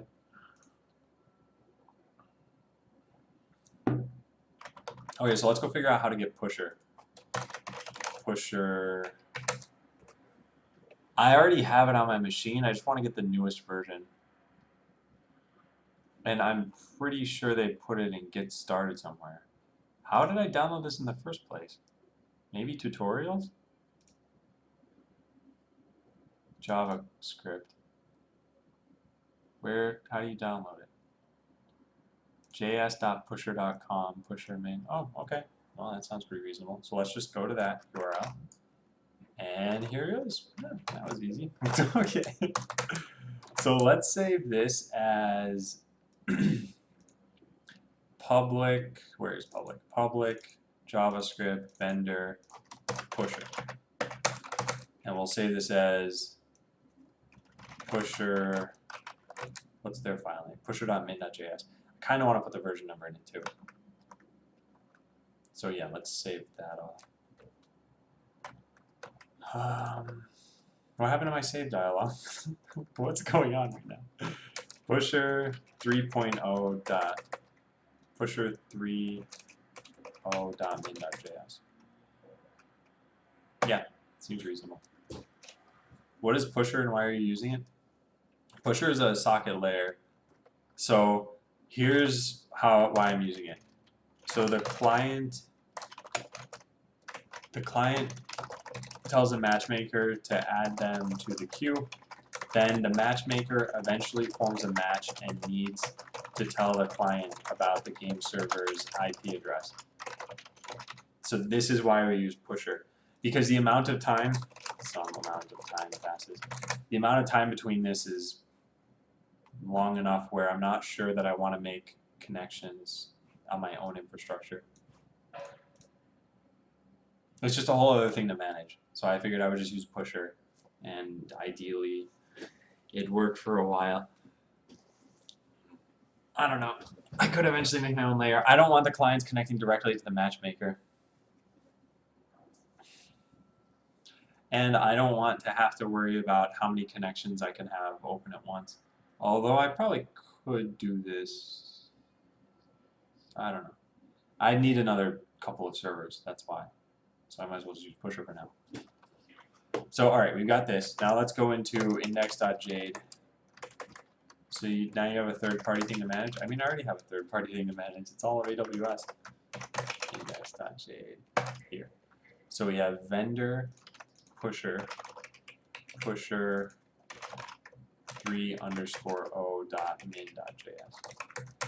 Isn't pusher just for notifications? Yeah, and that's all I'm using it for. The messages are going to be really, really simple. I already have this stuff open. No, I don't have it open anymore. I closed it. All right, well, let's just reopen it, I guess. So main, and then, yeah. So the client is going to subscribe to some channel, and it's going to get an IP address and a port. And that means, hey, go play a game here. And the server is just going to push, hey, here's the IP address and port, and that's it. That's like all I'm going to use. And AWS actually provides this as well, but their pricing seemed worse. This is such a slim layer that I don't see it being an issue though. Like the client would probably look almost exactly the same. Pusher seems like a complicated solution for a simple problem. I don't think it's a complicated solution though. And yeah, the problem is simple, but think of what the alternative is. I don't want clients connecting to my overseer directly, and I don't want them connecting to my matchmaker directly. So the only thing they have is the account server. And the account server probably shouldn't have like 500 WebSockets open to it. So I would need to write my own service. I need to have like a master and a failover and keep track of them, and eventually maybe I do that. But I think Pusher is a very simple way to get started with this. Edster Gamer says math.random returns between 1 and 10. Can it return to 10? I don't think math.random does. Oh wait, you're not talking about JavaScript. You're probably talking about something else. And Edster Gamer, whenever I have those questions, I just test it out with 1 and 2. And after like 10 trials, if it hasn't returned 2, then you can be pretty sure it's never going to. Otherwise, you're really unlucky. I guess that's only 1 out of 1,024. So maybe you try it another few times and eventually get to 1 billion. And then you either buy a lotto ticket or you just know that it's exclusive. Hey, Deadbringer. Or just pull an account server. Yeah, polling was the other option. I don't know if that's a good idea, though. Yeah, but I think I'm going to do things like this for now. And I don't think it's gonna be very hard to replace because it's a very, very thin API. Also, hey HD ready. Okay, so let's use this. We have it here, so we just need to do this sort of thing. So let's just copy paste this code. Let's go to client main, and we'll put this code anywhere in the constructor. Sure, great.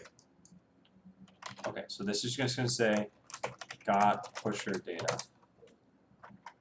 So let's try that out. How does this work? I think I need to, what am I trying to say? I need to restart the client. There, so it's listening on 3010. All right, now it's of course not going to get data until I start the server up. And the server's going to need my secret key, and I don't know what my secret key is. Talking about the math object in JS. So whenever you run into those questions, Edster Gamer, just try it out. Just do math.random, and it does return from 0 to 1, not from 0 to 10. So if you wanted to return from 0 to 10, you'd have to write your own function on top of it, or use someone else's. That's entirely fine too. So I have my own util function that I wrote called random integer. So this is how this function works. I'll paste this if you want it.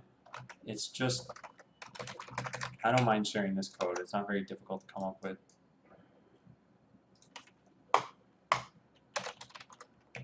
Why can't I find JavaScript in this list? JavaScript, there we go. I must have typed something wrong.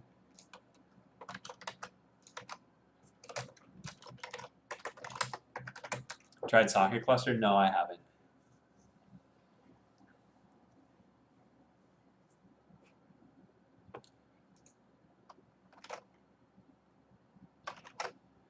Okay.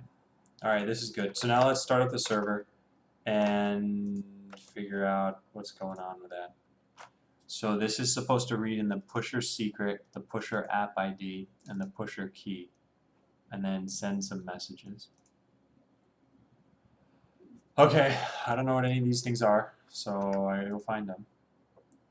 Oh, hey, check it out. It knows that I have one connection now. That's pretty cool. And wait, if I let's really try this. If I just close this tab, if I go to about blank, now this should go back down to 1. Do I click live updates?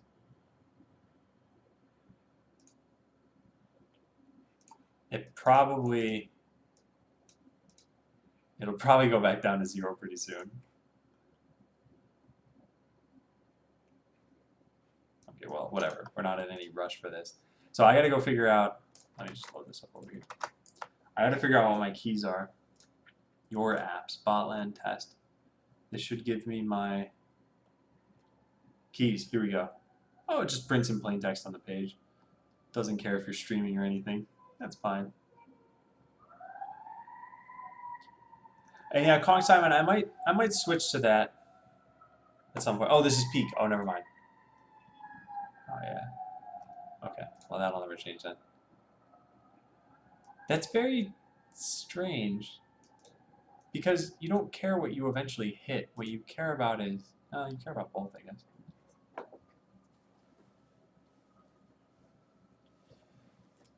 I know some C++, yeah. I haven't learned the new stuff. And Pusher's UI looks pretty good so far. Alright.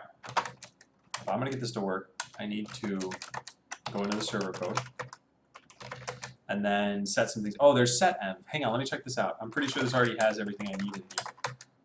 Warning, secret key is below. So wait, what? Now I can just run node server.js? Let me reconnect to this and main.js. And let me run this off screen. I don't know what's going to print. But this should have, yeah, look, got pusher data, hello world. So that's it. That's as simple as it is. Very, very simple. Messages sent today 2. I haven't sent 2 messages. I sent 1 message. What? What's going on here? Wait, so if I rerun this, messages sent today 4. What? What? What's happening here?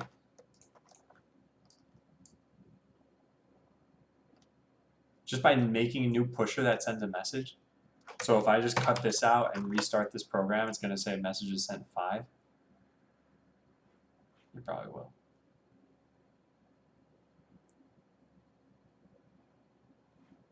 It still says 4. Wait, what? So is it because I had extra data here that counts as 2 messages? Does that go up to 5 or 6 now? Sorry, I'm looking at this off screen. I guess I can show this here. I just have to be careful about what shows up. Yeah. Okay, so by putting data in there, it counts as an extra message entirely. That kind of sucks. It's in the constructor, right? Well, the listener is in the constructor, yeah.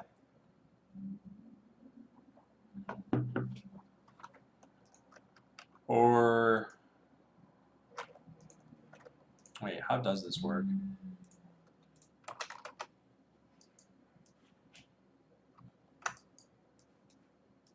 So here's the dashboard. It's total messages sent. Yeah, this is what I don't understand. Maybe the client is sending a message in response? Did I do that? Fine. No, it's just subscribe. Why does that count as 2? Where's their documentation?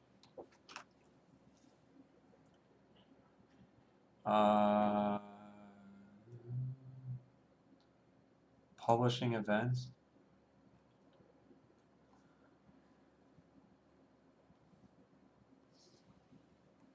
Event names can only contain characters.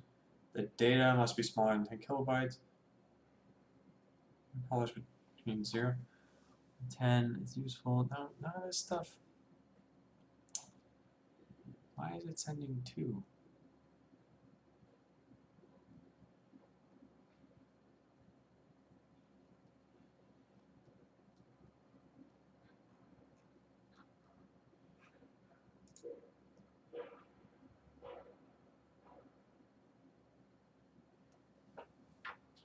Huh. Well, I don't think it matters too much. Nah, I don't think it matters too much. Yeah, whatever. I'll just send 2 messages and lower my cap to 100,000 total messages from 200,000 because I can't send a single message. Oh well. All right, so instead of test channel, this needs to be done only on joining something. Well, yeah, and Mike, I shouldn't be either. At least not for now, because this should be pretty simple to set up. So I have pusher. Let's set up the server part of this too. So this require pusher. I wonder if that's called, yeah, it's just called pusher. I mean, the rest of this is pretty straightforward, right? So this is going to be part of the matchmaker. The matchmaker is going to make one of these at the beginning, and then it'll trigger on a channel named after a user.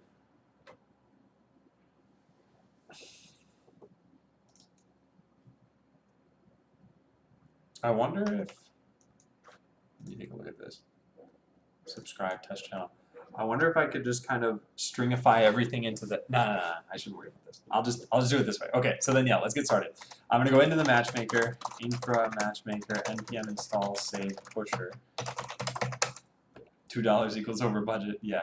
Well, I don't think that's how pusher works. I think on Sandbox, like I don't think I gave them my credit card information. So if you go over, I think they just terminate your service instead of saying, oh yeah, we'll charge you more.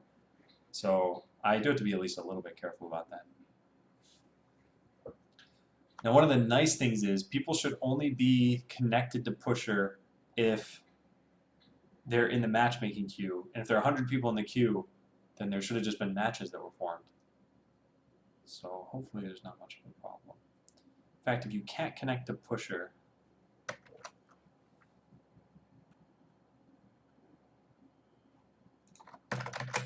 if I'm already at the maximum number of pusher connections, then produce a client-side error saying to try again in a bit.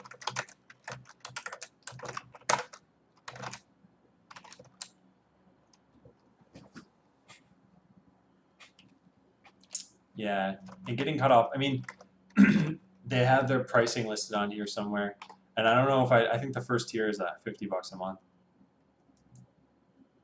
1 million messages a day. The sum of those we receive through our API plus those we deliver to your connected client.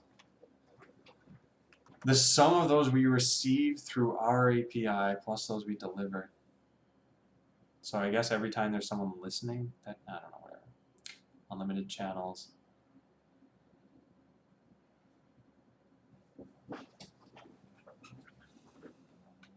I mean, this isn't too bad. $50 a month. I pretty much have to determine how much would it cost me to make this myself, assuming I'm making a salary of X dollars per year, which my salary is $0 per year. But if it were higher than that, could I develop something for less than like $600, let's say? Maybe. I doubt it. I think it would take like a week or 2. Yeah, if it's a popular enough game, the servers will pay for themselves. And you build your infrastructure in a way so you can change out what socket provider you use. Yeah, and that's why I think this will be pretty simple, because I'm only using pusher for one scenario, and that's for telling the users what queue they're in or whether they're queued, etc., etc. So yeah, let's open up the matchmaker. State. And let's take in those same 3 variables that I had over here in this. So we need these 3 things, and we're eventually going to need to make a pusher out of them. Yeah. How did you bind BRB to BRB.cmd? Does it just find by having the path of the folder in it? Yep, that's correct, Kong Simon. I didn't have to do anything special there. And that's why I said I happen to put it in my user profile, which is already in your path. You can put it wherever you want. If you press Windows key, pause, break, and then click Advanced and go to Environment Variables. So you, yeah, you'll find, oh, I can't show you this. Okay, well, hopefully I didn't show you anything important, but yeah. And yeah, Ed Sir Gamer, I don't actually know if you should advertise that. I don't know if it's against Twitch's terms of service to be 12 years old and have an account.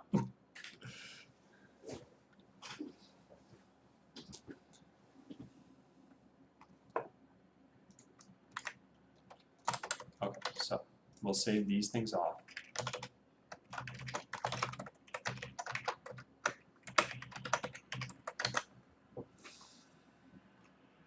And then instead of need to, we'll just say must. And they should all be strings. Okay, yeah, that's pretty reasonable. Alright, so that part's done. And then there's only other two parts of this code. So let's require, actually, wait, before I forget, do I have Lodash here? Yes, and I have assert, good. Okay. So now I make a new pusher somewhere and I do this. So it's this and this. So here's all the code that matters. Hey, Waddle.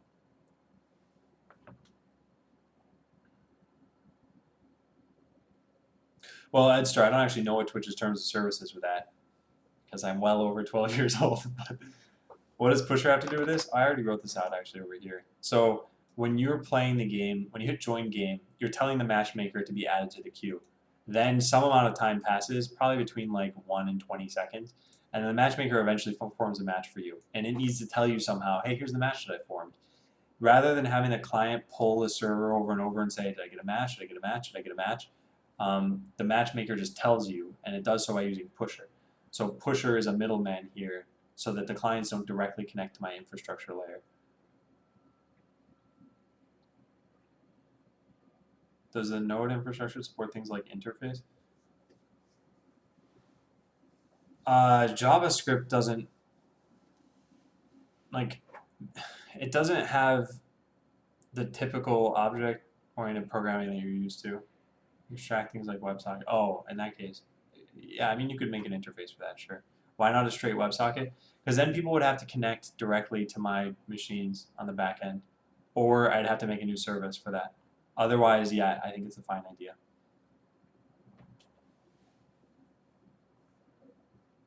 Sovkits.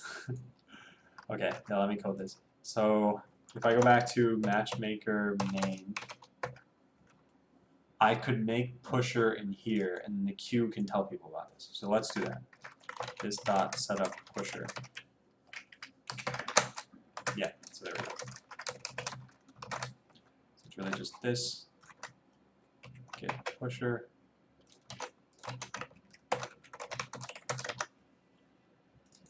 Then these three things is this dot matchmaker state dot net. Good. So I think this will work.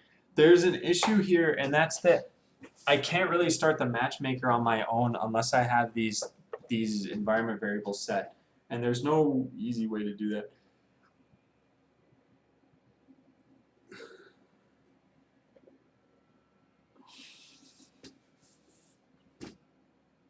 Oh, Edster, like I said, I don't know if it's even against the terms of service. I'm just saying it's something that you might not want to go around saying.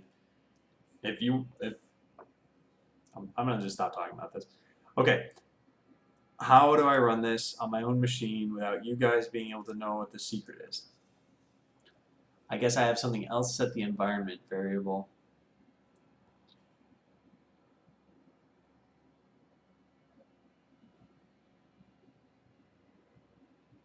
Yeah, that's the only thing I can think of. I don't know how else I would do this.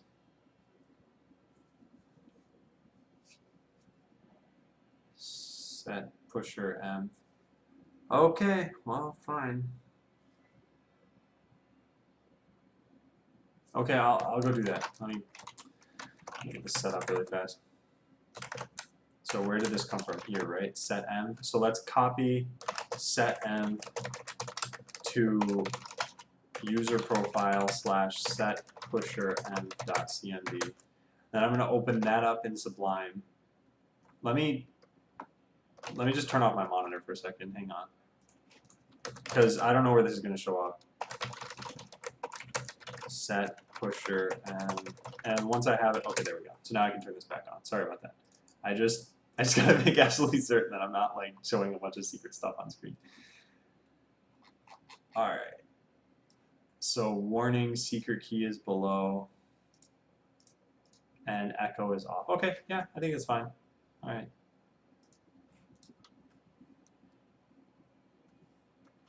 Environment is too easy to accidentally share. Yeah. Yeah.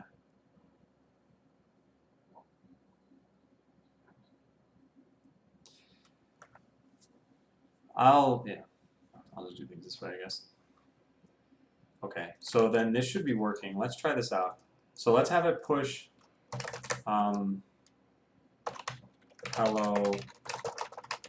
God, no, I'm not typing that. Hello matchmaker. There. Alright, so now we connect over here and then we start up the matchmaker again. Let's try this out. Connection refused. Must specify pusher secret. So now I can do set pusher m and then run this. Now it says pusher is not defined. Yeah, I know. Alright, and now we should see this say got pusher data undefined. I bet the undefined is because I'm trying to read like hello world or something like that, right? Data.message, yeah.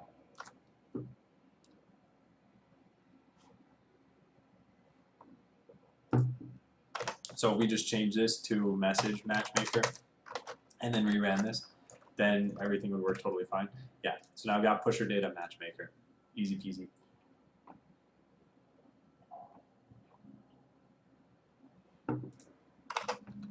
Okay.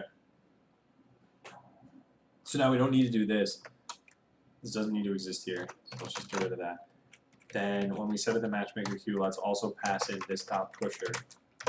So MMQ takes in the matchmaker state and then a pusher. Param pusher.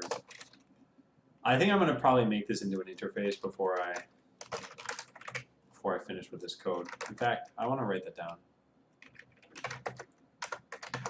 Convert both the server and the client to use an interface instead of pusher. That way I can swap it out with whatever I want. See that, Blind Archer?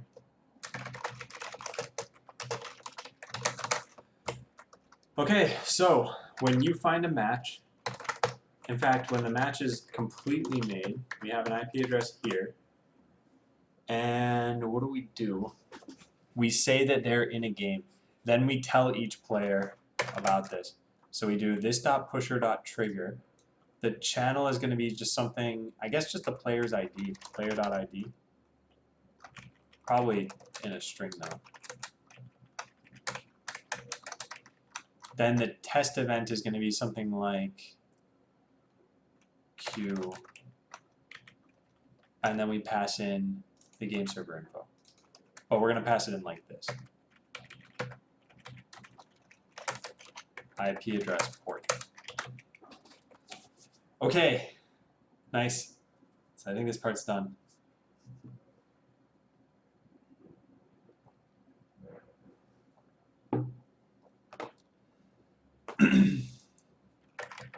Tell the players that they are, or not queue, I guess, game, that they're in a game now. Or maybe even join game. Just game. I think game is fine. I'm only using pusher for one thing. Okay, good. So now the client should listen to a game message.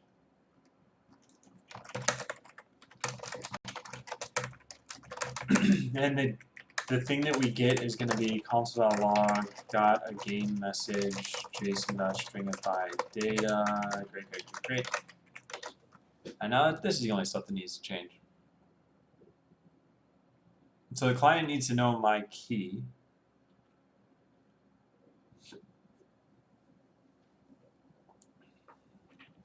And that's really it. Right? What's going to need pusher? I guess the client. Excuse me. Okay, so taking this in, we go to client run. Hey, I said something like pusher, what's it called? Key? What is that thing?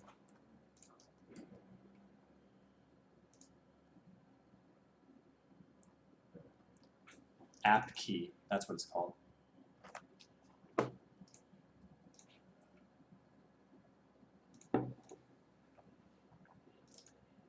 Oh, wait, what? Is it, this confused me the first time too. Is it the app ID or is it the key?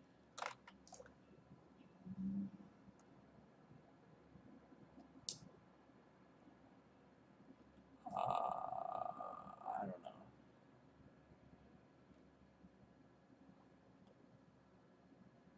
It's the key, I think.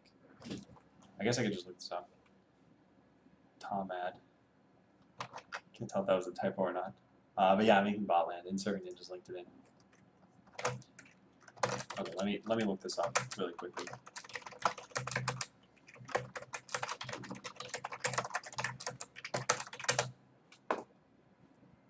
So it's the key, right? Because what I have typed in here already is 462F. That is pusher key. Yeah. That's what we gotta use. Okay, so let's change this to pusher key. And then let's make it in the correct spot and also set this correctly. And then check it and do whatever else. So this equals whatever this used to be.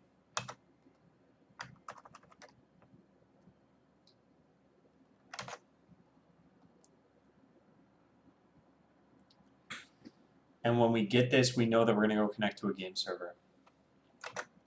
So we'll do this after we've set up the environment variables. This dot setup pusher. So that's going to need to change. Setup pusher. Get rid of that stuff. Where did this go over here? I just want to make sure I did this correctly. Yep, that's fine. Okay, so const pusher socket.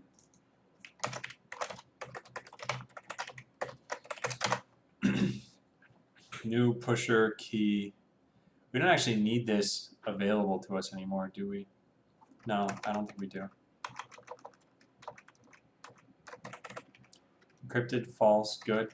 Okay, so where do we save this off? We have to get it from here, which means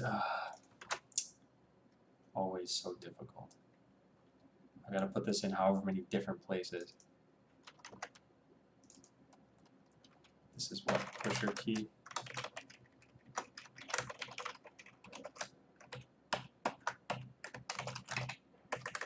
Yeah, let's just take that in.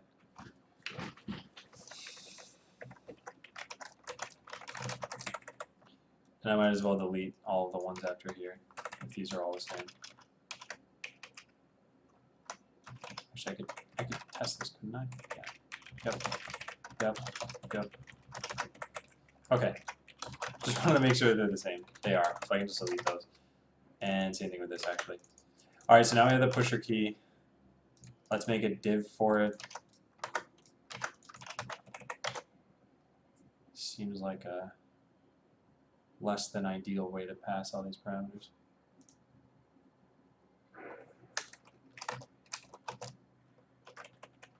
Oh, hey noob. Hey, you said you had a line to night, right? Yeah, so I have an emote that's pending review. You don't mind asking about that? Hey, Digital Crosshair. And noob launch, am I usually uppity? Would you recommend me use Jade or Handlebar for my node views? I don't think it matters too much. Whatever you're more comfortable with. I've used Jade, but I didn't look at anything else. So it was just like, hey, this works, let's use it. And not a, let's find out what works best. Okay, so pusher key. So all that stuff's fine. And then this just needs to be used. So we can call this pusher key DOM. Take that. And save this thing off too.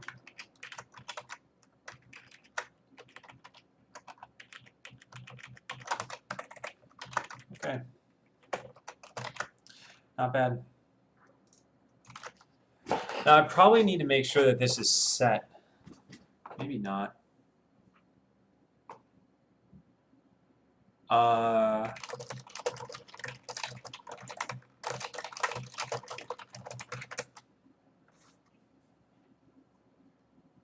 Oh, yeah, thanks, Tommy.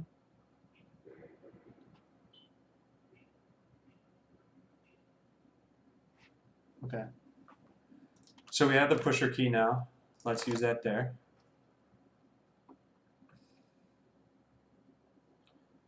And we subscribe on a channel. Oh, we can't do this yet, can we? We can only subscribe once we've connected to the account server. And once we do that, I think we count as a user. Like, okay, what happened to the dashboard here? Where's the dashboard? It's like login pages.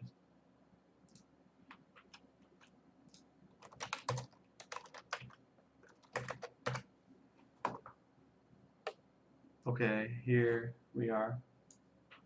So, how do you find out how we count messages? Oh, here it is. Huh. All calls for a REST API, publish, query, message delivered, webhook call, use present channels.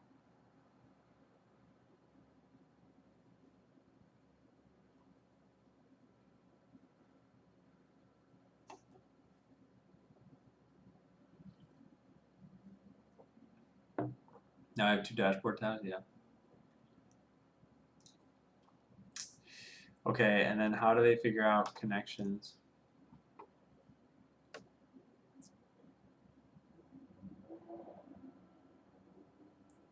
It's created when you create a pusher instance. Oh, that's a problem.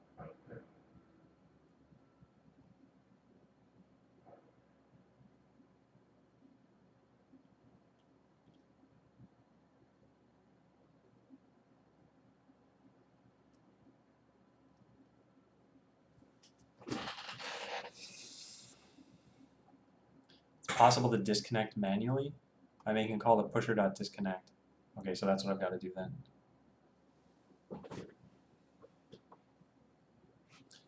Okay, well, it's a good thing I read that. Because otherwise this would have been bad. Oh, that's good, Tommy. Huh, nice. Okay, so we can't do this here. We need to do this when I go to join a game, and then we need to close it down as soon as we're done.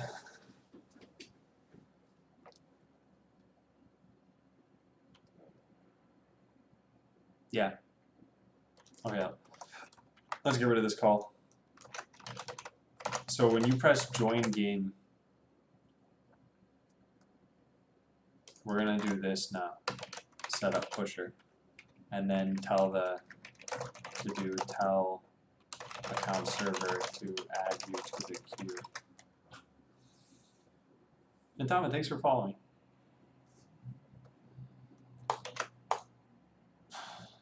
Okay, and then all this stuff needs to happen somewhere. Tisk, tisk, tisk. Okay, well, yeah. Let's figure this out. So first you need to authenticate to the REST server. That would give you your user. Now your user ID comes from that, but we don't ever store that anywhere, do we?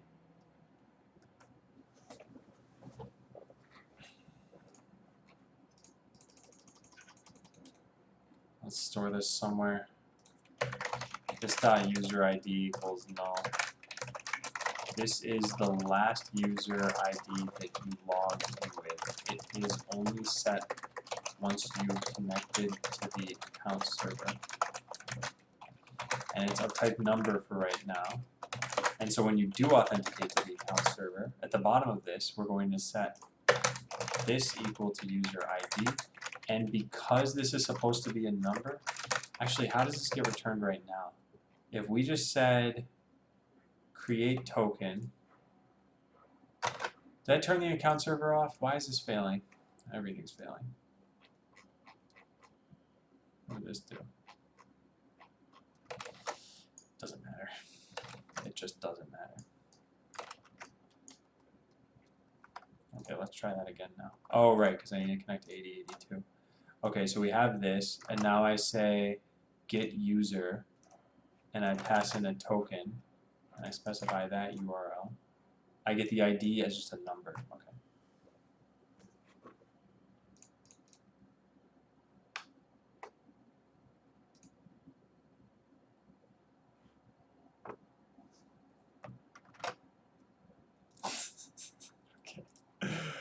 Alright, so we have the ID, and this is a number, and when we go into join game, we're going to set up pusher using that ID. So we're going to connect to the channel that's just named after your ID, I guess this way.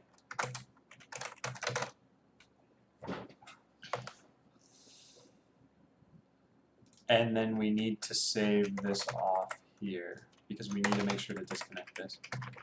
To do disconnect pusher socket when we're done using. Alright, so channel.bind game. Got a game message, looks good. I'm missing something here, line 298. Oh, I spelled Constrom. Causant. And then we need to tell the account server to add us. So this dot rest client. What did I call this thing? Account server rest client? Yeah, this.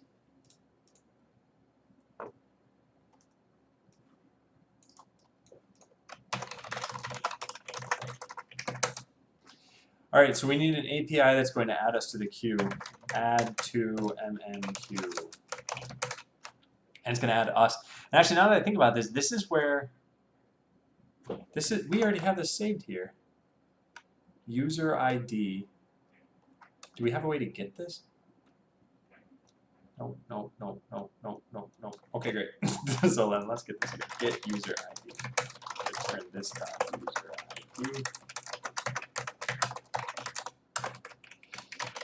The rest of that's pretty straightforward. So we can get rid of this from here.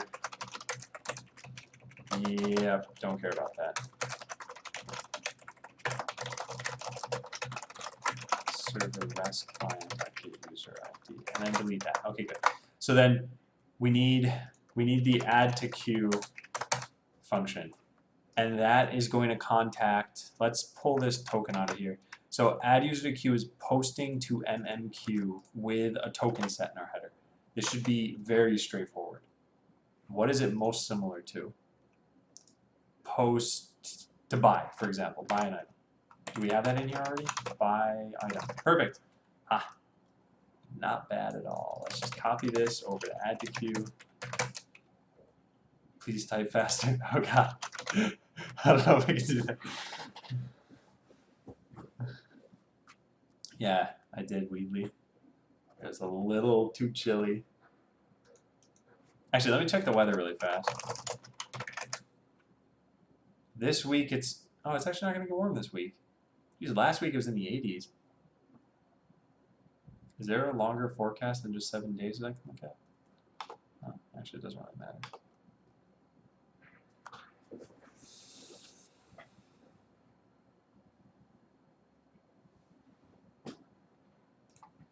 Okay. So this is going to change to the like Q API URL, I guess, and we're going to get MMQ.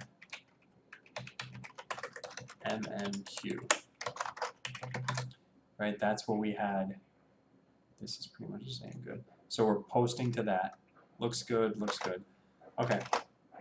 So post to that. Set our token, and when we get a response, just return it to the caller. I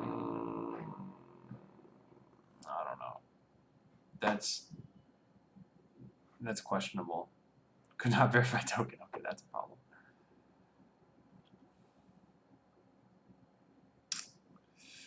Okay, let's create a token to try this out. So add user to queue. What do we get back? We got a 200.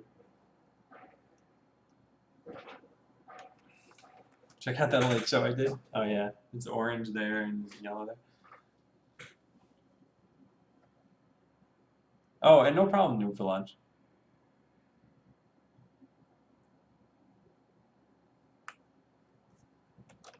I don't think it's a big issue. I know they're going to approve sometime this week.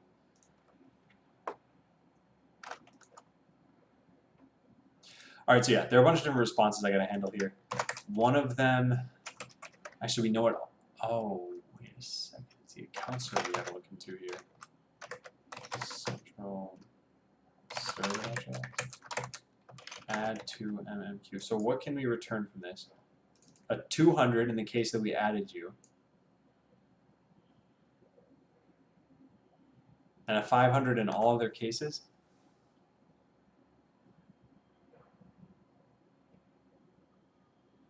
That's not a good idea. Yeah, that's not a good idea. Well, oh, it's not a bad idea, I guess. Because when you press this button, the client will already know what state it's in. Okay, fine. So you were either added or you weren't added. That's the only way this works right now. Alright, so let's add to our to-do list then. When the client starts up, it needs to ask whether we're in the queue and then handle the state appropriately.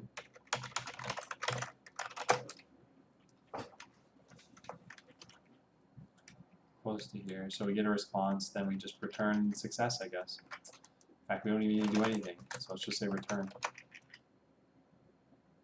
And I know I could just get rid of all these lines entirely. I don't want to do that though. But then error in here.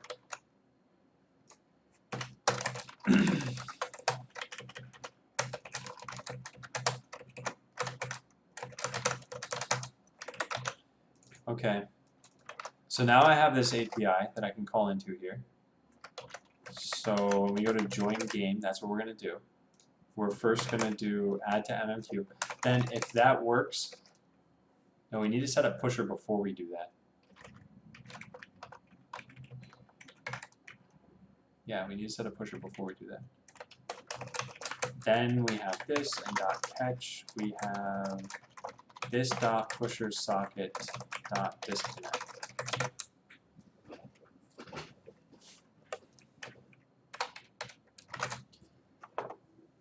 Okay, so we told the account server to add us to the queue. And then we have to do all this stuff at some point. I guess it's on joined game. Where does it get called from? Yeah, on joined game. Okay, so we're going to need to change the UI around entirely, but I'm not going to do any of that stuff yet. I don't know why there's a return true here. Like, does it really matter? These are empty. I don't know why this is needed. On joined game.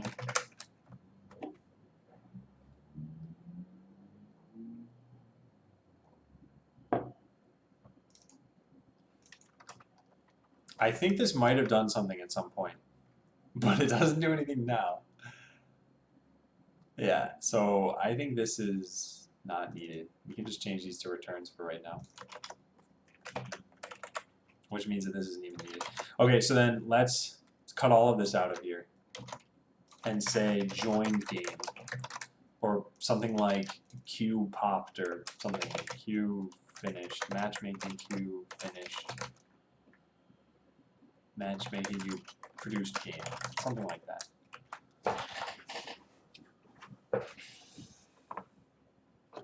And that's when we finally authenticate to a game server. Now the game server we connect to is not going to be hard-coded in here anymore. And that means that the socket interface can't be done this way. Oh, great. Oh, this is going to be a ton of work.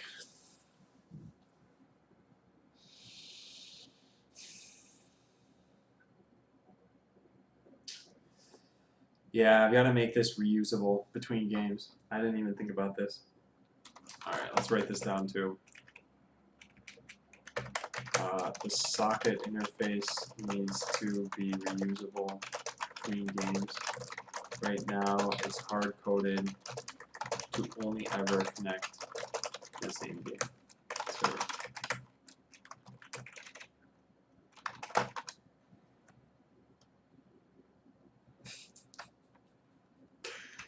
Okay, well, we're not even at this point yet. So then we'll eventually hear back from Pusher when the matchmaking queue finishes.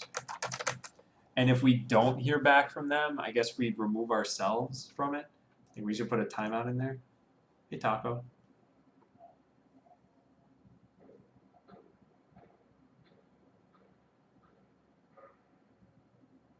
Oh, so this is, yeah, that's right. Okay.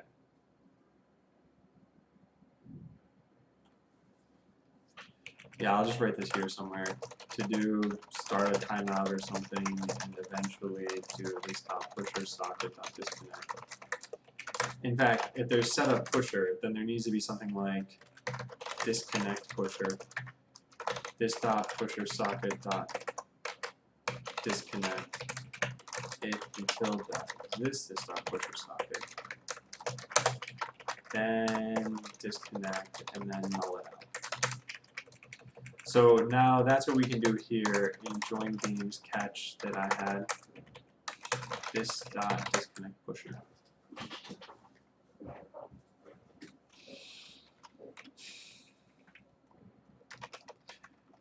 Alright, so we have that, we have setup pusher. So when we get a response from here, we have got a game message, and then we say something like, what was it, produced game?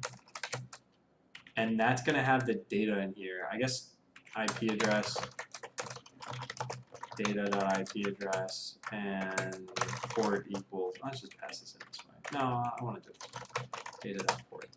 So we take in the IP address and the port, and then we're gonna use that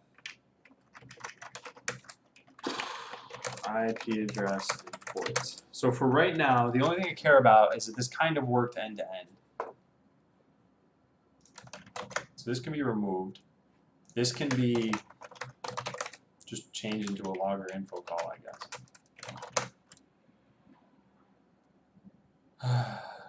Yeah.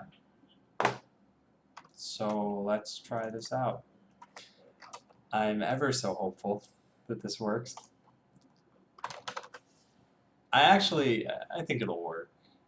I think we need to restart this, and then probably every single other server that I'm running.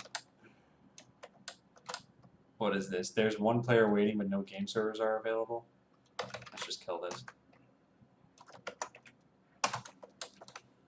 Okay. Well, here we go. Let's put it to the test. So I refresh the page, I connect, then I press join game. And what we should see happen is it should print something out on the console here. Okay, whoa. Actually all worked.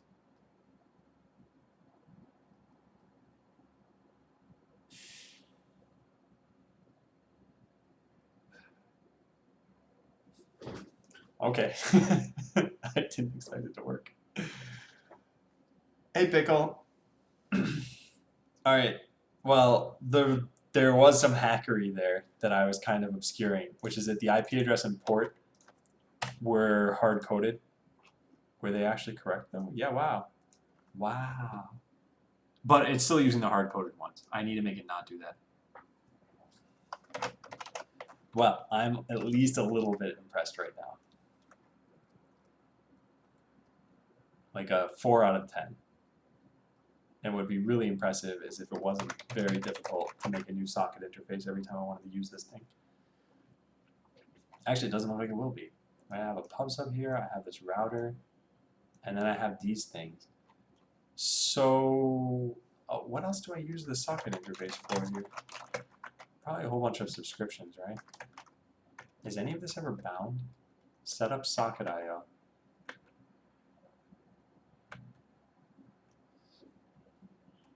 On chat. Yeah, that's going to have to change.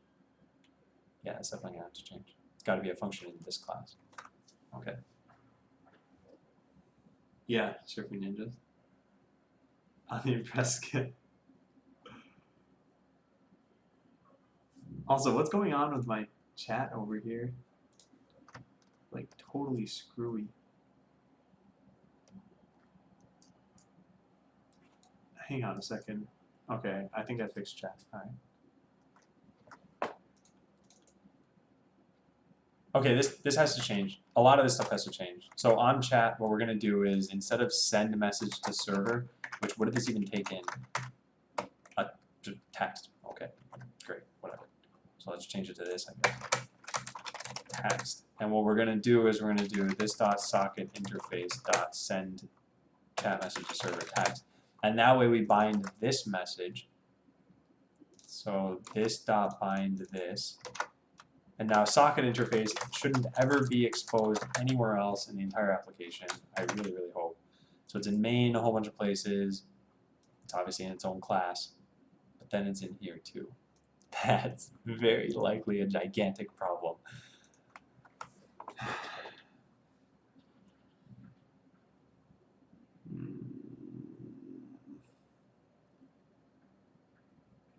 Single player, multiplayer router. Alright, see you, Taco.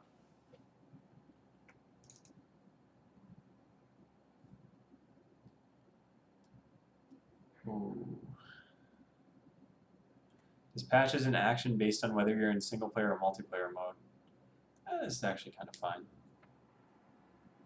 If you do math.random and the result is 0.287 or less.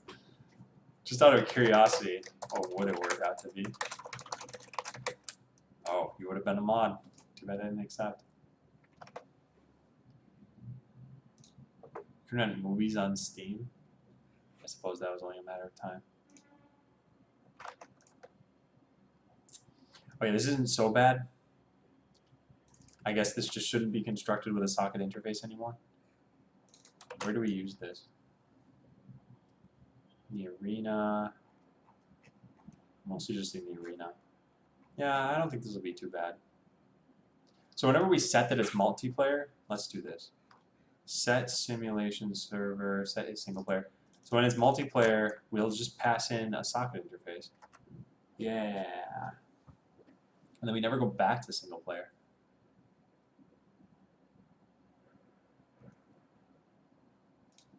So let's get rid of this.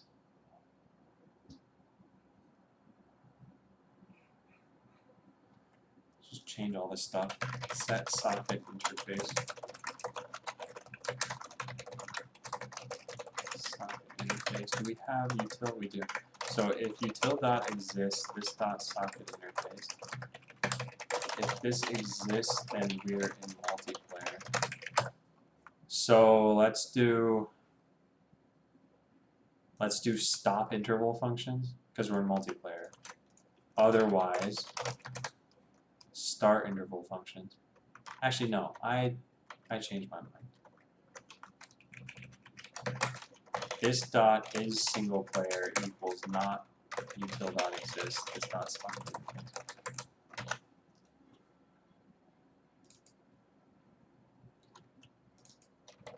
And then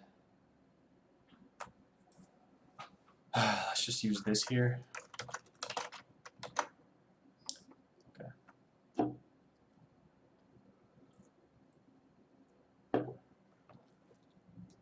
All right, so I'm gonna get rid of this. I'm gonna get rid of it from the constructor too. I gotta be really careful about doing this stuff. Socket interface equals null. So where do we make a new SPMP router? Right here. Let's get rid of the socket interface. Socket interface needs to be completely destroyed. Well, from just that's all I want to say. Should just call set a single player. No, I want to get rid of that function because it has no business existing any longer.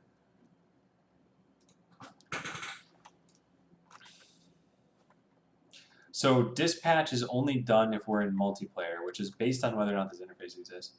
And Ari Fallon, thank you for following.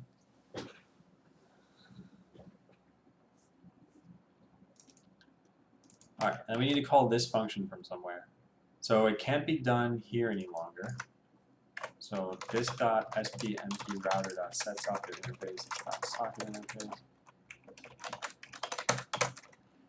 But it needs to be done when we're about to join a game.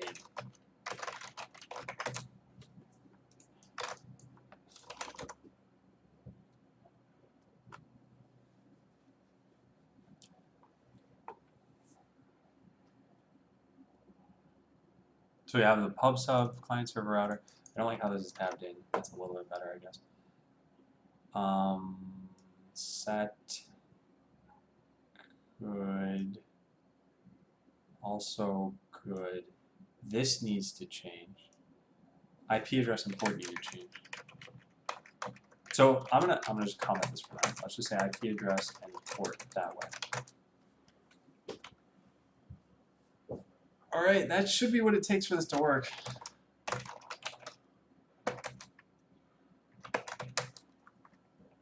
Oh, Pickle, I can actually send this to you though. I took, where did I do this? It's on my, man, hang on a second. Maybe this is it? Is that it? Yeah, that's it. Okay, so that was it as of earlier. So, Pickle, if you want to check that out, there you go. This was the top 75 list for the channel. And you can ignore the top 2, of course, because I shouldn't have my own name there, and Botlat shouldn't be there either. But everyone else is real. Yeah, I'm beating you guys in number of points right now, but just by a little bit. Change your mic, it sounds different. Yeah, but only accidentally. Adam couldn't get his usual microphone to work, so he's using the microphone on his webcam. What did I have for lunch? I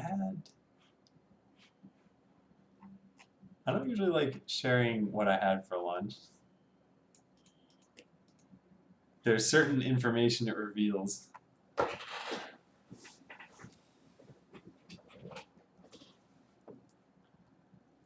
So I just won't tell you. Okay, let's try this out. I'm going to reconnect the matchmaker, and I'm going to turn this off. And Full Nerd, thank you too for following. By the way, everyone who follows should get a whisper from Botlat. If you want to control my lights, you can click that whisper. Otherwise, just ignore it. That's fine. So we're going to run this. And we're going to try this same flow that I had here before. And this should go through Pusher. I don't know. Okay, let's try this. So connect, join game. Oh, that failed. Yeah, because there is no set is single player anymore.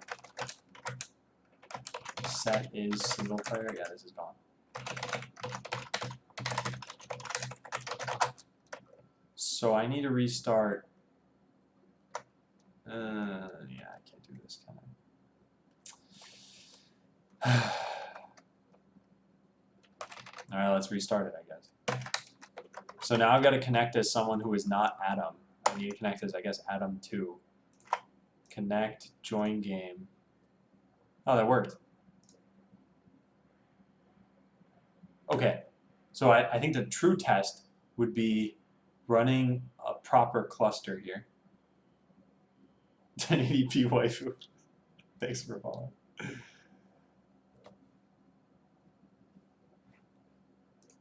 A kebab and 2 double whoppers?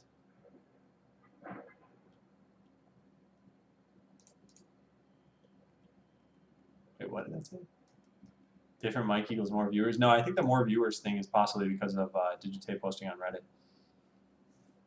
And Tom, no, you're not timed out. Okay, so this is reusable.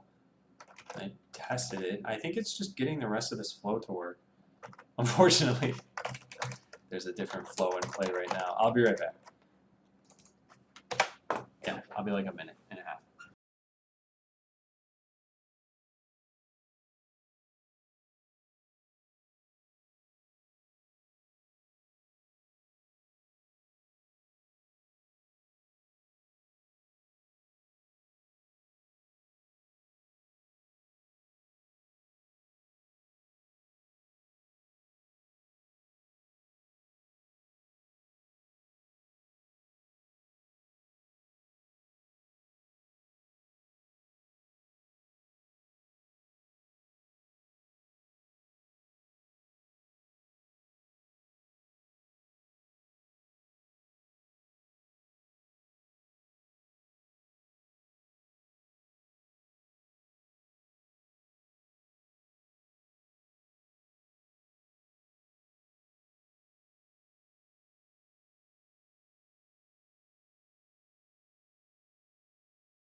I'm back.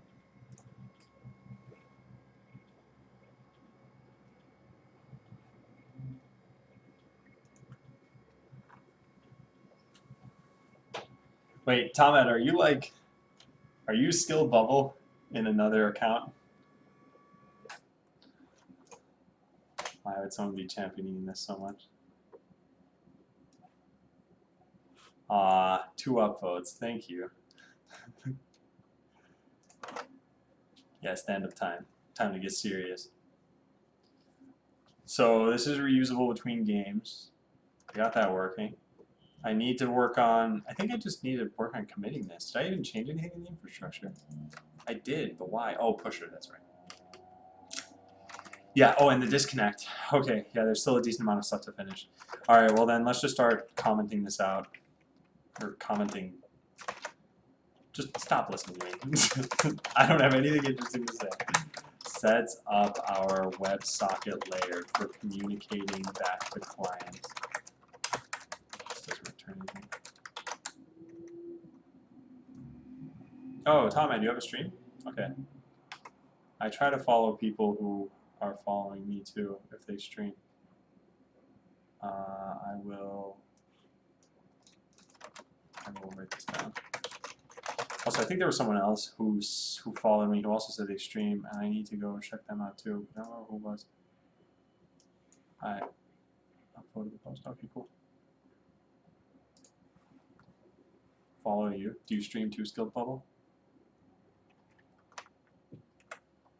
And I'll probably write, no, anyone could listen on these channels, but they won't be able to authenticate as that player unless they have their password.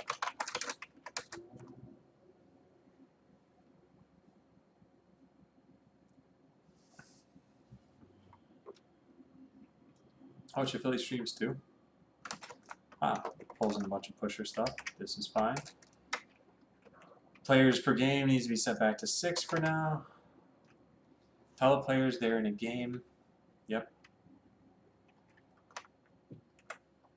And I'll probably write, no, anyone could listen on these channels, but they won't be able to authenticate as that player unless they have their password.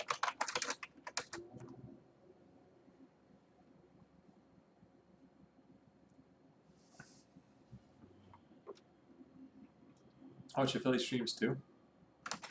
Wow. A lot of people are streamers in here. Follow these people. There.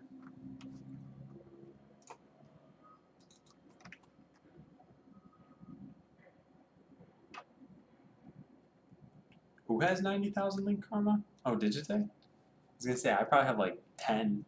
I think the only posts I've made have been about Botland or a game or something like that. Alright, this is fine. Package JSON now has pusher. We just get rid of that. And that's it. Cool. So the matchmaker now loads environment. Now uses pusher to communicate to clients that a game has been found for them.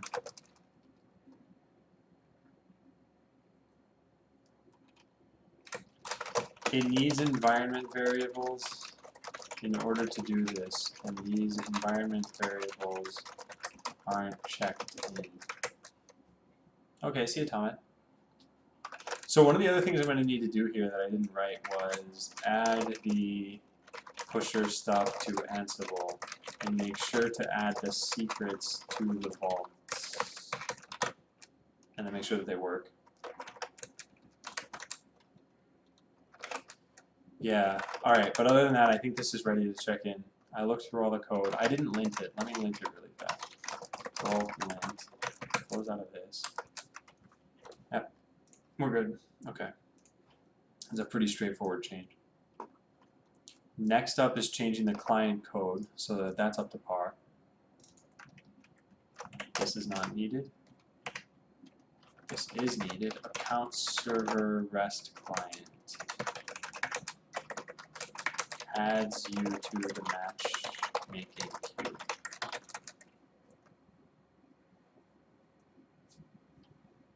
How do you find Ansible? I like it. But yeah, there is generally a command for everything, yeah. Add you to the matchmaking queue. Yeah, and for now this just returns.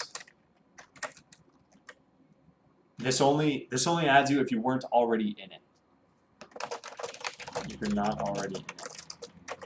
This function does not return any special. Yeah, that's it. That's all this does. Returns a promise. What is this extra space doing?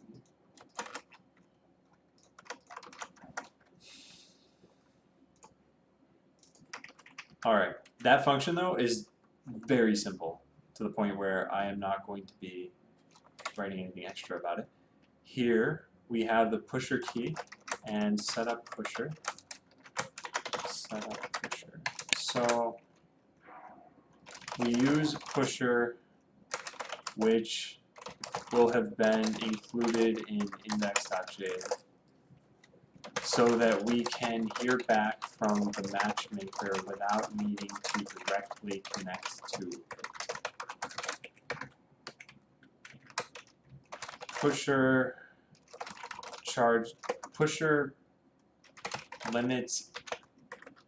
limits users based on number of concurrent connections.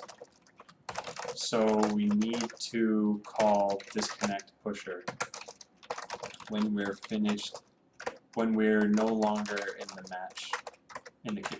I should say that. Yeah, Remy, it's the same general process. Just follow the tutorial there. It should be fine. Okay, so logger.info. I don't need to write that here. Yeah, the rest of this stuff is fine. So disconnect pusher. Make sure to call this whenever you're done using pusher. You should only have the pusher object around for as short a time as possible. See setup pusher. And then pusher socket will. No, I don't think I need to write that there. Okay, what else changed? This changed. That's fine. This is no longer needed. That's fine, that's fine. So start a timeout or something and eventually do this stuff, pusher, socket.disconnect. Yeah, so that's what, 1713?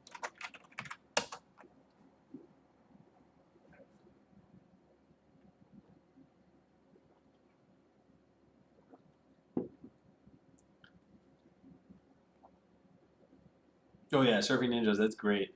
I did that once. A friend of mine had posted a game of his on Facebook, and it had a high scores list. And I figured out how to not have to play the game to get onto the high scores list. He thought a developer on his team did it, so he didn't even question it. Then I called him up and I'm like, "Hey, you want to know how I did that?" He's like, "Oh, that was you." Then he did ask me, and I said, "You know, in the real world, they pay people for this sort of thing." But then I told him how I did it anyway. Start a timeout or something and eventually do this dot disconnect pusher. Am I going to have a bug bounty program for Botland? So that's a good idea, but I think the bounty would probably have to be an in-game currency. I don't really have money to give people. And if Botland is super popular, then yeah, maybe we would, but otherwise it'd have to be like you get a salvage pack or something. I don't know. But I'll write that idea down. I think that's pretty good. Bug bounty program for Botland. But we have to pay an in-game currency.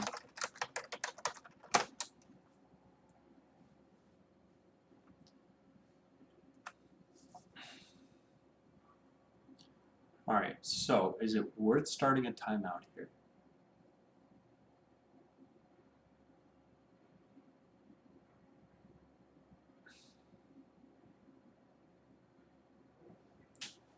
What I'm concerned about is if I set a timeout,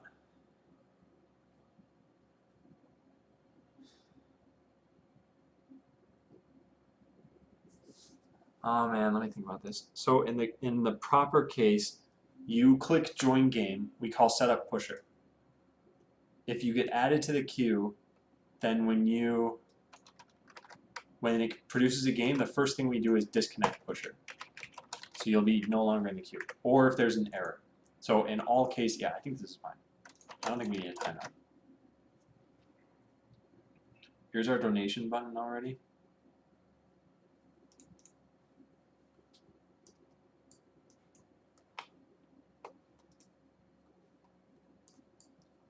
Yeah. Oh, where's our donation?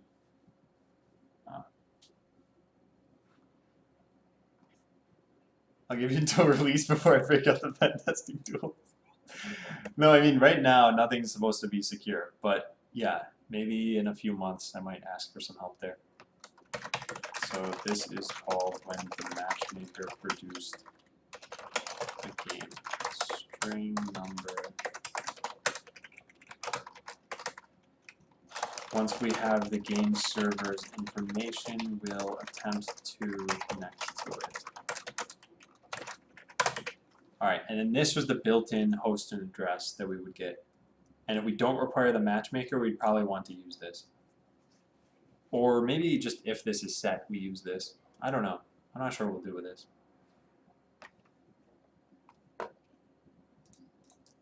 Then the rest of this is all fine. Yeah. Okay. So not too bad. This is a very simple change too, actually. Send chat message. In fact, I should make sure this works. Test. Yeah, okay. Yeah, it works. Chat message. A simple wrapper around the socket interface call so that we only attempt to use this when we're actually in multiplayer. So the string if util.exist is .socket interface. Now the socket interface starts off as null? No, it doesn't. And it should. So new SPMP router, let's do this equals null. We won't actually construct this until we're going to be in multiplayer.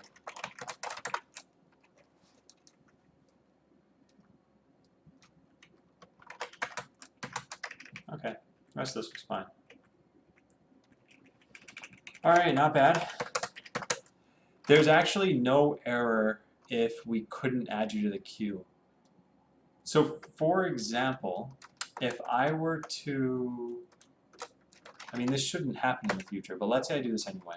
So now I'm going to refresh the page, I'm going to hit connect, and I'm going to hit join game, and it's not going to join a game for me automatically, because all it did was add me to the queue. Now when I press this again, it's not adding me repeatedly. It's an error, but I didn't have a print an error. Oh, I did have a print an error. Internal server error. Yeah, but it shouldn't do this. It should...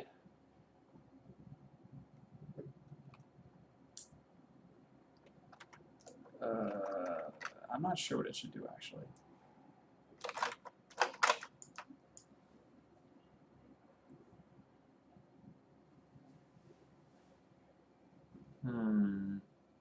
Found? Yeah, maybe 302. The requested resource resides temporarily under a different URI. No, that's not it. Never mind. What is it? Conflict, maybe? Conflict current state. Yeah, I think 409. Improper use of an all-purpose cleaner. Let's use that one. But we need to return that from the matchmaker. No, from the account server. Yeah. Okay. So we'll put this here. Actually, we can't do that, can we? Matchmaker REST client. Like, something that return 409 here. That way we differentiate between a real error and not a real error. Okay, let's take a look. Matchmaker rest fine. Add user to queue. So in the case of a 409, could not add user to queue, user's already in queue or game. Let's return.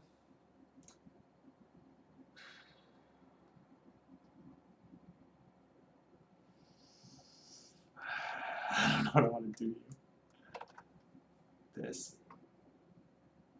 Adam looks like a Pepsi guy. I don't drink either.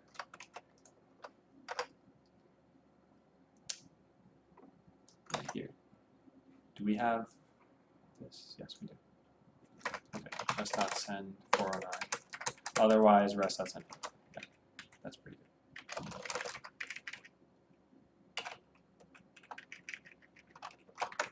So we do want to preserve this, meaning that you're already in the queue. Which means now on the client side of things, right here, if we get an error and the status code happens to be this, then we return it as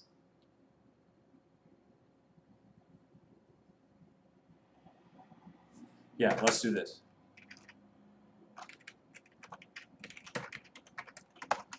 Throw new error. You are already in the queue. This is actually, yeah, I don't know how this would happen. Otherwise, we just throw the regular error. Okay, let's do that. So let's try this out now. So where does this come from? Here?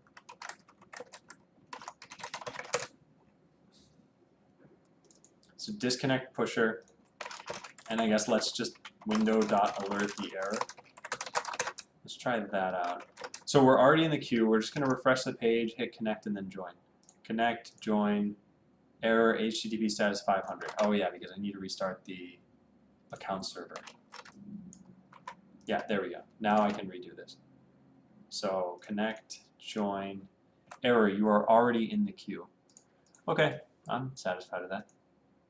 So if I try connecting to somebody else, who am I right now? Probably Adam 2. Yeah, so if I connect to Adam and I hit join game, then yeah, perfect. So we need to change the UI once that happens. I'm going to write that down somewhere here. So when you're in the queue but you're waiting for a game, the UI on the client needs to change. Adam looks like forehead. Okay.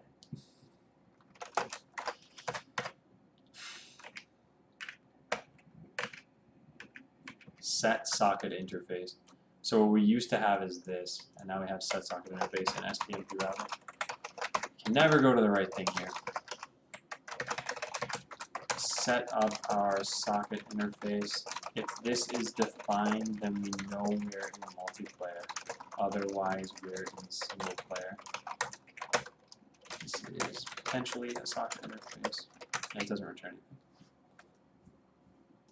Now the weird part is we have this is single player flag, which we don't need.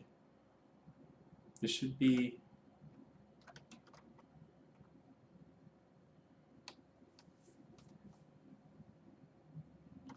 gone. I think I'll just write this on a normal to-do list. It's not very high priority. Refactor SPMP router so that is not needed. It's based on the existence of the socketer. What am I typing? Interface already. So just make a function that exposes that logic and get rid of the variable. So we go back to this. So this code is done. This code is also done, and I changed around a little bit. This, oh, this is needed.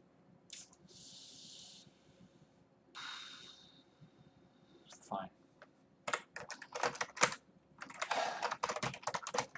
So we copy this over to here, and then we get rid of this. That's good. What's this? This is fine. This is not going to get checked in, and then pusher needs to get checked in. Although I need the license for that. Oh, which means I need to. Oh, darn it. They have some terms of service that I read through this on stream and I wrote it down on my to-do list. Make sure to incorporate Pusher's privacy policy into my own. Make sure to indicate that Pusher will only get access to your user ID and your IP address, maybe your skill level as well. It's gonna be annoying.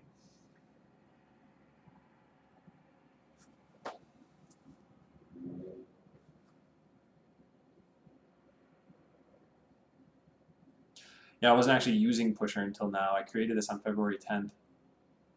However, the product isn't really... No, I need to do this. Well, I need to do it as soon as it's on AWS. So I guess I'll add this to the more prominent to-do list up here.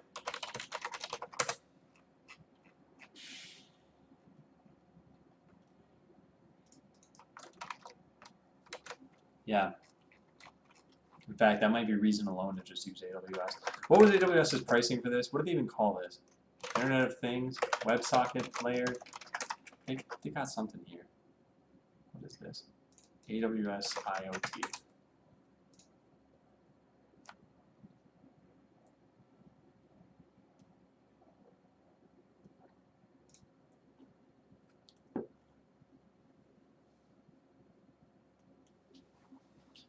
$5 per million messages. Okay, so if wait a second, what?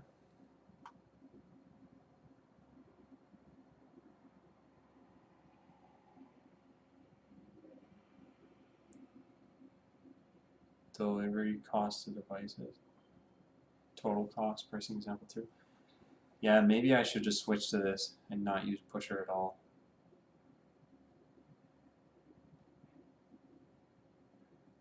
$512 bytes, IP address, user, 128.2. Oh yeah, I should be totally fine. Even if I put in a little bit of extra information in there. 250,000 free messages, published and delivered. Okay, I'm not totally sure how this works. You don't get charged for reading the messages. You're charged for delivering them.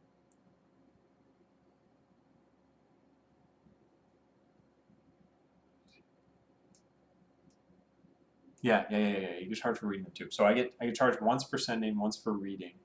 So that means I'm really getting. So it's like $5 per 500,000 messages. It's like $1 per 100K messages round trip. And so, let me think about this. So each player who joins a game is going to be one of these round trip messages. And there's 6 players per game. So this is going to be what, 16,000 games. So it's $1 per 16K games. So 16,000 games per month for $1. What does this mean for cost? Yeah, I think I should just switch. I don't think I should use Pusher. Heard of Faye? Used it myself, really liked it. Simple pops up for the web. Yeah, but so I haven't heard of this, and I'm pretty much fine using almost anything. It's pricing that I care about. What is this? Oh, I need to make my own thing. Oh no, so I can't. I could do this. That's not a big deal. The problem is, if I do this, I need to set up endpoints specifically for handling this and for handling failover. And yeah. Well, I think I'll switch away from this at some point. I don't know if I'm going to do it now. So I'll write this on my list here. Determine whether Pusher dies. So it may be a better idea to stick with AWS and just pay for 16K games. 100,000 round trip.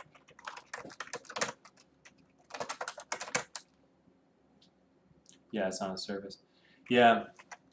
Yeah, I'll have to think about that because it's not really worth like changing my terms of service and then potentially dealing with paying Pusher like $50 a month.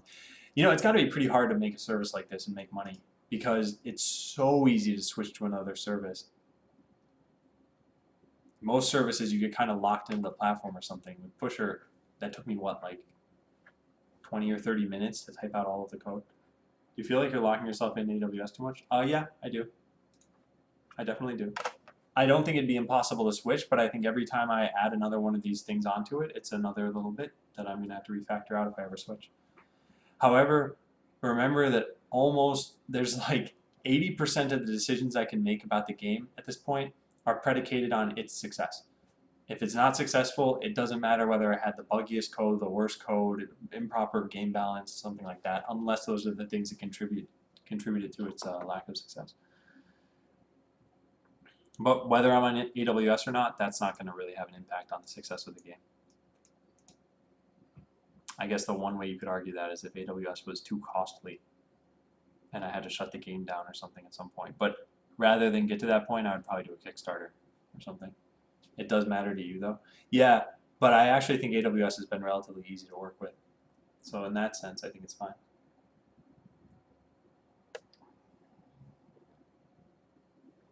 The learning and fun experience? I mean, I don't think the learning and fun experience of AWS is the thing that I'm enjoying. I think it's just overall. So most of my personal projects, yes, have been like, just enjoy the process. This is enjoy the process, which I am doing, but also, of course, like ideally try to make some money. That would be pretty nice. And most of the time, I'm not at all focused on that. But this time, yes, we are. And for anyone who's ever curious, because I get this question a lot, there's this document online, it's very short, that talks about the monetization of Botland. It's going to be free to play. You just buy one thing in the game, salvage packs. They've got items in them. That's it. Pretty simple.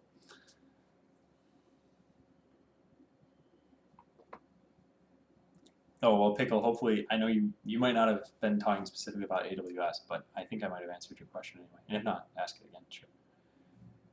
So this is done. This stuff is pretty much done.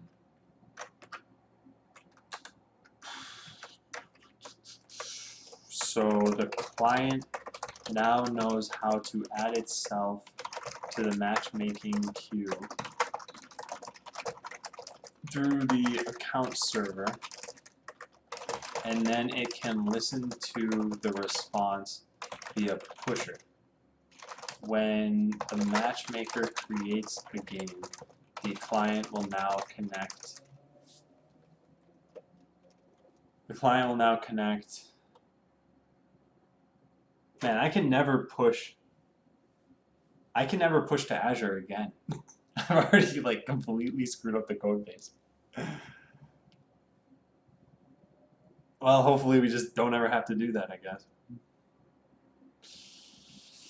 Alright, so when the matchmaker creates a game, the client will now connect directly to that game. Everything seems to be working fine.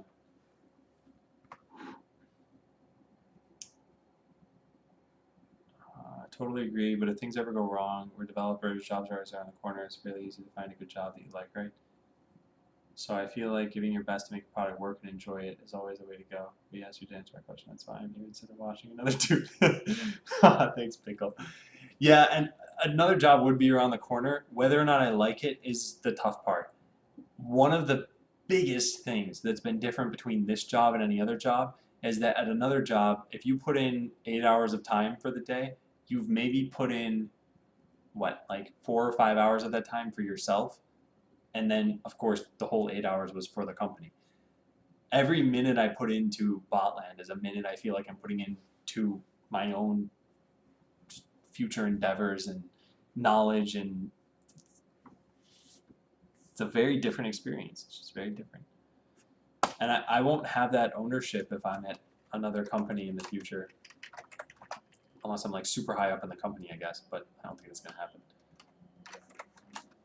Anyway, I'm pretty sure this is all done. So the client now knows how to add itself to the matchmaking queue through the account server, and then it can listen to the response via Pusher. Matchmaker creates a game, the client will now connect directly to that game instead of the IP/port that is specified at runtime. Yeah. Okay. Check that out. Does anyone have Botland day one? I don't think so. I didn't have Twitch record VODs that day, and given that I was just some random person on the internet, day one of his stream, I don't think people would just be recording that. There is someone who has days, I think 5 through 10, but I haven't contacted him to find out if I could download them or something. But what is this? Yeah, the microphone stuff. 100% agree with that. I'm currently working remotely for a company where I have the chance to pick the stack I'm working on. I do the hours I want. It's fairly easy for me to switch. Well, they're not entirely yours. The skills you learn in a job are certainly, to some extent, transferable to other jobs, even if they're totally different technologies. But you still, at the end of the day, feel like I put money in someone else's pocket. And the way I just made it sound was like, I look at things solely from a monetary perspective, but that's not it, and I probably just phrased it poorly. It's more that, like, as a developer for a company, you are very much a part of the product. And I don't know how else to say this. It's like your stake in the company is what you're building there. But yet you don't get compensated for it. And again, not monetarily necessarily. So get the client to connect. This is done. Download it. That's done. I likely need to store that. That's done. Convert both the server and the client to use an interface instead of Pusher. That way I can swap it out. I probably don't need to do this right now. The only Pusher code I really have, I think it bled into 3 different places. 1 is here. 2 is in the queue, where I actually let people know about it, and this is literally 1 line of code that just happens to be spread over 4. Oh, actually it's 2 lines, because there's 1 in the constructor as well, but whatever. And then the 3rd is in a totally different aspect over here. Set up Pusher and disconnect and everything. So I don't think it'll be too bad.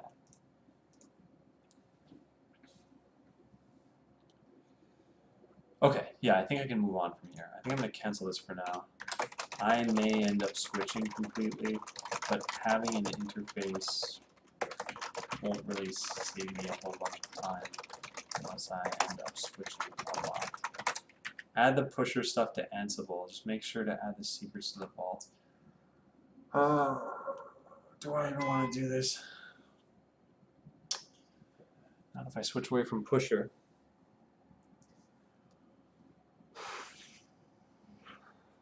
I'll have to think about this. I'll have to think about whether I want to use AWS. But this is something that would need to be done. I'm going to get rid of this for now, though. So we'll put this lower on the list. Or the next time I test on AWS. Test on AWS. Okay. Okay, so when you click Join Game, it should add you to the matchmaking queue. That's done. The socket interface needs to be reusable. That's done. When you're in the queue but you're waiting for a game, the UI needs to change. I don't know how much I want to change it right now because we're eventually going to have, of course, real UI. So the only thing I need to do is you're, Atom 3 and you click Join Game. So that worked, but there's no indication that it worked. Maybe we just gray out the Join Game button for now. Yeah, that's what I'm going to do. Let's just do that. So when you press Join Game and that works, let's just gray that out. So we do this, we do that. I guess this is why I had those return false and return true. And then eventually we should ungray it out. So this is once you've been added to the matchmaking queue. We can't do this. This won't work. We need to return a promise that would then resolve. I don't know how I feel about this. Maybe I change this entirely. Maybe what I do is I dispatch a change to the state. Yeah, that's a better idea. Let's do that. Oops. Oh, no. I didn't want to do that. I didn't want to do that. Oh, there we go. I can just hit Control Z. Why didn't I think of that? Another one bites the dust. Okay, let's think about this. Reducer temp. Where I don't have a join game button. Where does the join game button even show up? Here. Stop props to unjoin game. So there should be a disabled. No. Where do you? Okay, where do I disable and enable buttons? I think I do it in the purchase buttons because if you don't have the right amount of money. Oh yeah, I could just test that out, right? No, it doesn't do that. Okay, does this ever gray out? No.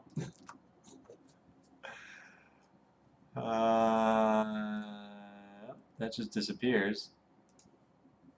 I never disable any buttons in the interface? That seems awfully unusual.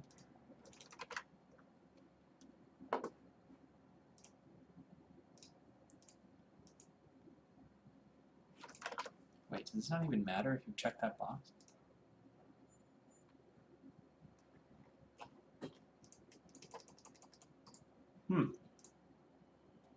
I apparently never do this. I don't remember this. I can't even join the game anymore. Huh. What does this mean? Maybe...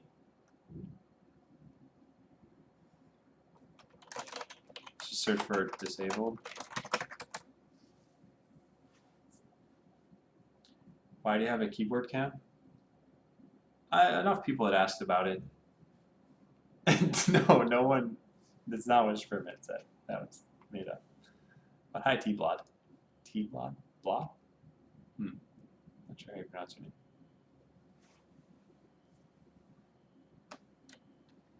I think it's nice to have. Anyway, here's how I do this. So let's do the same thing over here. In join game, let's find join game again. We'll do this. And I'll do this dot props dot something, but what? Post auth button style. Sure. What other states do we have here? Blockly, bot config, lobby state. Huh. Since when do I have that? Okay. I guess I'll put it in there. Let's do that. Can join game. Okay. Cool. So we'll do that, and then wherever lobby state is, which must be in here somewhere, here it is, yep, we'll just put can join game is set to true by default.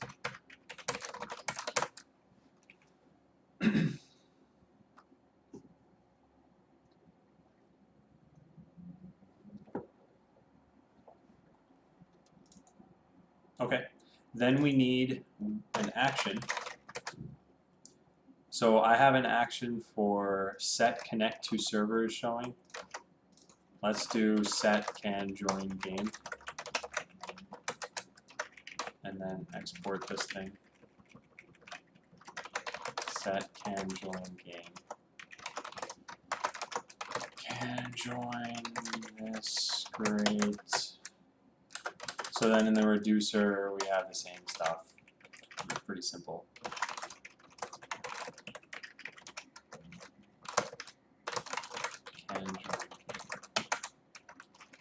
Okay.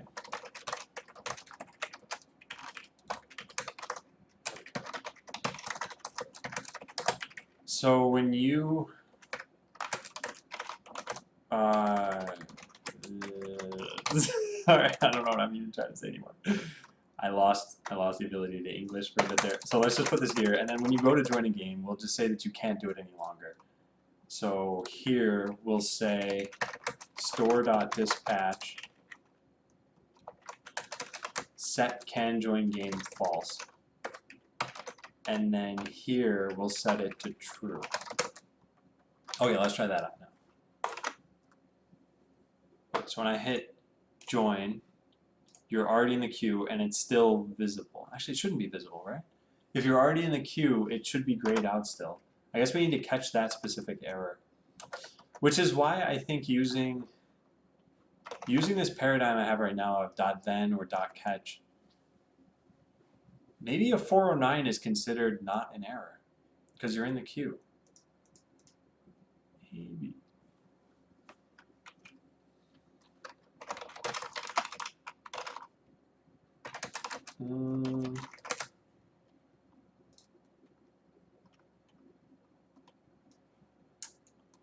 I don't know. I don't know how I feel about that.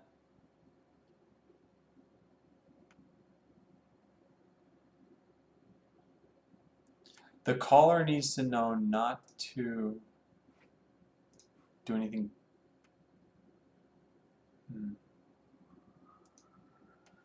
Like, short of checking the contents of this error message, which sounds like a really bad idea, or returning this as not an error. No, that's actually, maybe I should do that. Okay, how about this? Return true, and here we'll just do return false. There.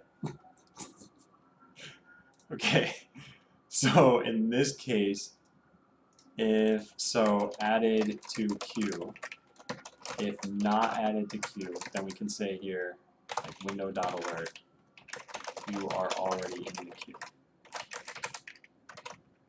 Okay, so then set can join game. Alright, let's try that out now. So now when I press that button, it should be grayed out. Perfect. So now you can't join it again. And then when I connect as a player who's not in it, it should just gray it out. Good. All right, that's all I want to do for that commit. So let's check this in. Actually, let's lint it. How about?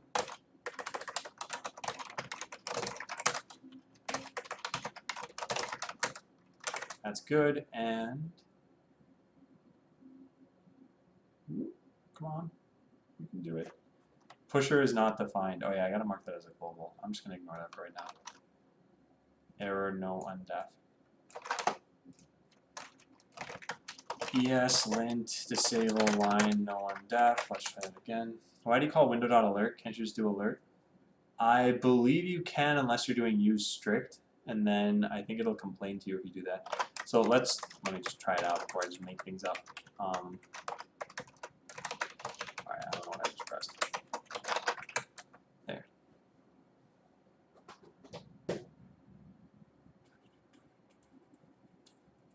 No, it doesn't care. Yeah, I probably could do that. I don't know. I like it being explicit. There's a slippery slope to a new Boolean true false file not found. Yeah.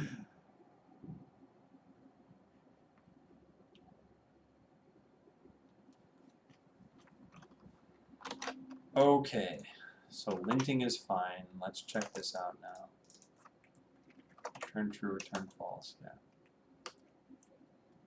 Store.dispatch. So really, all of this was done so that the button is grayed out. I should probably write that down in there. Can join game. If true, you can join a game. I.e. you're not in the MMQ. I don't need that or that or that. So when you click join game on the client and you client button will gray itself out unless a fatal error occurs, e.g. you couldn't contact the matchmaker at all. Not fatal, I should say unexpected.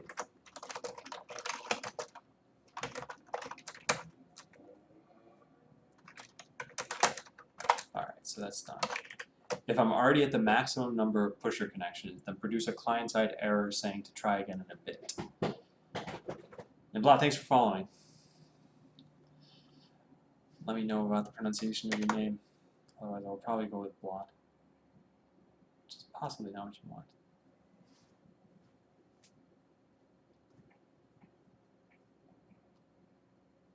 Also, did I miss something? People are responding to Kong Simon, but I don't see any messages from Kong Simon. Except for a very long time ago. Alright, this particular one if I'm already at the maximum number of connections, set up pusher is what would fail. And I don't know what part of this would fail. Maybe making a new pusher? The only way for me to test this would be to create 100 of these programs and then try this out. Because I've got to have 100 separate connections before this finally fails. But I do think that I'm going to end up removing this. Let's take a look at their API guide anyway. Connection. Sure. Does this error if you... How do you know that this failed?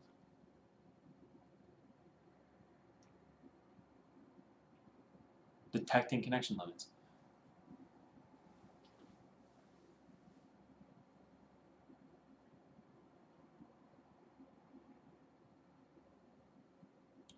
Exceeds the connection limit. If you're on Sandbox plan, upgrade your account. Okay. When connection limits are reached, additional connections over the limit will be rejected. You can capture it by binding to the error event on the pusher.connection object. Okay. I guess I've got to do that.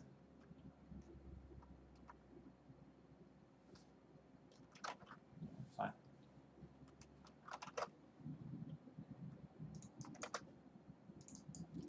This dot pusher socket dot connection dot bind error.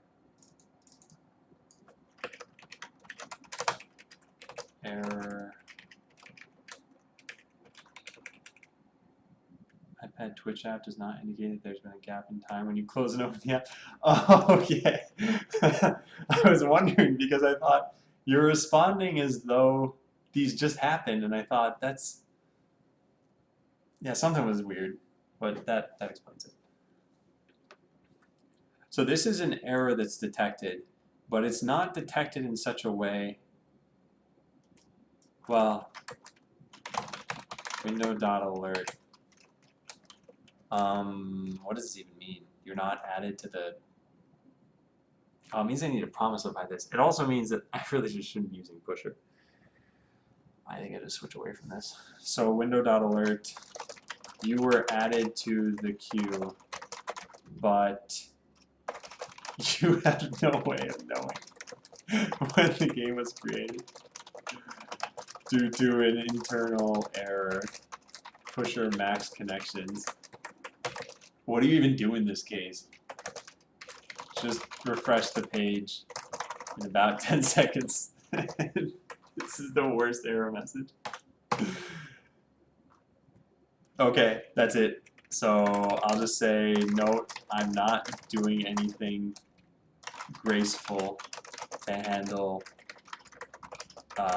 when pusher is at the maximum number of connections. But I don't want to silently fail.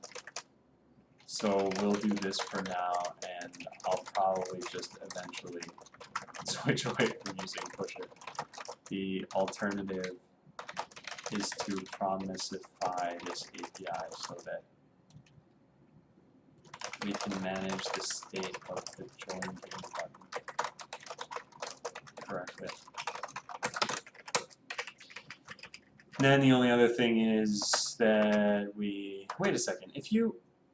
How does this work in JavaScript? If I do console.log hello world, I don't need to have multi-line strings for this, right? Desktop del aaa.js. That's a great name, right? No, I don't. So then I can just break this right here.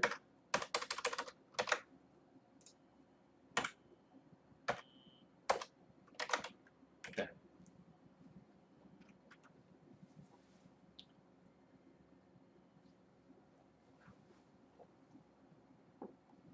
Oh, hey, Madamus Prime. I don't think I've seen you before.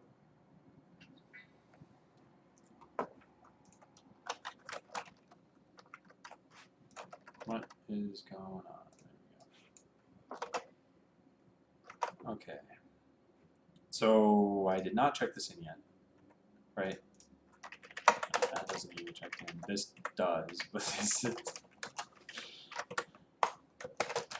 added an error message that prints on the client when you try to join a game, but I've maxed out on pusher connections. Why triple equals? Triple equals is type comparison and value comparison. So in JavaScript, this is true, and this is false. And hey, Madamus Prime, yeah, welcome. Yeah, if you're curious about the game at all, you can check that out. So, Tomad, you can run into some weird cases here. Excuse me, the one I usually like to show is this. If you do something like this, like an array of the number 1. So if you said something like new array a.push1 and then a equals 1, that's actually true. Like in no world would you probably expect that to be the case, but yet that's what happens. So long ago. I did answer him earlier, so I think you should be good to go. Okay, that's pretty good. Yeah, and I should write this. Determine whether pusher dies. It may be a good idea. So another pro for switching is that I don't have to worry. Actually, the biggest pro for switching is that I don't have to worry about the maximum number of connections. I can remove the code and set up pusher on the client about the 4004 error.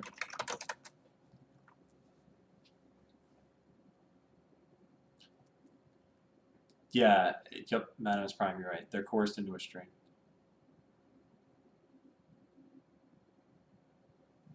Yeah, in JS you have no choice.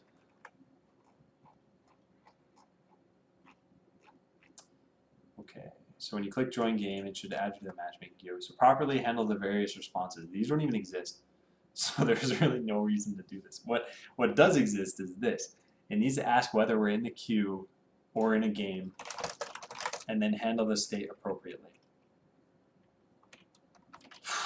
So do we have a way to do this? That is a good question. And I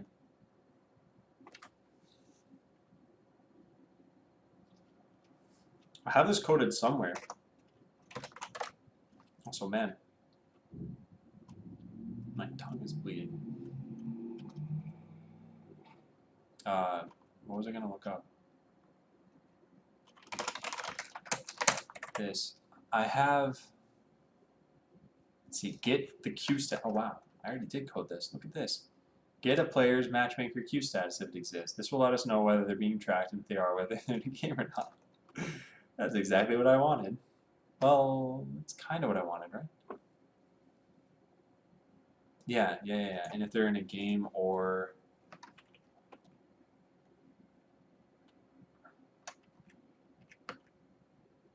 whether they're being tracked. Okay, hang on. There's 3 states. I should just write these all out. Also, I think someone just followed. Oh, Madamus Prime. Yeah, thanks for following, Madamus. Yeah, you'll get a whisper from Botlad soon. My lights are currently pink because the last person who followed T-Blot there changed them to pink, so you can do whatever you want. So this lets us know whether the user is not being tracked. So the user is either not being tracked, in which case we return null, or they're in a queue, in which case we return an empty object, or they're in a game, in which case we return the game server details. Okay.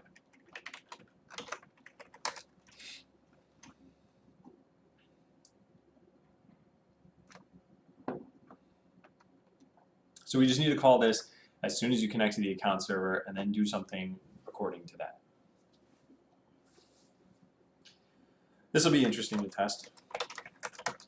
So let's change this back to just requiring 1 player. And let's go over to here. So does the account server know how to do this? It knows how to add us to the queue. I don't think it knows how to get our status. And what is this API called anyway? mmq/id. I'm pretty sure it doesn't know about this, does it? Nope, these are the only instances in this whole file. What would happen if I changed the time allowed parameter? Nothing. It would look like you have more time, but you don't actually. It's stored on the server. And you're welcome to try that, by the way.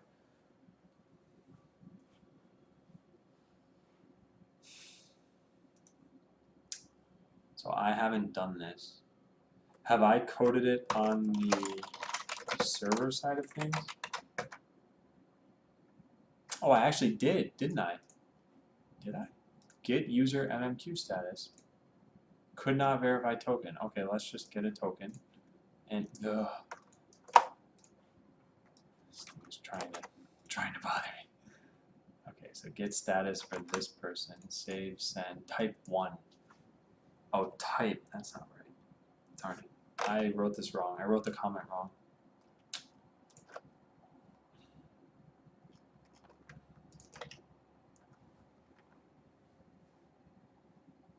Not being tried, in which case, or they're in a queue, in which case we return an object with just a type property. Or the game, in which case we return the game server details along with a different type property. That's a bad comment, I think. You're slouching. Actually, you know what? So, if you guys know about, well, I'm not going to go into posture talk now. I'll just say that I probably am slouching and I'll try to stand up properly.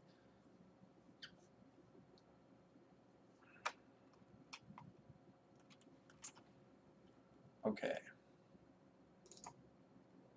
Get the status. So this has been coded. The part that hasn't been coded is the client side of this. So it's a get parameter on MMQ. So I'll go do that right here. So get MMQ status. And it's pretty similar to this. So we do a get, and then what do we need to set? Just our token. What a nice API. This is super easy. And at the end of all of that, we get the status. Now, is the status an object that we can use? MMQ status. Where does this come from?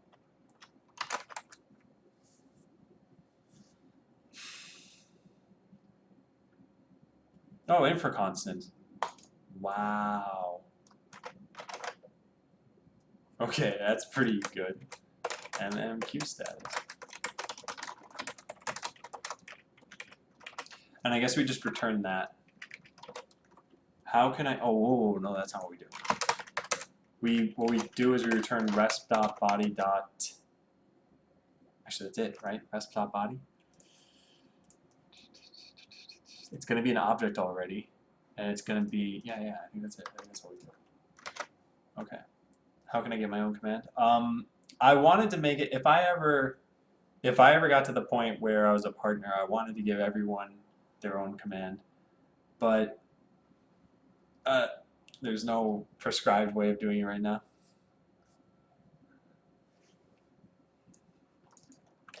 So now we call into this, and we do this after you've authenticated to the account server.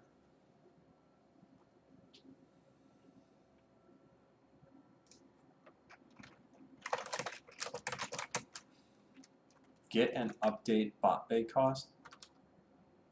Okay, then what we need to do is return this dot account server rest client dot get MMQ status dot then MMQ status. Oh, but that's an infrastructure constant. You shouldn't know about these as the client.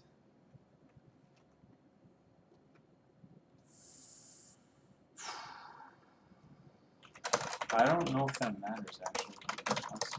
Because we have all of these different kinds. I can just use this one probably.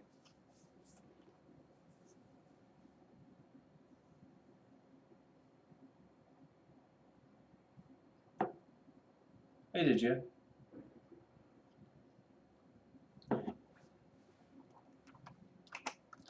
Yeah, so let's make use of this. The client probably doesn't need this stuff right now. Does it? Infra con? No, it doesn't. Alright, well, let's go install it. npm install save botland infra constants. And then we'll just take off the caret.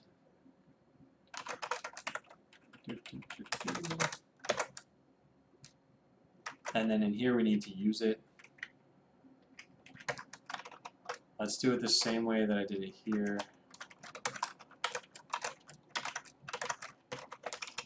Status. Alright, so there's a type or it's null. So if null, we're not in a game at all. So if util.exists mmq status. And we're not being tracked at all by the matchmaker, which is the normal case. What do I get for an atom buck?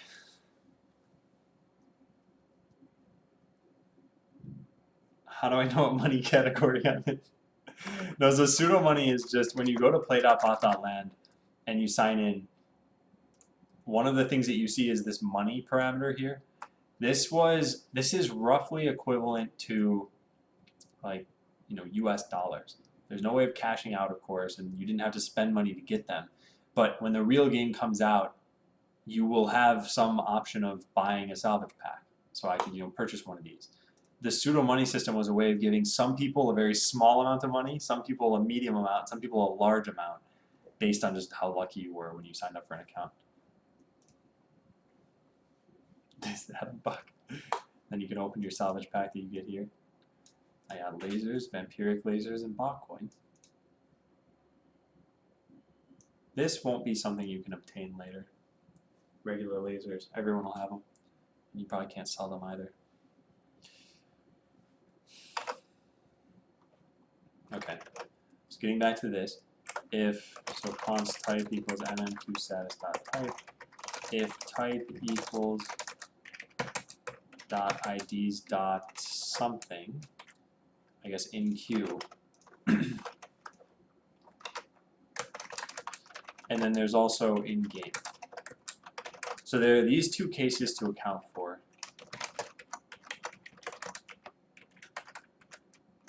Else logger.error unrecognized mmq status.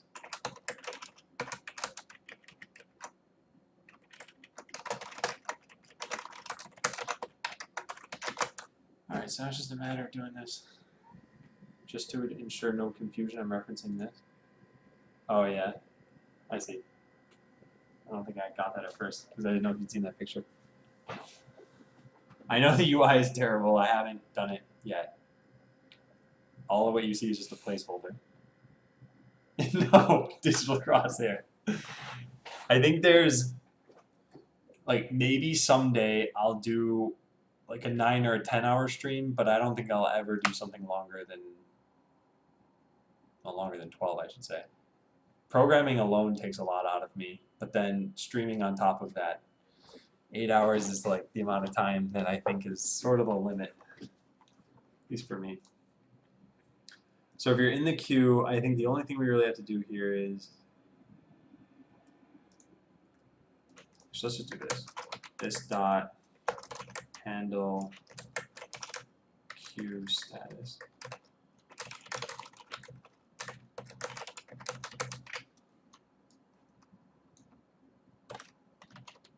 And this is, no, this is synchronous. It should be synchronous, right? What if, no, I shouldn't write this yet.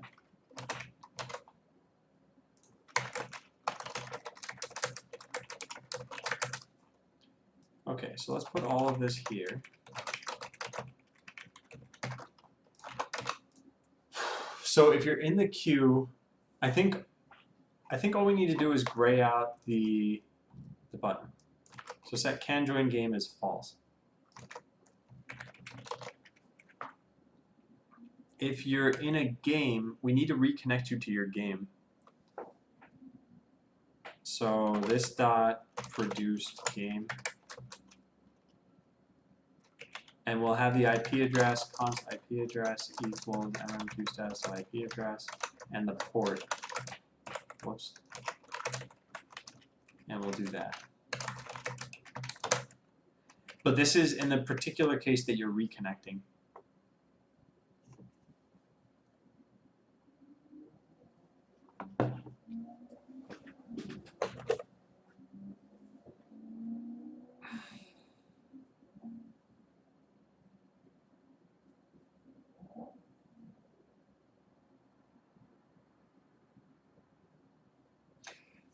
There was some game that, I don't remember the name of this, but I think the players were supposed to have GoPros on them, and then there was some guy who would be like sitting in a command center somewhere, just at a computer really, and he could like launch missiles or something, and it was one of the augmented reality games. I think there was a Kickstarter for it.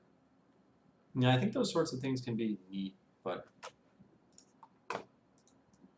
I think it depends on having a lot of players. All right, so this is it. Let's try this out. This is the moment of truth where we test everything. Find out if this stuff works. Let's close out of these things so I don't need them any longer. All right, so I'm going to restart everything because I don't know what it is that I changed and what I didn't change. So let's just close out of all of these things. That and that can be restarted whenever I want. So those things are all up and running, and that is now up and running. All right, here goes nothing. So we connect to this. So I'm going to say connect and then join game. Oh, I failed already. Oh, why? What happened here? Why didn't it join the game for me? What did I do wrong? I should put some more logging in here. Is the mic different? Yeah, the mic's different.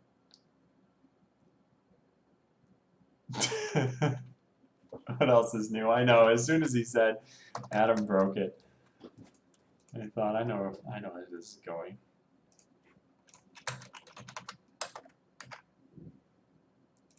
Alright, so. Wait, what's this doing here? I should have checked this in. Oh, I forgot to press the check-in button.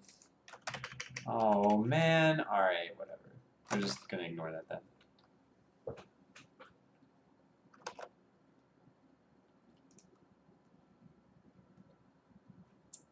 Alright, what did I break here now? So, handle a status. So how about this? If not util.exists, let's just return. And then here we'll tab all this back and get rid of that. Great. So logger.info, your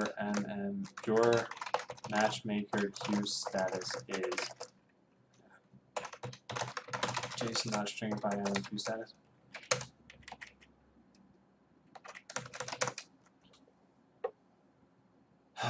All right, that's, I guess, fine.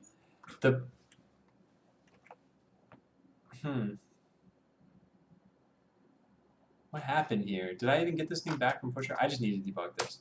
That's what I gotta do. In fact, if I refresh the page and try this again, if I hit connect, oh wow, that was actually really good. That worked. The rest of this didn't work, but that one did. Yeah, let's try the rest of this now. So I connected as, whoops. Connected to Adam3. Now I'm going to go into main. I'm going to put breakpoint in setup pusher. Put a breakpoint there. When I hit join game, it hits that. Perfect. All right. What's this doing? Good. Okay. Let's put a breakpoint in there. That did not work. Why did that not work?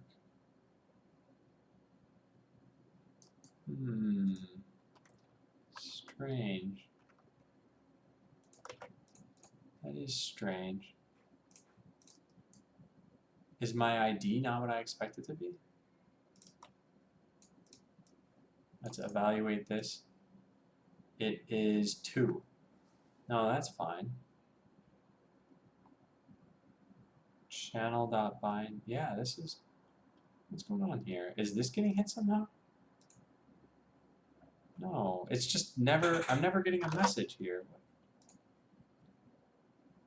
Oh, no game servers are available. Oh, well,